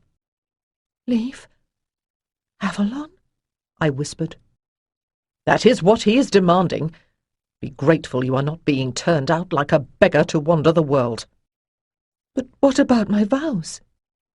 "You should have thought about your vows last night before they were broken. In the old days you would have been burned for that crime." In her lined face, a sour satisfaction was replacing the fury. I stared at her. I had disobeyed her order, certainly, but surely I had given myself to Constantius as the goddess willed. "You have until the sun goes down to make ready," Ganeda said then. "When the festival is done, you will be banished from Avalon." The end of the day, when the lengthening rays of the sun laid a sheen of gold across the waters of the lake, had always been my favourite time on Avalon. But now, the defiance that had carried me through this day was ebbing with the light. The day had been warm for the season, but as the Druids escorted me down the processional way, I trembled with a chill that came from the soul. At that moment, I might have begged for mercy, but I could see that even if I fell to my knees before her, Ganeda would not alter her decree. I could see no triumph in her face, but it must have been there. She had blamed me for the death of her sister when I was born, and seen me as a threat to her own dynasty ever since I returned to Avalon. Surely she must be rejoicing to get rid of me at last. The other priestesses took their places beside her. Alia was not among them, and I thought that whatever punishment she was receiving could not be so great as not being allowed to say goodbye. Sigvola was weeping, and the others looked grim, but Ganeda's features seemed carved from the same grey stone as the granite pillars that marked the path. "Ailen, daughter of Rian," she said, "you have broken the law of Avalon. What penalty the goddess may impose is not for me to decide, but you may no longer live among us. When you first came to this isle, we welcomed you as a sister. Sisters," she turned to the others, "you must turn from her and forget even her name." And one by one, the women who stood beside her turned, until I saw only a line of blue-clad backs. I understood then why Alia had not been allowed to come with them, for surely she would never have turned from me. "By earth and air, by fire and water, you have been nourished among us," Ganeda said then. "By those elements, your link to Avalon shall be severed." She gestured, and a smaller figure came forward, bearing a tray. I recognized Diarna's bright hair, and a momentary anger stiffened me. Shameful, I thought, to require this of the girl. Ganeda took a handful of dirt from the wooden bowl. "The earth on which you rested becomes dust, and spirit blows it away." She cast the dirt into the air, and it swirled away upon the wind. "The fire of love is quenched." She thrust the candle into the bowl of water. "And the water of life poured out." She tipped the bowl, and the water fell in a shining stream. Diana's cheeks were streaked with tears, but I could no longer pity her. I swayed, feeling my strength drain away with the water that was soaking into the ground. "Go," the voice of the high priestess told like a bell. "When the mists close behind you, to us you will become a dream that vanishes with the dawn. Go, and forget that you were ever a priestess of Avalon." The druid took my arm, and I had no power to resist him. I had become a wraith, and even he would not be able to see me for long. I dared one look behind me. Ganeda was still standing, watching me, but surely the brightness I saw in her eyes could not be tears. Then she too turned away. I stumbled down the path to the shore.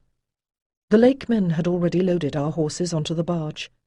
Constantius was waiting beside it, the only bright and solid thing left in my world. He called out my name, and I hurried towards him.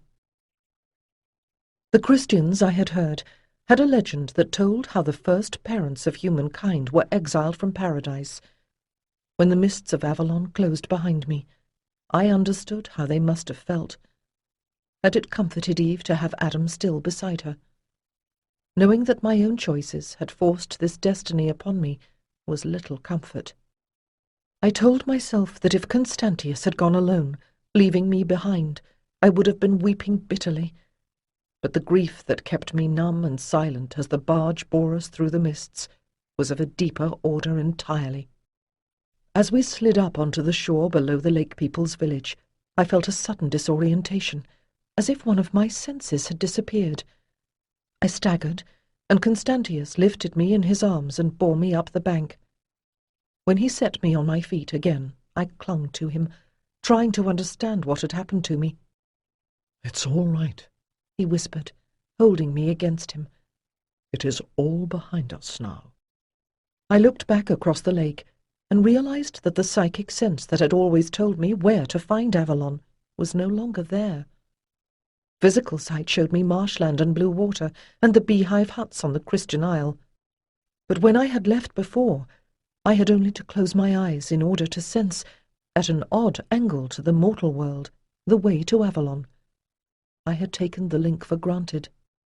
Through it, the High Priestess could check on the well-being of her absent daughters, for even when priestesses were sent on errands away from the Holy Isle, a thread of connection remained. But now Ganeda had severed it, and I was like a sapling that the flood uproots and whirls away.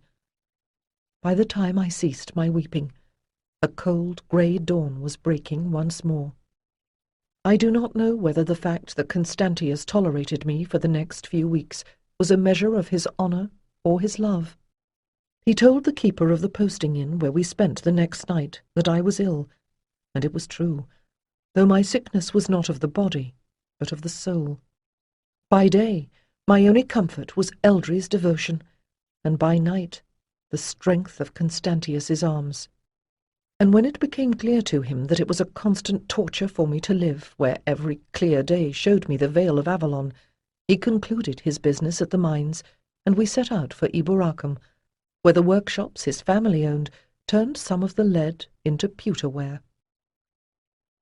Constantius hired a trader to guide us cross-country through lanes and byways to the great Roman road that runs northeastward from Lindinus to Lindum.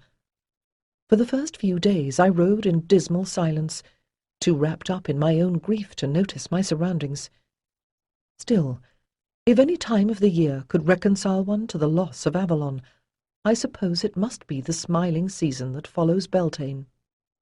Cold though the wind might sometimes blow, the bone-deep chill of winter was gone. The triumphant sun laid a golden blessing across the land, and the land with joyous abandon made it welcome. The brilliant green of new leaves resounded with the songs of returning birds, and every hedgerow and woodland ride were adorned with flowers.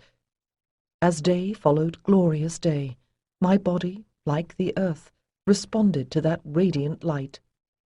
For so long, too long, I had searched out herbs only for their utility.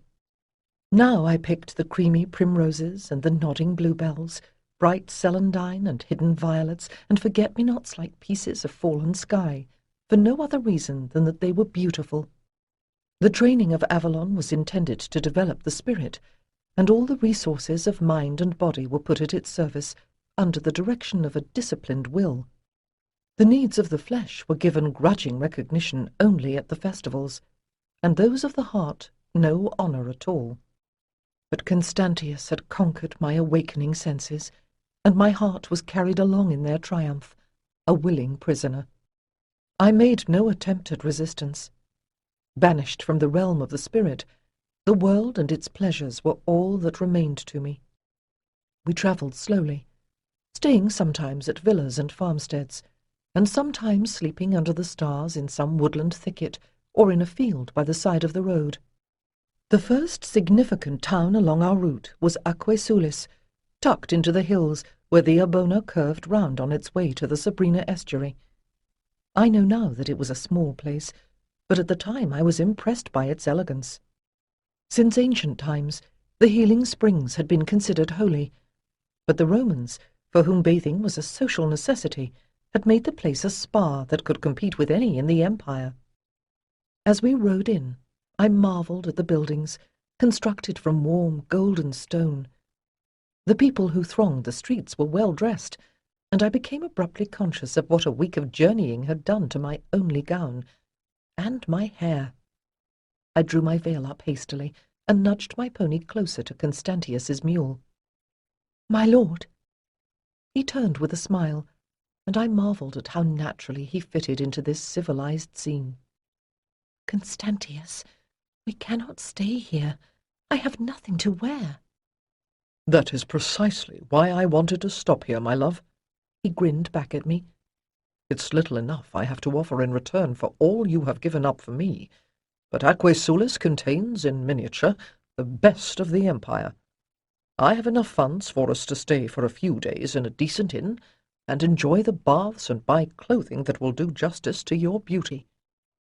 I began to protest, but he shook his head. "When we arrive at Eboracum, I will be introducing you to my associates in business, and you must do me credit. Think of the shopping as something you can do for me." I sat back in the saddle, my face flaming. It was still a surprise to be reminded that he thought me beautiful. I did not know if it was true. There were no mirrors on Avalon, but it mattered little so long as I found favour in his eyes. Shopping in Aquae Sulis was rather overwhelming to one who had grown up with one gown for every day and one for ritual, though even Constantius widened his eyes at the prices. I came away with a tunica the colour of terracotta, banded at the hem with green and gold, and a pallor of green wool to wear with it, and another ensemble in the rosy shades of dawn. I acceded willingly to whatever Constantius wanted me to wear, as long as it was not priestess blue. Leaving Eldry to guard our gear in the inn, we dined in the garden of a taverna on the main street, and then proceeded to the temple complex that included the baths. It was becoming clear that Aquae Sulis was not an ordinary Roman town. Dominated by the religious buildings that had grown up around the sacred spring, it was as dedicated, in its own way, as Avalon. I was accustomed to fine stonework, though the carvings that adorned the buildings seemed ornate after the stark simplicity of the Isle. And though it was true that my people had carved images of their deities, the Druids of Avalon taught that the gods were most truly worshipped beneath the open sky. Thus, I could tell myself that the image of Sulis Minerva that stood in the round tholos in the square before the bath precincts was only a statue, though I avoided meeting the calm gaze of the bronze head beneath the gilded helmet as I hurried by. I hung back as Constantius purchased a bag of incense to cast on the fire that burned on the altar in the courtyard, resenting his unself-conscious piety, even as I admired it. But what had such observances to do with me, who had known the mysteries of Avalon? Known, and lost them, a deeper self reminded me. Very well, I told myself, I would learn to survive with no gods at all. A Gorgon face glared fiercely from the portico of the temple, its hair and beard writhing in contorted rays. Another solar deity reigned from the arch that led into the baths. For Constantius's sake, I thought then, I might be willing to keep that one. He paid our fees, and we passed beneath the arch, and I coughed at the sudden gust of moist, heated air.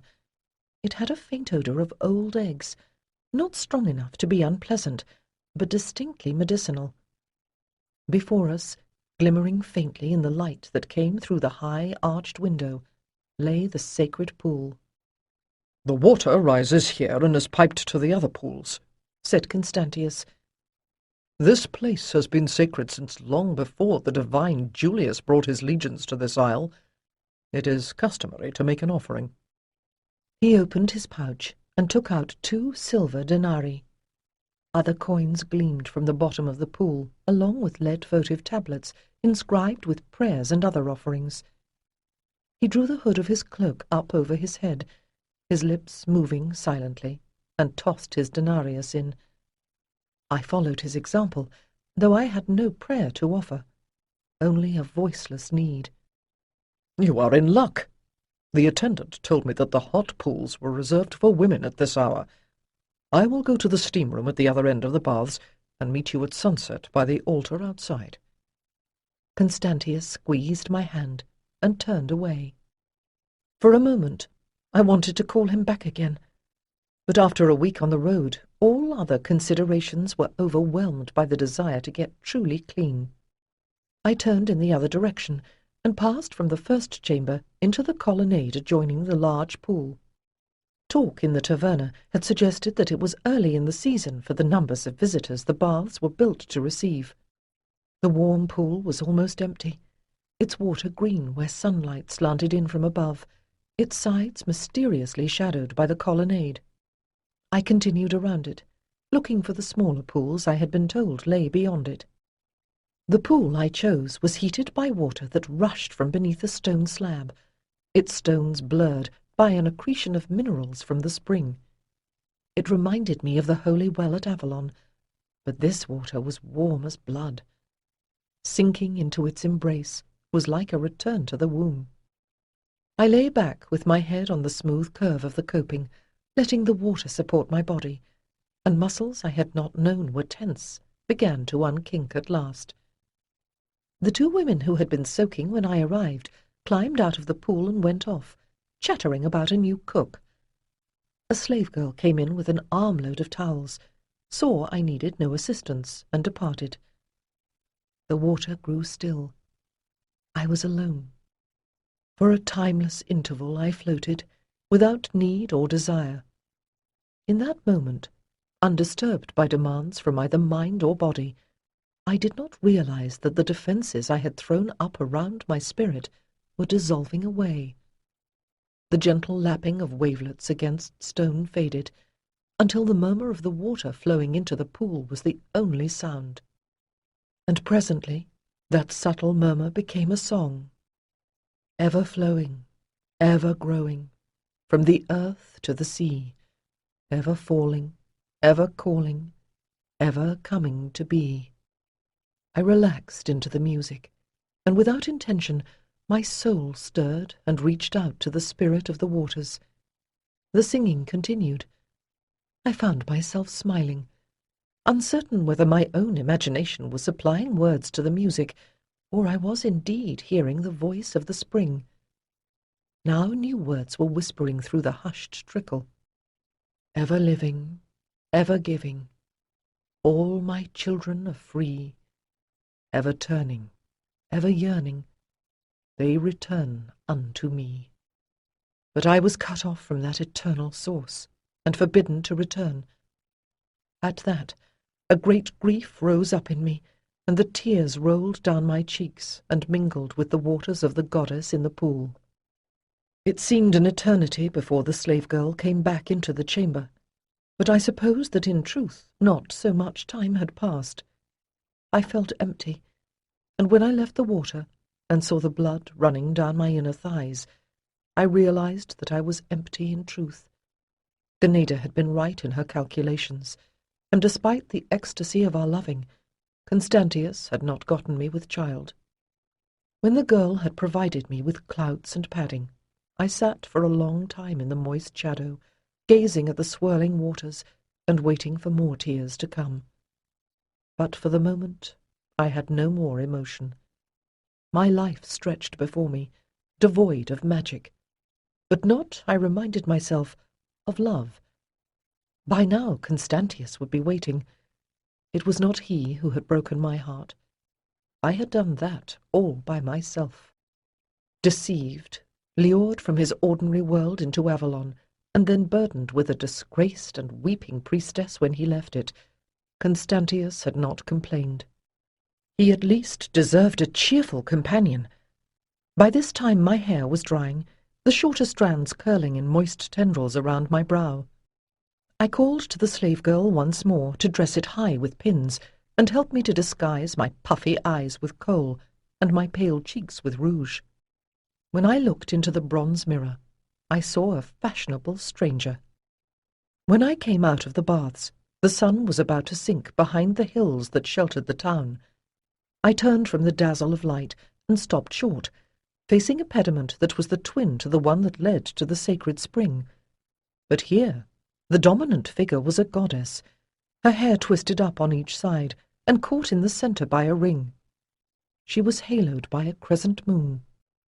For a moment I simply stood, staring, as a traveller will stop who suddenly glimpses someone from home. Then I remembered how I had come here. "It will do you little good, lady, to lie in wait for me," I said softly. "It is you who cast me out. I owe you no loyalty."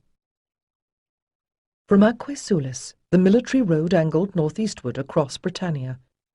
After we left Corinium, it rose gradually, passing through wild hill country as it approached Rattay.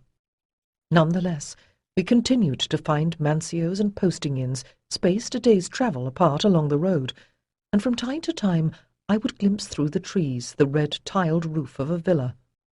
This, Constantius assured me, was a gentle land compared to the mountains near Iboracum, but I, accustomed to the marshlands of the summer country, gazed at the blue distances and wondered. As we neared Lindum, we came to a flat, green countryside, like the Trinavanti lands where I had lived as a child. I took refuge in those memories, and began to talk to Constantius about my father and my brothers, fitting together my memories like some Roman mosaic of the life of a British prince who had adopted, for the most part, the ways of Rome. "My own family is not so different," said Constantius. "My people come from Dacia, the land away to the north of Greece, where the Carpathus Mountains curve around the Great Plain. I was born in a villa on the Danuvius, where the river cuts through the grasslands. Dacia is still a frontier province. We became Roman even later than you Britons, and the Goths keep trying to make us barbarian once again." "We heard that the Emperor Claudius had beaten them at Nyssa," I said, when the silence had continued for too long. It had been some time since we had passed a villa, and though the road was elevated, a tangle of trees pressed close on either side. The clip-clop of our mounts' hooves seemed loud in that empty land. "Yes, I was there," answered Constantius, rubbing at the spot on his thigh where I remembered seeing a scar. "but it was a near thing. They came across the Euxine Sea. Our garrison at Marcianopolis fought them off, but they sailed south and managed to break through into the Aegeum, where they split into 3 armies. We finally caught up with them at Nyssa. It's hard to defend against wandering bands that hit a village and run, but barbarian troops can't stand against our heavy cavalry." His eyes were bleak with memory. "It was a slaughter. After that, it was mostly a matter of clearing up. Hunger and bad weather killed as many of the stragglers as we did. That and the plague." He fell silent, and I remembered that the plague had killed Romans as well, including his great-uncle the Emperor. "Was your home safe?" I asked in an attempt to turn his mind from thoughts of battle. He blinked and managed to smile. "Yes, it was. The Goths were after older and richer towns. It was one time when living on the frontier worked to our advantage. My people have been there since Trajan conquered the land." "My father's family ruled the country north of the Tamasis even before the Romans came," I observed a trifle smugly. The sun was breaking through the clouds, and I unhooked my broad hat from the saddle and put it on. "But my ancestor made alliance with the divine Julius and took his family name." "Ah," answered Constantius. "My own ancestry is less illustrious. One of my ancestors was a client to Flavius Vespasianus, the great emperor, hence the family name. But the first of my line to settle in Dacia was a centurion who married a local girl. But that's nothing to be ashamed of.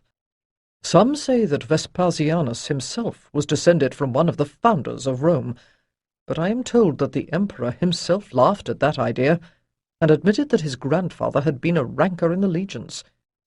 It does not matter. We are all Romans now." "I suppose so," I replied. "I know Coelius kept the Roman festivals. I remember going with him to the great temple of Claudius in Camulodunum to burn incense to the emperor. As a magistrate, he was a Roman, but he kept to the old ways when it came to the health of the land. That is how I came to be born," I added unwillingly. "In the year of the great floods, he appealed to Avalon, and my mother, who was the high priestess then, travelled to Camulodunum to perform the great rite with him." "So, you are royal on both sides?"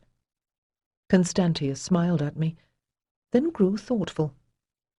"Did your father ever formally adopt you?" I shook my head. "What need?" I said bitterly. "I was always intended for Avalon. Does it matter to you?" I added, seeing his frown. "Not to me," he said quickly. "It may have some legal implications for our marriage." "You want to marry me?" In truth, I had not thought much about it, having grown to womanhood in Avalon, where the priestesses did not bind themselves to any man. "Of course.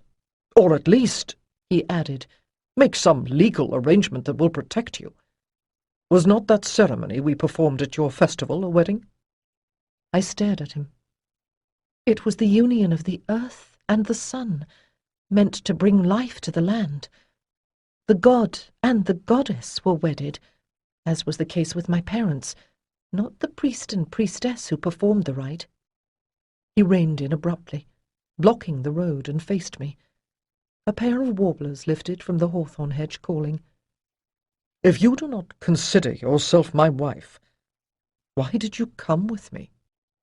My eyes filled with tears. "Because I love you." "I am an initiate of Mithras, but not an adept of the greater mysteries," Constantius said, after a long moment had passed. "The only way I knew how to make those vows was as a man, and you were my lady. The first time I saw you, I knew you were the woman whose soul was bound to my own." It occurred to me suddenly that Ganeda's plan could never have worked even if I had not interfered. If Alia had been the priestess, I suspected that Constantius would have refused to go through with the ritual. He reached out and seized my hand. "You are mine, Helena, and I will never abandon you. This I swear to you by Juno and all the gods. You will be my wife in fact, whether or not you bear the name. Do you understand?" "Volo." "I am willing," I whispered past the lump in my throat. I at least had had a vision. Only honour and his noble heart kept this man at my side. I think it was at that moment, standing in the road somewhere in the middle of Britannia, that my marriage to Constantius truly began.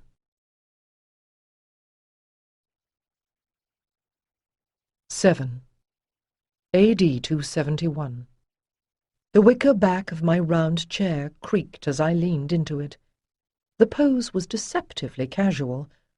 From here I could see past the frescoing of fruits and flowers around the doorway to the kitchen, where Drusilla should be readying the next course of the meal.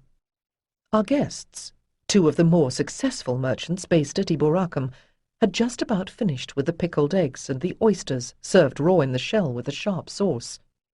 This was one of several little dinners Constantius had held in the year we had been here, building a network of goodwill among the merchants in the town. It seemed to be working. The pewter business was prospering. I knew that Constantius would rather have been with the men of the 6th Victrix in the great fortress across the river, though in truth, since the wild tribes beyond the wall had for some time been peaceful, there was not much activity there. The busy town, which since the beginning of the century had been the capital of Britannia Inferior, was where the real power lay now, and Constantius seemed to be one of those men who could do well at anything to which he put his mind. I glimpsed Philip, a Greek boy whom we had recently added to the household, hovering in the passage, and beckoned to him to clear away the platters. Constantius, who was still listening attentively to the older of the merchants, one of the large Silvanus clan, who traded in linen from Eboracum and pottery from Treveri, gave me an encouraging smile. I smiled back, though acting the part of a Roman lady still felt a bit unreal. Avalon had trained me for many things, but they did not include planning a formal banquet and making small talk over the wine.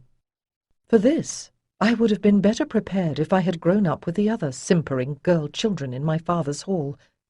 Still, Constantius needed a hostess, and I did my best to pretend I was at ease. I had learned to paint my face and dress my hair in a complex knot with a Greek bandeau to hide the crescent moon upon my brow. Constantius's business was prospering, and he delighted in giving me things. I now had a chest full of linen shifts and tunicas in finely woven coloured wool, as well as earrings and a pendant of the locally worked jet, the roundel carved with Constantius's face and my own. Spinning was a traditional woman's occupation among the Romans, and that was a craft that I knew well. But when we arrived in Eboracum, I had no more known how to manage a house than to fight a battle. I had no time to pine for Avalon.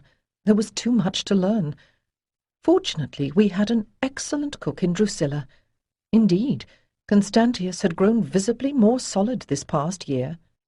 She would have resented any attempt on my part to direct her, even if I had had any notion of cookery. She did, however, require me to memorize the ingredients, so that if any of the guests inquired, I could do justice to her artistry. Philip brought in the next course, a dish of tiny cabbages called colliculis, cooked with sweet green peppers and mustard greens. It was seasoned with thyme and served over a puree of jellied hare. With the gravity of one engaged in some holy rite, he served out portions onto the plates. Good red Samian ware, probably purchased from Lucius Vidusius, whose couch was next to my chair. His family had been leaders in the pottery trade between Eboracum and Rothomagus in Gallia for as long as Constantius's relations had been manufacturing pewter. I took a bite, then set the spoon down again. It tasted well enough, but my stomach was rebelling. I had not even attempted the oysters. "You do not eat, Domina? Are you unwell?" asked Vidusius. He was a big man with blonde hair going now to grey, who looked more like a German than a Gaul. "A momentary upset," I answered. "No need for concern. Please eat, or my cook will never forgive me. Constantius tells me that you travel to Gallia twice a year. Will you be going oversea again soon?" "Very soon." He nodded. "Your man is hoping to persuade us to carry his wares to Germania on the ship that will bring back our own. May Helena keep us safe from storms." "Helena?" I echoed politely. This was a goddess of whom I had not heard. "She is a goddess much favoured by traders. They have made a shrine for her on an island where the Rhenus flows into the ocean. My father Placidus set up an altar for her there when I was a child." "Is she then a German goddess?" I cast a swift glance around. Constantius had drawn the second man, a shipowner, into his conversation. There were more dishes on the table now, broiled mullets braised in olive oil with pepper and wine, and lentils with parsnips cooked with herb sauce. I took a little of each, though I did not try to eat them, and turned back to Vidusius with a smile. "Perhaps," he was answering. "My father came originally from Treveri, but I think Helena likes best the lowlands that face the North Sea. It is there that the sea lanes and the land roads meet. From there she can guard all the ways." My face must have shown something then, for he stopped, asking what was wrong. "Not amiss. I was only reminded of a British goddess, whom we call Ellen of the Ways. I wonder if they could be the same." "Our Helena is shown sitting, with a dog at her feet and a basket of apples in the crook of her arm," the trader replied. I smiled and leaned down to pat Eldry, who lay as usual at my feet, hoping that some morsel would fall. She sat up, nostrils quivering, and I realized that Philip was bringing in the roasted boar. The rich scent further upset my stomach, but its appearance meant that the meal was almost done. I took a careful sip of watered wine. "Ellen is said to love dogs as well," I said politely.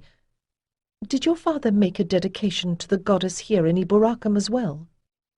Vidusius shook his head. "Only to Jupiter Dolicanus, sovereign of the sun, and to the genius of this place. Wherever one may go, it is always wise to propitiate the spirits of the land." I nodded, aware by now of the Romans' compulsion to honour not only the genus loci, but any concept or philosophical abstraction that brought itself to their attention. Every crossroads and public well had its little shrine, with the name of the donor prominently displayed, as if, without such a label, the gods would not know his identity. Even Constantius, who had studied the philosophies of the Greeks that were so close to the theology of Avalon, insisted that his ancestral lares and the penates that guarded the storeroom of this house must receive their offerings. "Your man has a good head for business, but he was never meant to spend his life as a trader," Vidusius went on. "One day the emperor will call him back to his service. Perhaps then you will cross the sea yourself and pay your respects to Helena." I tried to say something polite, but the odour of the roasted meat was too much for my rebellious stomach. Excusing myself, I made a dash for the atrium and vomited into the terracotta pot that held the rose tree. By the time I was finished, I could hear the louder murmur of conversation that meant our dinner guests were leaving. I sat down on one of the stone benches, taking deep breaths of the cool, herb-scented air. It was close to the ending of the month of May, and the evening was still pleasant. There was yet enough light for me to appreciate the graceful lines of the two-storied wings that formed the long atrium, bordered on the inside by a colonnade. The house had been built by the same architect who had designed the nearby palace of the Emperor Severus, and though, like most homes in this part of town, it stretched back from a narrow frontage, it had a classic elegance. I felt much better now that my stomach was empty. I hoped, for our guest's sake, it was not anything I had eaten. I washed out my mouth with water from the fountain and leaned back against a column, gazing up at the open sky above the atrium, where the young moon was already high. And as I contemplated the moon, I realized that by now I should have had my courses. My breasts, too, had been unusually tender. I touched them, acutely aware of their new weight and sensitivity, and began to smile, understanding at last what was wrong with me. A shadow moved among the potted shrubs. I recognized Constantius and stood up to meet him. "Helena, are you all right?" "Oh, yes." My smile grew broader. "Were your negotiations successful, my love?" I put my arms about his neck, and he murmured something into my hair as his own tightened around me. For a moment we stood locked together. He smelled of good food and wine, and the spicy oil his slave rubbed into his skin at the baths. "You may congratulate me as well," I whispered into his ear. "I am about to bring you a greater profit than any trader. Oh, Constantius, I am going to bear your child." As spring ripened into summer, and my own body began to ripen with pregnancy, for the first time in my life I tasted true happiness. I even knew that I was happy, a gift not always allotted mortal men. I had defied, if not the gods, at least the priestesses of Avalon, and now I carried the child the oracle had foretold. It was not until many years later that I would question that prophecy, or reflect that in order to obtain the right answer, it is necessary first to have asked the correct question. It was a smiling season, and Iboracum was the queen of the north, where traders from all over the empire brought their wares. Merchants prospered here, and shared their good fortune with their gods, from Hercules to Serapis. The square before the basilica was studded with dedicatory altars, set up in payment of vows. I paused sometimes to pay my respects to the matronae, the triple mothers who guarded fertility, but otherwise I had little to say to the gods. With Eldry trotting at my heels, every day I would go out the gate by the bridge and walk down the path by the Arbus River, where the boats that came up from the coast to the wharves disputed the right of way with the swans. In the evening, the white walls of the fortress were reflected in the water, and the setting sun overlaid the shining surface with opal and pearl. In the past year, the little dog had slowed down, as if age had suddenly come upon her. But these expeditions, when she had a chance to nose through all the fascinating detritus left at the water's edge, were the high point of her day. I hoped that it consoled her a little for losing the freedom of Avalon. But more than trade goods came in with those ships, and though the western and eastern parts of the empire might be politically divided, news travelled freely between them. Just after midsummer, there came 2 arrivals, which were to alter our lives. A messenger with a letter from the emperor, and the first case of plague. We were sitting in the atrium, where I had asked Drusilla to serve the evening meal. I was just beginning to enjoy food again, and our cook delighted in finding ways to tempt my appetite. I was not certain whether it had been diffidence on my part, or the lofty scorn of an old family retainer for a native-born concubine on hers, that had initially created the distance between us. But my incipient motherhood had clearly elevated my status in her eyes. I had made my way through several of the appetizers, when I noticed that Constantius was not eating. After a year in his company, I could see the man in him as well as the hero. I now knew, for instance, that he was at his best in the mornings and increasingly irritable after sundown, could be honest to the point of tactlessness, and except when he was in bed with me, lived more in his head than his body. What some people perceived as coldness, I would have called focus. He could not abide shellfish, and when his interest was engaged in some project, he had to be reminded to eat at all. "You haven't touched the food," I said. "This is very good, and Drusilla will be upset if you do not appreciate her effort."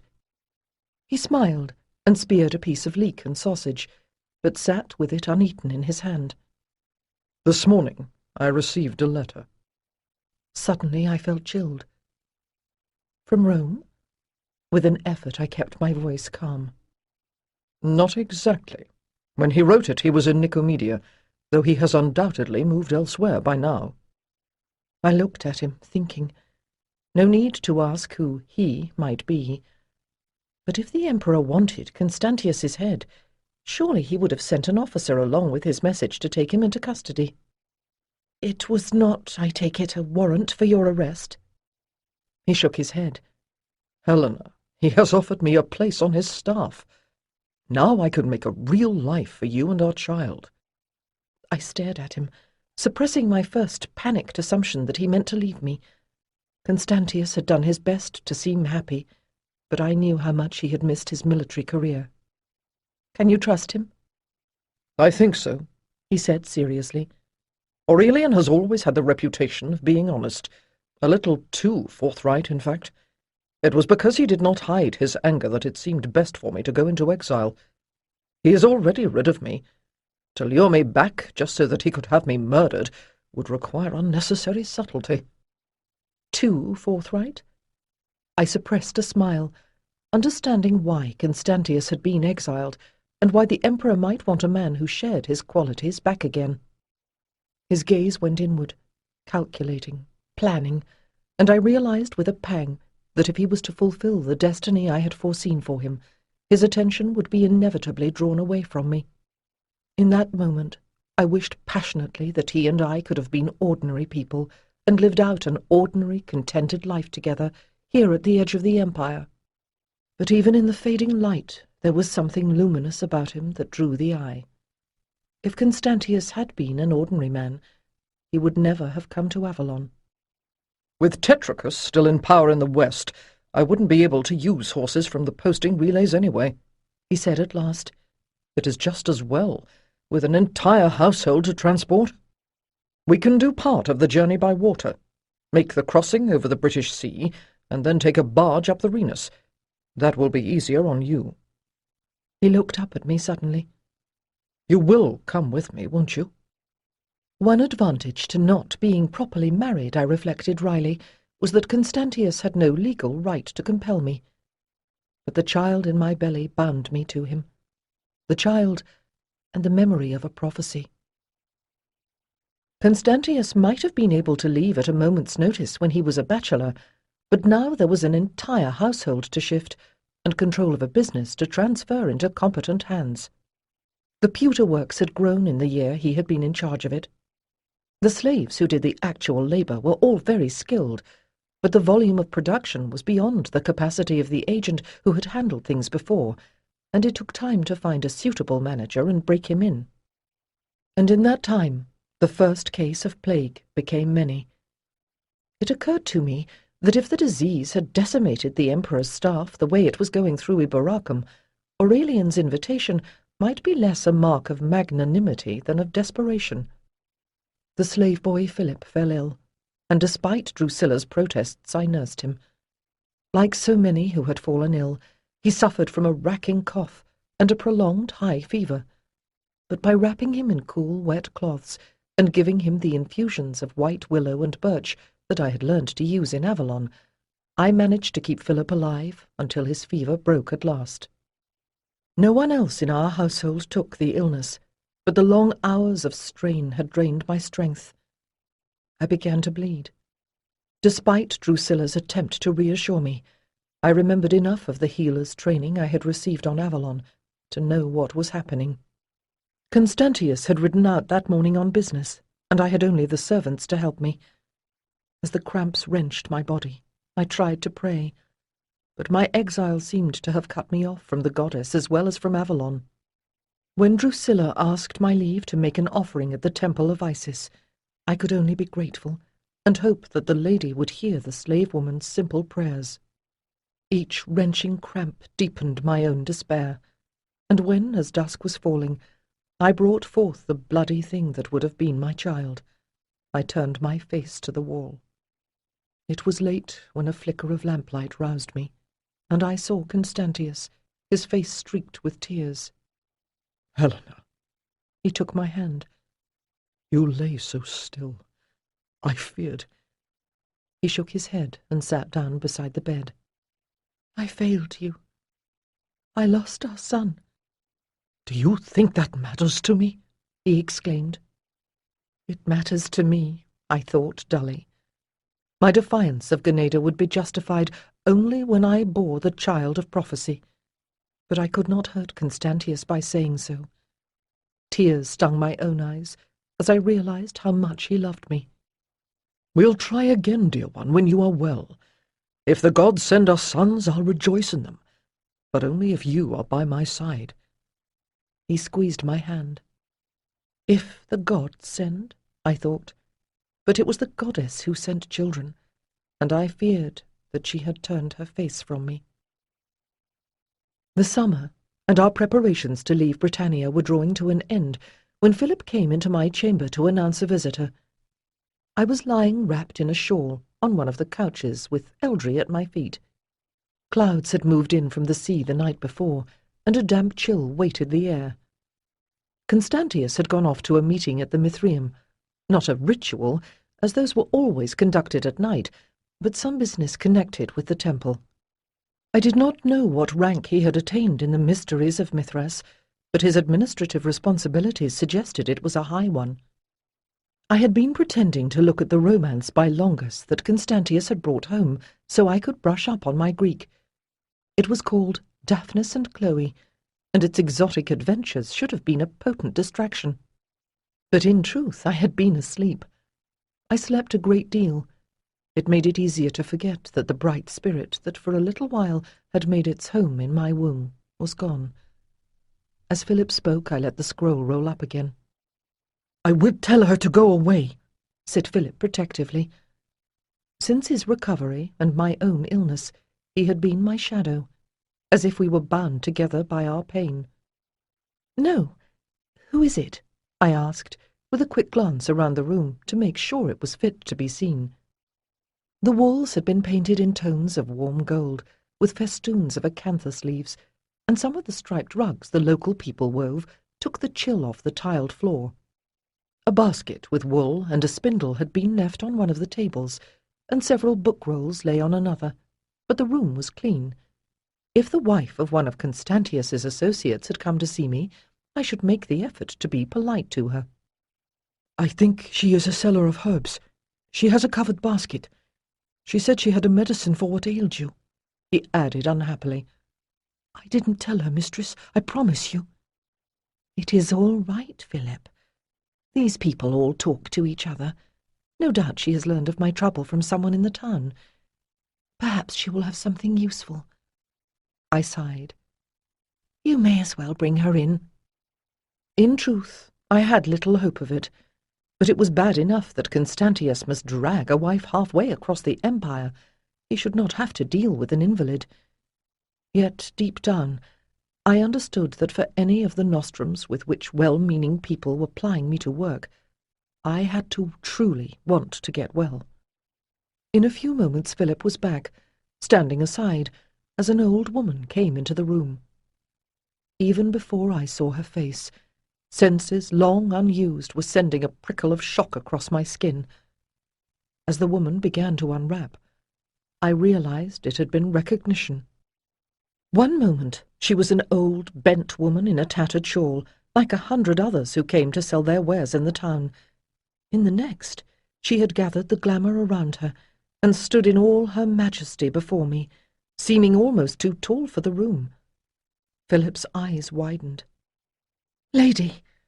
Without thinking, I had risen to my feet, head bowed in salutation. Then anger flared through me and I straightened.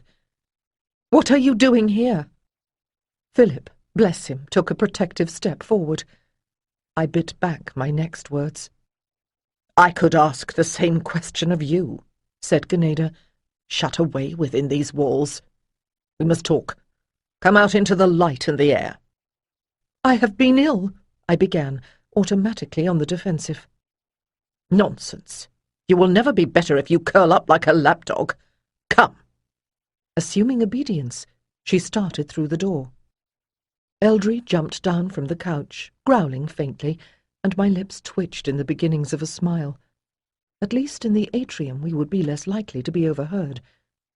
Motioning to Philip to stay inside, I picked up my shawl and followed her. "So, what have I done to deserve this honour?" I asked dryly, seating myself on a stone bench and motioning to Ganeda to join me. "Stayed alive," the High Priestess answered starkly. "The plague has come to Avalon." I stared at her in horror.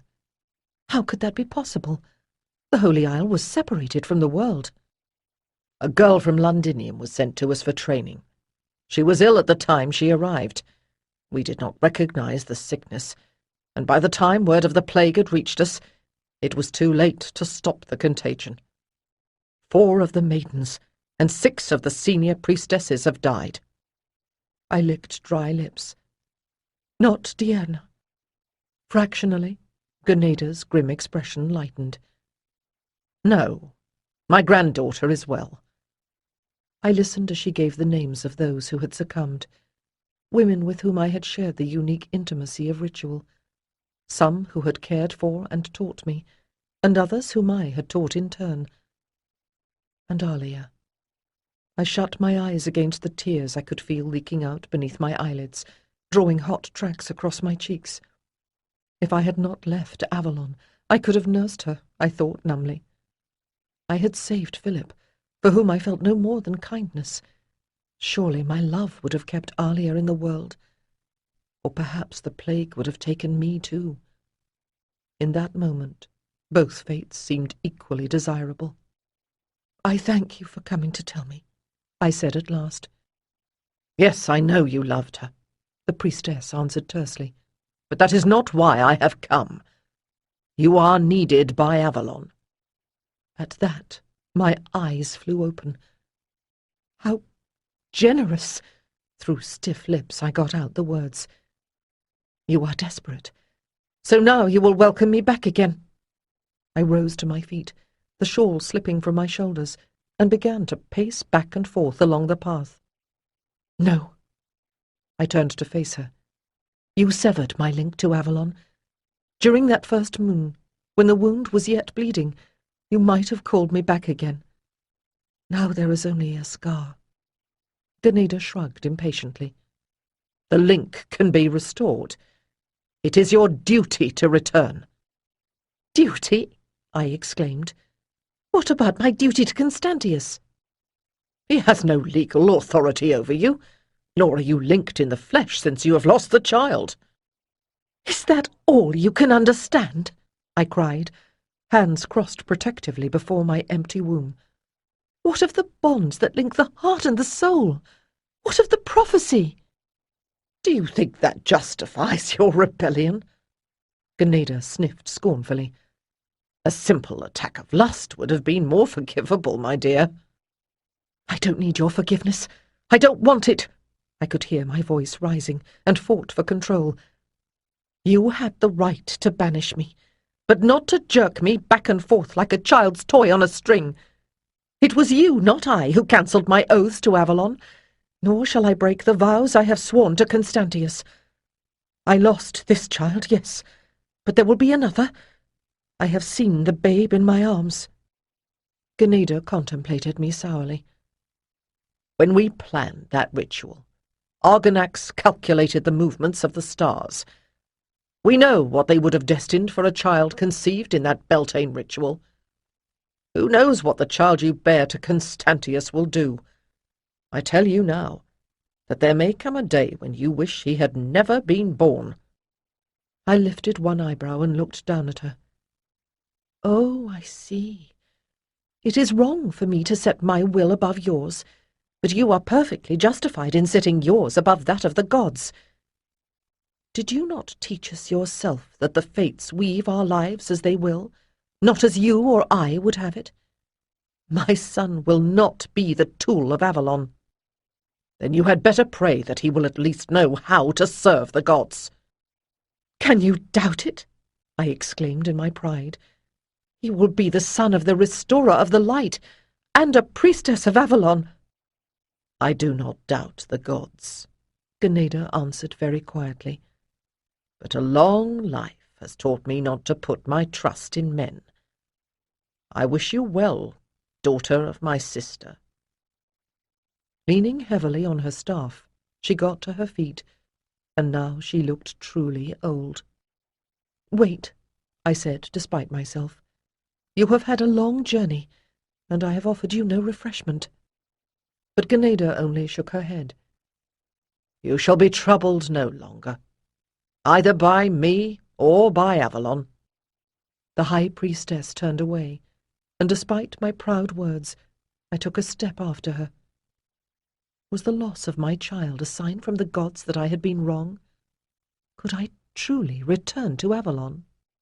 My lips trembled with the words that would have called her back again, but I did not say them. Constantius cared more about me than for the child I had lost, while Ganeda had sought me only because I might be of use to her. In the end, I think it was neither pride nor prophecy that kept me from following her, but because with Alia gone, Constantius was the only person in either world who truly loved me. Whether it was because my healing was complete, or Ganeda's challenge had stimulated me, I do not know, but from that time onward my energy began to return. I took a more active part in preparing to move the household, and when, a few days before we were scheduled to take ship for the continent, Constantius mentioned that he had to ride out into the countryside to bid farewell to one of his father's cousins, I asked if I could come along. As our sailing date approached, I found myself viewing Iburacum with new eyes. I had not been there long enough to think of it as home, but it was nonetheless part of Britannia, which I was so soon to lose. Still, the town itself was Roman, not British, and only along the river could I feel the spirits of the land. In the countryside, I would surely sense them more easily, and be able to make my farewells. Constantius had rented a 2-wheeled cart for the journey, drawn by the faithful red mule. The land here was low and rolling, rising gradually to the westward, where mountains lay on the horizon, more sensed through the misty air than seen. On the second day we came to Isorium, the old tribal capital of the Brigantes, which was now a thriving market town. Isorium lay in the bend of the Arbus, just before the road crossed the river once more. Flavius Pollio had retired here after a successful career in Iburacum, and was now a magistrate. He was clearly delighted to show off his newly built townhouse, particularly the mosaic of Romulus and Remus with the wolf, which adorned his dining-room floor. "I see that your little dog appreciates fine artwork," said Pollio, flipping a bit of roast mutton to Eldry, who had flopped down next to the mosaic of the bitch wolf, as if to join the twins in nursing from her dugs. I blushed. "I am sorry. She always sits at my feet when we dine at home. She must have gotten out of our bedchamber." "No, no, let her stay. We are not formal here." Pollio smiled at me. "This is a country of goddesses and queens, and ladies have their privileges. Cartamandua, you know," he added when I looked inquiring. "She held the Briganti lands for Rome, even when her husband rebelled." He shook an admonishing finger at Constantius. "Let that be a warning to you, my boy. A man is only strong when his wife is behind him." Now it was Constantius's turn to colour, always a notable sight with his fair skin. "Then I must be Hercules," he answered, but I shook my head. "No, my dear, you are Apollo." He blushed even more brightly then, and I laughed. When the meal was over, the two men retired to Pollio's study to go over the papers Constantius had come to see, and I took Eldry out for a walk through the town. After a day and a half of jolting in the cart and a heavy meal, I needed exercise, and soon found myself striding through the gate towards the open country beyond the town. Here, in the North Country, the day lingered longer than I was used to. A ground fog was rising from the fields, catching the sunset light, so that it looked as if skeins of golden flax had been laid across the land. Soon after I crossed the bridge, I saw a cow path leading away to the west, and turned off the road. With Eldry to guide me, I had no real fear of being lost, even if the mist should thicken as darkness fell. My steps slowed as I went on, for at last I had found the solitude I was seeking. The air had the peculiar hush one finds at dawn and at sunset, broken only by the cawing of 3 crows flying towards their roost, and the distant lowing of a line of cattle moving towards the milking shed and home. I came to a halt, hands lifting in instinctive adoration. Brigantia, exalted one, holiness upwelling, lady of this land, I am soon to fare across the sea. Grant me your blessing, goddess, wherever my wanderings may lead. The stillness deepened, as if the land itself were listening. Although the air was cooling rapidly, I felt on my cheek a breath of warmth, as if the earth were giving back the last heat of the day. Eldry scampered up the road, more energetic than I had seen her for some time. The white tuft of her tail wagged, as it did when she was on an interesting scent, and I hurried to follow her. I reached the top of the rise just in time to see her white form disappearing into the alder thicket that edged the right side of the road. "Eldry, come back here!" The dog did not turn, and I began to run, calling again. I could see now that a path led through the thicket, barely wide enough for me to force my way through. The meadow beyond it was hazed with gold. Through the glimmer of ground mist, I glimpsed Eldry, trotting towards a pillar of dark stone. I stopped short, staring. There were 4 of them, spaced across the meadow in an uneven row, about the width of a forum apart. I had seen megaliths before, but never any as tall as these, nearly the height of the columns in the temple of Serapis's portico. "Eldry, be careful," I whispered, but I should have remembered that she was a fairy dog, accustomed to marvels, for she sat down before the nearest pillar, panting, and waited for me to catch up with her. "Well, my dear one, what have you found?" The dog cocked her head, and then turned back to the pillar, watching it expectantly. Slowly I circled it, out of habit moving sunwise. The stone was very dark, more smoothly finished than was usual for one of the works of the ancients, narrowing slightly towards the top, which was marked by several grooves. Orange and white lichens spread lacy swathes across the dark surface. I understood the purpose of circles like the one atop the tor, but I could not imagine why these 4 pillars had been erected here. Very softly I approached and set my 2 palms against the stone. The surface was cold, but I let my awareness move out through my hands and into the rock, seeking the flow of energy that rooted it to the earth below. It was not there. Instead, I felt as if I were holding onto some floating object. The sensation was rather pleasant, like the dislocation of trance, and for me, starved for over a year of such sensations, far too seductive. I let out my breath in a long sigh, allowing my awareness to sink ever more deeply into the stone. For a timeless moment, I knew nothing but sensation. Then I realized that the sense of vertigo was passing. The pillar was once more solid beneath my hands, but as I straightened and looked around me, I realized that the world had changed. The pillars stood now on an open plain.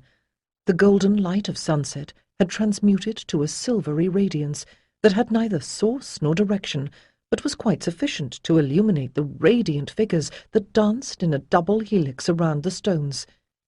Eldry was running with them, darting in and out among the dancers like a puppy, barking with joy. I stepped away from the pillar to go after her, and found myself being swept into the dance. Strong hands swung me around. Fair faces invited me to join in their laughter. Suddenly my feet were light, the last dragging exhaustion from my miscarriage vanishing. I felt joyous and free as I had not been since I had wandered into fairy. In that moment I understood how, coming to the stones at sunset, I had opened a doorway between the worlds. Or perhaps it was Eldry who had led me here. Certainly she was gambolling about as if she had shed her years, ecstatic as one who, having been long exiled, returns at last to her home. I saw her coming to rest at last at the feet of one of the fair folk who stood before the tallest pillar, and presently the dance cast me up in the same place. With the blood still racing in my veins, I halted, realizing that the person who waited there was the fairy queen. This time she wore the colours of summer's harvest, a crown of woven wheat and a gown of pale gold. Eldry was nestled in her arms. "Lady, how come you here?" I stammered, straightening from my bow. "Where else should I be?" Her low voice was honeyed with amusement. "But we are far from Avalon." "And when you dream of it, how far are you away then?" she asked. "I am there, but those are only dreams." "Some dreams are more real than what men call reality," the lady said tartly. "The gateways to fairy are fewer than the doors of dream, and yet there are more than most men believe. One has only to know the times and seasons to find the way." "Will I be able to find the way from the lands across the sea?" I asked then. "Even from there, if you have need, though you may see us in other guises in those lands where men know us by other names. Indeed, unless you learn to honor the spirits that dwell in the other lands, you will not prosper there." And she began to tell me of the beings I should encounter in time to come. In the timeless present of fairy, I had no sense of hunger or fatigue, but presently the lady ceased her instructions, and it occurred to me that I ought to be returning to the human world. "My thanks to you, lady. I will endeavour to do as you say. Now let me take Eldry, that she may show me the way home." The queen shook her head. "Eldry must stay. She is old, and her spirit is bound to this land. She would not survive your journey. Let her, at least, remain. She will be happy with me here. In that land where there is no weeping, none the less tears came to my eyes. But the gaze of the fairy queen was implacable, and it was true that Eldry looked very happy, nestled in her arms. For the last time, I scratched behind those silky ears. Then I let my hand fall. "How shall I go back, then?" I asked. "You have only to walk widdershins around the stone." I began to move, and with each step the light faded, until I found myself standing in the meadow in the gathering darkness, alone. When I reached the bridge, I saw torches bobbing along the main road, and found that Constantius had come out to look for me. I told him only that Eldry had run away, and I had been searching for her. He knew how I loved the dog, and so my sorrow needed no explanation.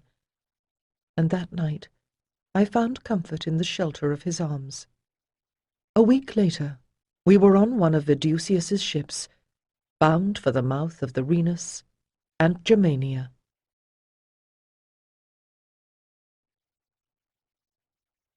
Part 2. The Way to Power. 8. AD 271 to 72. To travel on the sea is to move outside of time.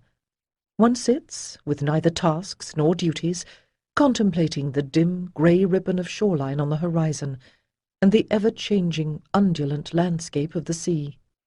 The scene in the boat's wake alters as swiftly as the view from the prow, so there is no way to recognize where one has been, and after a time the succession of ridges and valleys begins to repeat itself, so that one wonders if any progress has been made at all. Still, after a week of sailing, I could sense a new warmth in the air, and the land wind brought me a scent that I recognized from childhood. Since we had left Iboracum, the weather had been fair, with a following wind. The big trading ship wallowed doggedly southward, not even needing to anchor when night fell. But now we were angling towards the shore. I put my arms around the curving prow, leaning out over the water. "You look like the figureheads I have seen on some Greek vessels," said Constantius behind me. He seemed younger and more solid somehow than I remembered, and I realized for the first time just how much it meant to him to be returning to his real life once more. Thoughtfully, I let him assist me back to the deck. "What is that?" I gestured towards the headland, where the grey-green waters of a great river flowed steadily down to mingle with the blue sea. "It is the Tamosis," said Constantius. I turned to gaze with new interest at the low, rolling country above the line of sandspits. "I played on that beach when I was a little child, while my father inspected the watchtower on the point," I replied. I remember wondering where the passing ships were going. "And now you are going with them?" Constantius smiled. I nodded, leaning against his solid strength. There was no need to burden him with my sudden longing to go home. It was, in any case, impossible. My father was dead, and one of my brothers as well. A trader had told me that the other was serving with the false Emperor Tetricus in Gallia. In the palace at Camulodunum, a distant cousin ruled now. The home of my childhood was gone, as surely as the little girl who had once gathered shells on that sandy shore. I clutched at the rail as the ship leaned into the wind, tacking across its mouth towards the narrow channel between the Isle of Thanatos and Cantium. We spent 2 nights at an inn, while Vidusius supervised the loading of additional cargo, but before I had quite gotten my land legs back, we were afloat once more. Now we had not even a glimpse of shoreline to show us our direction, only the sun and the stars, when the clouds parted and we could see them.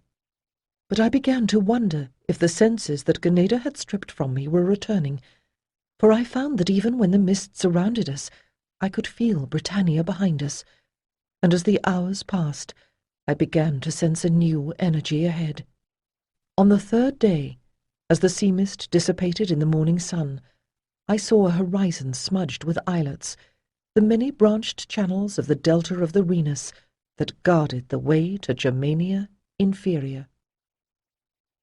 Our destination was Ganuenta, where the river Scaldus flowed into the delta of the Rhenus, a major transfer point for shipping from the continent to Britannia. While Constantius made arrangements for our transport up the Rhenus, I was free to explore the marketplace that adjoined the port, faithful Philip at my side. Like all frontiers, it was an amalgam of cultures, where the gutturals of the Germanic tongues mingled with the sonority of Latin.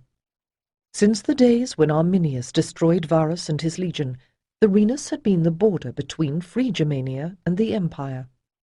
But for over a century it had been a peaceful boundary, and the folk who brought their furs, their cattle, and their cheeses across the river to market seemed little different from the tribes on the Roman side.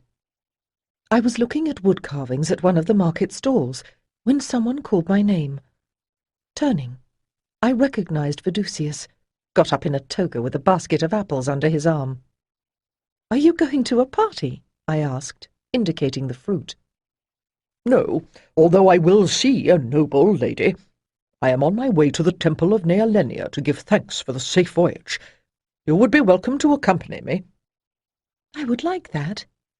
Philip, you must find Constantius and tell him where I have gone. Vidusius will escort me home." Philip eyed the trader a little suspiciously, but after all, we had just spent an entire sea voyage in his company. As the boy trotted off, Vidusius offered me his arm. The temple was located on the rising ground at the northern end of the island, a square cloister surrounding the central shrine, whose tower was just visible above it.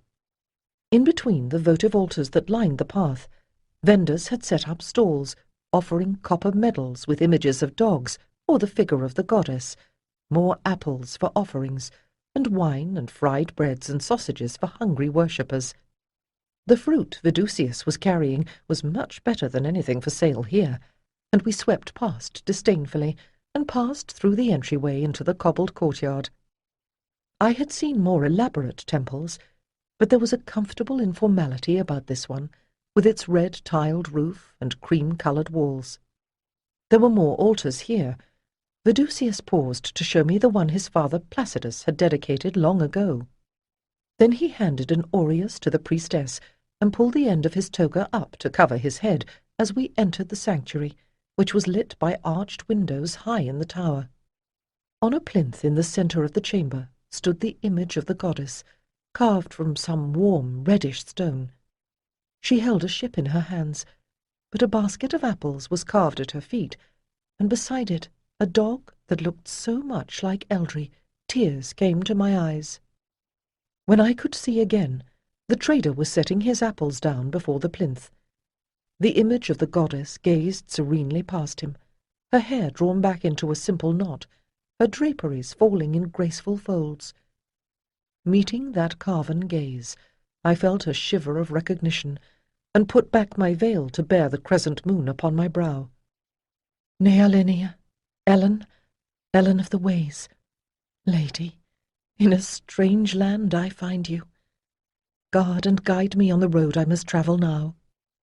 For a moment, then, my inner silence overwhelmed all outside sound. In that hush, I heard not a voice, but the sound of water flowing from a pool. It sounded like the blood spring at Avalon, and it came to me then that all the waters of the world were connected, and where there was water, the power of the goddess flowed. Someone touched my arm. I blinked and saw Vidusius, his prayers completed. The priestess of the shrine was waiting to escort us out. Without intention, words came to me. "Where is the spring?" She looked at me in surprise. Then her gaze moved to the crescent on my brow, and she nodded with the respect due a colleague. Motioning to Vidusius to wait, she led me around the image to an opening in the floor. Carefully, I followed the woman down the wooden steps into the crypt beneath the sanctuary, which was walled with raw stone and smelled of damp. The flickering light of oil lamps glinted from plaques and images fixed to the walls, and gleamed in slowly moving whirls from the dark surface of the pool. "The water of the Renas is brackish where it mingles with the sea," she said softly, "but this spring is always pure and good. What goddess do you serve?" "Ellen of the ways," I answered her, "who may be the face your lady wears in Britannia. She has guided me here. I have no gold, but I will offer this bracelet of British jet if I may." I worked the round bangle over my hand and let it fall to the hidden depths of the spring. The reflections scattered in a burst of spangles as it hit the water, then came together once more in a bright swirl. "Nealinia accepts your offering," the priestess said softly. "May your journey be blessed." I saluted her, as I would have honoured a fellow priestess of Avalon, and for a few moments was no longer an exile. The transport Constantius had found for us was a barge laden with salt fish and hides that laboured upriver by the efforts of the 20 slaves who toiled at the oars. It stopped often to take on more cargo, but the delays allowed me gradually to gain a sense of this new land into which I was travelling. At Ulpia Triana, built at the edge of the river that meandered through the gently rolling countryside, we were given dinner by the commander of the fortress.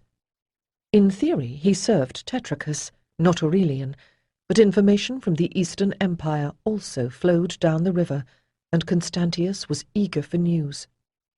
Thus we heard of the bitter victory at Mons Jessax in Thracia, where the Romans had encircled the last of the fleeing Goths. But the ineptitude of the commander, who had not had the wit to use the heavy cavalry to press his advantage, had cost many lives. Aurelian was now continuing his operations against the Vandals in Dacia. At least it appeared that the barbarian threat had been dealt with, for a time.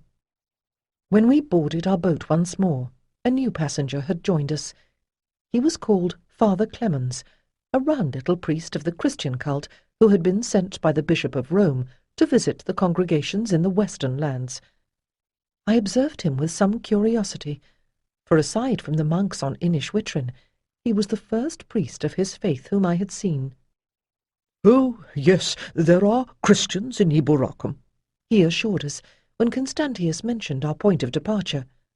"A small congregation, to be sure, meeting in a house church belonging to a virtuous widow, but they are strong in the faith." Father Clemens eyed us hopefully, reminding me painfully of Eldry when she thought I might throw her a scrap. Constantius shook his head, smiling. "Nay, I serve the soldier's God, and the eternal light of the sun, but there is much good to be found in your belief. Your churches care for the unfortunate and the needy, I have heard. God has so commanded us," he said simply. "And what of you, lady? Have you heard the good word?" There was a community of Christians near the place I grew up, I said carefully. But I follow Ellen of the Ways. Father Clemens shook his head. "It is the Christos who is the truth, the way, and the life," he said gently. "All others lead to damnation. I will pray for you." I stiffened, but Constantius smiled. "The prayers of a man of good will are always welcome." He took my arm and drew me away. "I am a priestess of the goddess," I hissed when we had reached the prow. "Why should he pray for me?" "He means well," answered Constantius. "Some of his fellow believers would damn us both, without waiting for their god to take a hand." I shook my head. The monk, whoever he had been, who had appeared to me at Inishwitrin, had spoken otherwise. Still, in Eboracum I had met many pagans who dealt only in the forms and ceremonies of their religion.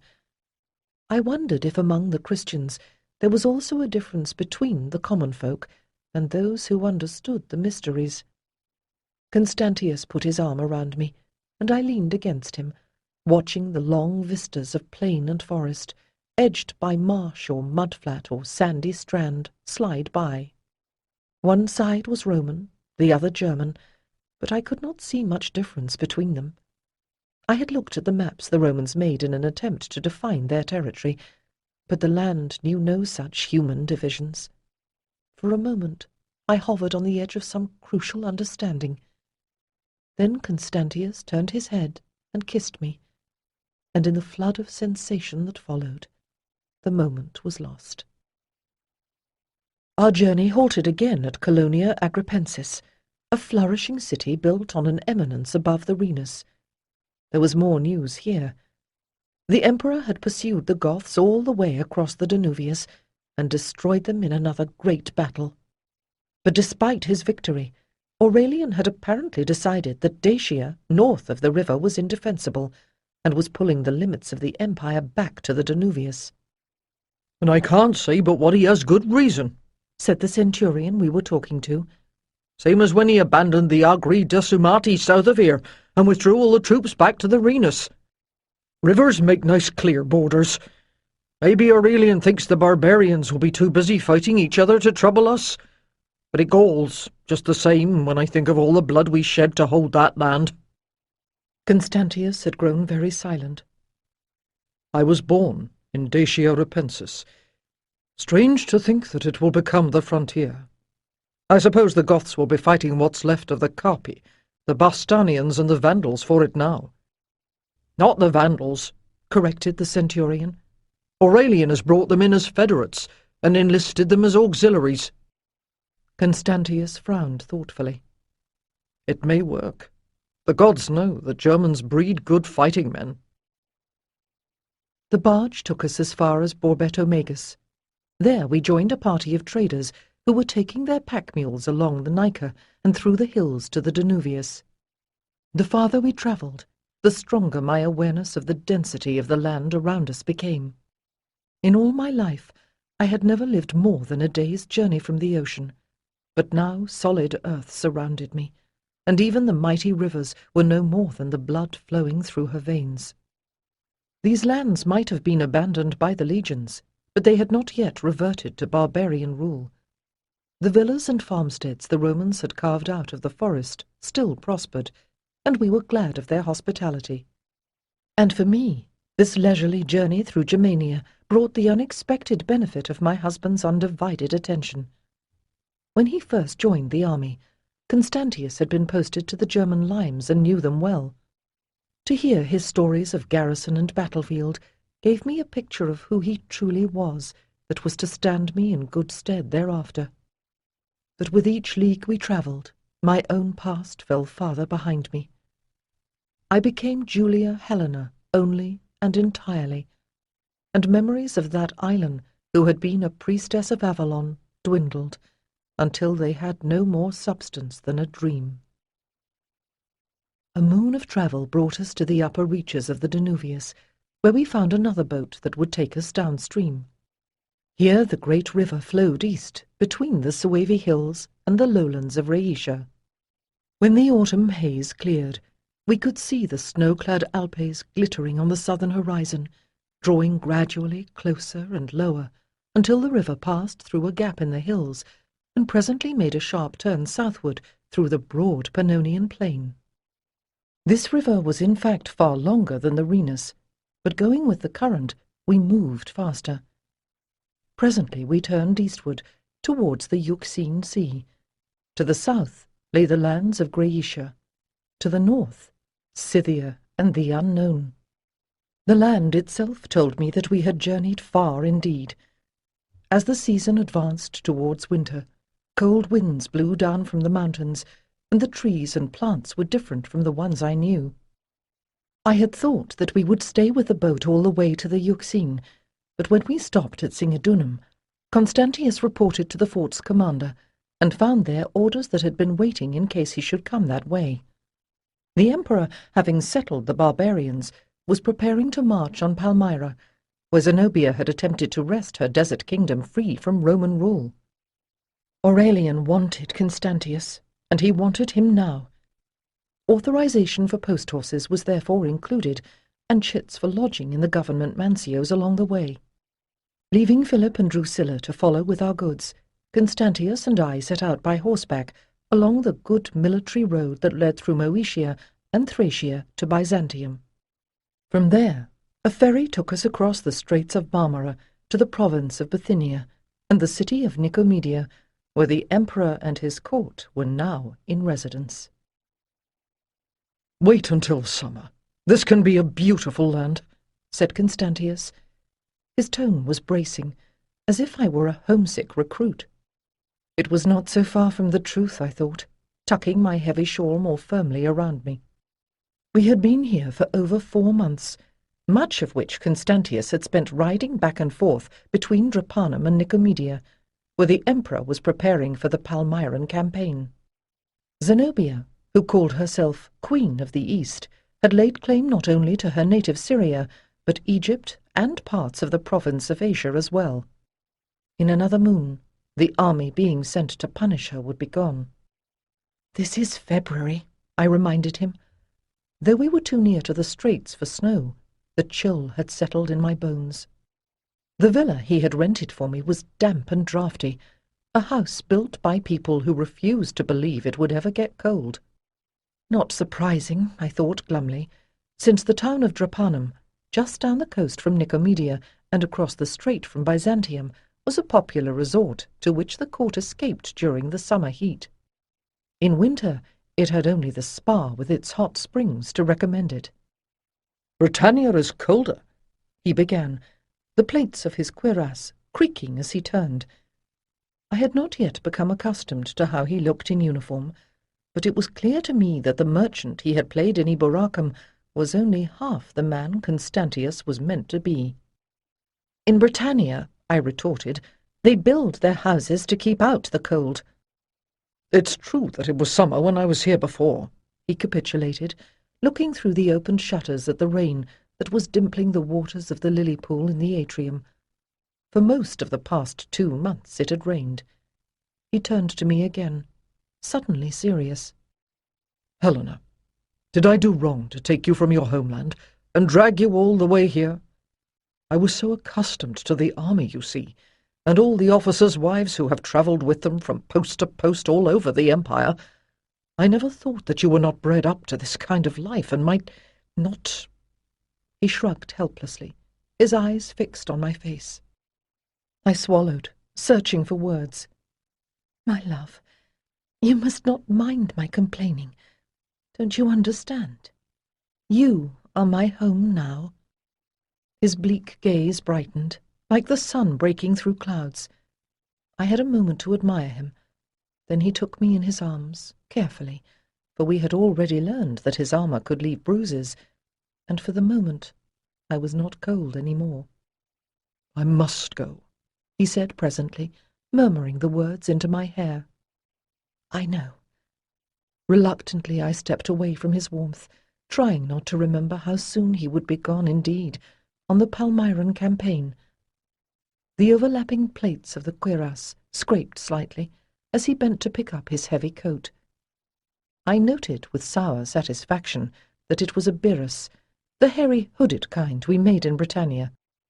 "By the time you reach the city you'll be wet through," I told him, not entirely sympathetically. "I'm used to it," he grinned back at me, and I realized that not only was this true, but that he actually liked confronting the weather. I accompanied him to the entry and opened the door. Our house was halfway up the hill above the main part of the town. Tile roofs and the marble columns of the forum gleamed through drifting veils of rain. Philip was holding Constantius's horse, an old woolen mantle drawn over his head against the rain. "I am sorry, lad, I did not mean to keep you waiting." Constantius reached for the reins. As he started to mount, there was a squeak, and the horse, a skittish chestnut gelding, tossed its head and swung away. Constantius wrestled it down, and Philip made a step with his laced hands so that his master could swing a leg over the beast and settle himself between the horns of the military saddle. But I was no longer watching. That odd squeaking noise had come again, or perhaps it was a whimper. My searching gaze fixed on a pile of debris swept against the corner of the wall by the overflow from the gutter. Had it moved, or was it only the wind? I picked up a twig blown down by the storm and bent to poke at the pile. It quivered, and suddenly I was staring down at a pair of bright black eyes. "Helena, take care, it might be dangerous." Constantius nudged the horse closer. From the rubbish came a faint but unmistakable growl. Bending closer, the debris proved to be a sodden huddle of hair, as if someone had lost a fur cap in the rain. "It's a puppy!" I exclaimed, as a black button of nose appeared beneath the eyes. "The poor thing!" "Looks like a drowned rat to me," muttered Philip, but he was already pulling off his wool mantle and thrusting it at me to keep me from using my own shawl. Gently, I scraped away the leaves and mud in which the puppy was tangled and lifted it. There was no hint of warmth beneath my hand. I would have thought it dead if it were not for the desperate regard of those bright eyes. Murmuring softly, I cradled it against my breast, and imperceptibly an emptiness that had been there since I lost Eldry began to fill. "Be careful," said Constantius. "It may be sick, and it will certainly have fleas." "Oh, yes," I answered, though in truth I wondered if even a flea would be interested in the skin and bone beneath my hands. But I could feel the flutter of a heartbeat. "I will give this poor mite good care." "I will be going, then," said Constantius, as the horse sidled nervously. "Yes, of course." I looked up at him, and something that had been strained in his face eased. His returning smile was like a caress. Then he pulled up the hood of his birus, reined the horse around, and put it into a splashing trot down the road. When he had gone, I settled the puppy securely against my breast and carried him inside. A bath and a good meal improved his looks, though his breeding was as mixed as the population of the empire.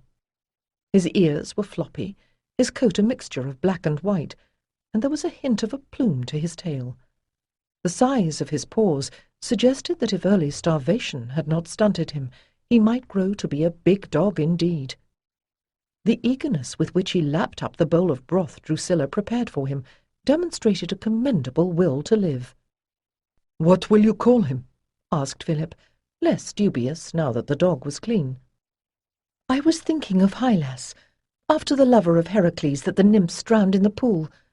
In these parts that is a popular tale. Indeed, it was in Chios, a few days' journey to the east along the coast, that Hylas was supposed to have been lost when the Argonauts stopped there on their way to capture the Golden Fleece. "He certainly looks as if someone tried to drown him," the boy agreed, and so the dog was named. That night Hylas slept in my chamber, and although my bed was still empty, it comforted my heart a little then, and during the lonely months after Constantius had followed the emperor southward to Syria, to once more hear the patter of paws at my heels. Constantius had been right about the weather. With summer, the sun shone triumphant from a cloudless sky, and baked the grass on the hills to gold. The windows that had admitted so many draughts in February were thrown open to let in the sea breeze in the morning, and the wind off the lake in the afternoon. The local people said it was quite moderate for the season, but after the mists of Britannia, I found the heat oppressive indeed. By day, I dressed in the sheerest of gauzes, and lay beneath the linen shade by the fountain in the atrium, Hylas panting by my side. At night I sometimes walked by the lake, the dog scampering ahead of me, and Philip, clutching a cudgel and glaring suspiciously around him, a step behind. From time to time I would receive a letter from Constantius, who was marching in armour through country that made Drepanum sound as cool as Britannia by comparison. When we heard of the victory at Ankara, the magistrates had ordered a great bonfire lit in the forum, and again after the good news from Antiochia. With summer, a number of noble families from Nicomedia had transferred with their households to Drepanum. Several of the women also had husbands who were with the emperor, but we had little in common. Drusilla, who picked up all sorts of gossip at the market, told me that the word was going about that I was not Constantius's wife, but a girl he had found at an inn and made his concubine. No wonder the ladies had been so distant. Drusilla was full of indignation, but I could hardly resent an opinion that from the legal point of view was true. There had been no marriage contract, no exchange of gifts or alliance of relatives to solemnize our union, only the blessing of the gods.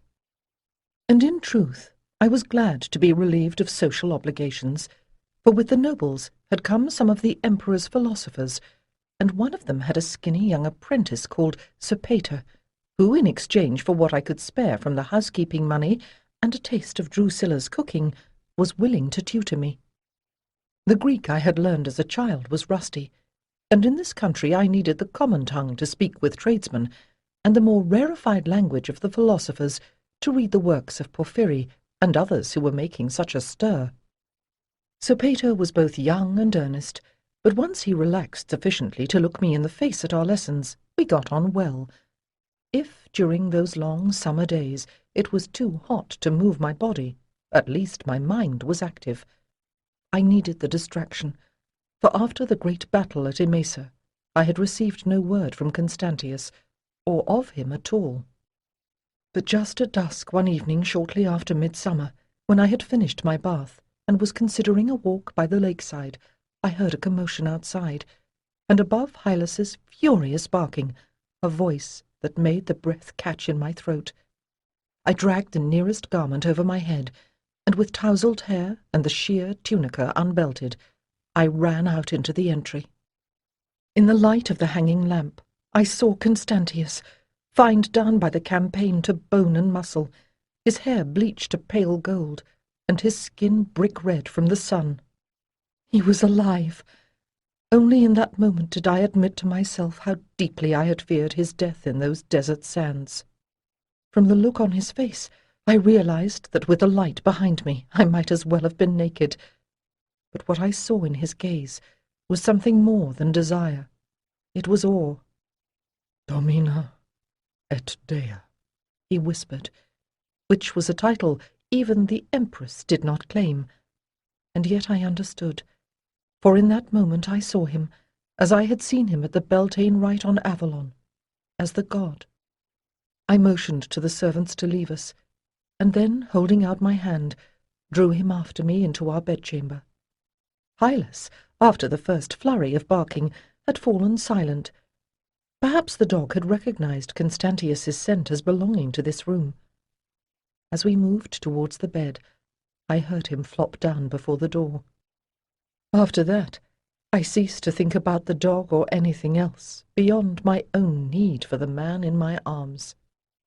We came together in that first frantic encounter, like wanderers in the desert who have found an oasis. Struggling with each other's garments, we fell upon the bed. Later, I was to find my tunica in a corner, torn in two. When we had shuddered to completion, I held Constantius in my arms, waiting until his galloping heartbeat slowed. "Was the fighting very bad?" I asked, as I helped him to remove the rest of his clothing. Constantius sighed. "The Arabs plagued us all the way through Syria, picking off men with arrows, trying to raid the baggage train. When we reached Palmyra, Zenobia was ready for us. We couldn't take the place by assault. The emperor himself was wounded, so we had to sit down to a siege. Aurelian offered terms, but I suppose she thought the Persians would save her. But their king, Sapor, died. They were too busy fighting each other to worry about Rome. Then Probus finished dealing with Egypt and came to reinforce us. It was all over, and Zenobia knew it. She tried to flee, but we caught her and brought her back in chains." "So you won. You should be triumphant," I said, reminded of Boudicca, the British queen who had fought Rome, and repressing my instinctive sympathy. He shook his head, stretching out and settling me with my head pillowed on his arm. "Zenobia had sworn to kill herself if captured, but she panicked, put all the blame on Longinus and the other men who served her. So Aurelian executed them. She will walk in his triumph after all. I understand why the generals had to die," he added, though his eyes showed the pain of that memory. "but it left a bad taste all the same. At least the emperor did not appear to enjoy it." "Oh, my poor love," I thought, turning to cradle his head against my breast. "You are tempered too finely to be used for this butchery." "When we had won the city, the other officers took women," he whispered then. "I could not do it, not with all that death around." I tightened my grip, unreasonably pleased, whatever the reason, that he had been faithful. It was not something I had a right to ask, but it certainly, I thought with secret amusement, explained the intensity of his need. "You are life," murmured Constantius. His lips brushed one nipple. I could feel both of them harden at his touch, and the rekindling of the fire between my thighs. "I have seen so much killing. Let me make life in you." His hands moved upon my body with a deliberation and a need more compelling than his first compulsion, and I found myself opening to his touch more deeply than ever before. At the ultimate moment, he rose above me, and I saw his features by firelight, focused in ecstasy. "The sun," he gasped. "The sun shines at midnight." At that moment, my own completion came upon me, and I could not tell him that it was only the light of the bonfire they had kindled to celebrate the Emperor's victory. In the silent hour before dawn, the only time in this season that it was truly cool, I rose to relieve myself. When I returned from the privy, I stood for a while, gazing out the window and enjoying the touch of the chill air on my bare skin. The fire in the forum had burned out, and sleep, which next to death was the greatest of conquerors, had overwhelmed the revellers.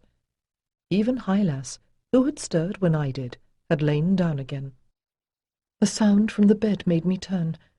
Constantius was clutching at the bedclothes, groaning, As I watched, tears squeezed from beneath his tight-shut eyelids and began to roll down his cheeks. I hurried back and lay down beside him, wrapping him in my arms. Once, I thought, I had been the one who had the nightmares, but since I left Britannia, I did not dream any more. "It's all right," I murmured, knowing it was the tone that would reach him, not the words. "You are all right now. I am here." "The temple burns," he groaned. "Apollo is weeping." I soothed him, wondering if this was something he had seen on the campaign. The Emperor's personal deity was the sun god. I could not believe he would willingly destroy a sanctuary, but in warfare the destruction sometimes got out of hand. "Hush, my love, and open your eyes. It is morning, do you see? Apollo is driving his chariot above the rim of the world." With lips and hands I set out to awaken him, and was rewarded presently when he quickened to my touch once more. This time our loving was slow and sweet. By the time we were finished, Constantius was awake once more, and smiling. "Ah, my queen, I have brought gifts for you." Naked, he padded over to the bag that someone had set just inside the door. "I meant to array you in this for our first night back together, but you are more beautiful clad only in your night-dark hair." He rummaged in the bag and pulled out something wrapped in unbleached linen. As the rough cloth fell away, a blaze of colour smote the eye. Constantius shook out a silk chiton dyed the true imperial purple and held it out to me. "My love, it is too splendid!" I exclaimed, but I took the garment, wondering at the fine weave of the fabric, and slipped it over my head. I shivered as the silk caressed my skin and swayed, feeling the soft folds mould themselves to my body. "By the gods, purple becomes you!" he exclaimed, his glance kindling. "But I can never wear it," I reminded him. "Not outside," he agreed, "but in our bedchamber you are my empress and my queen." And in bed or out, you, my beloved, are my emperor, I thought, admiring the powerful balance of his naked body, but even here I dared not speak those words aloud. Constantius put his arm around me and drew me to the east-facing window. I sighed, replete with loving, feeling in my body a sense of fulfillment I had not known before. Surely, I thought then, I must come away from such a night with child. Together we stood watching, as the sun, like a victorious emperor, lifted above the horizon and banished night's mysteries from the world.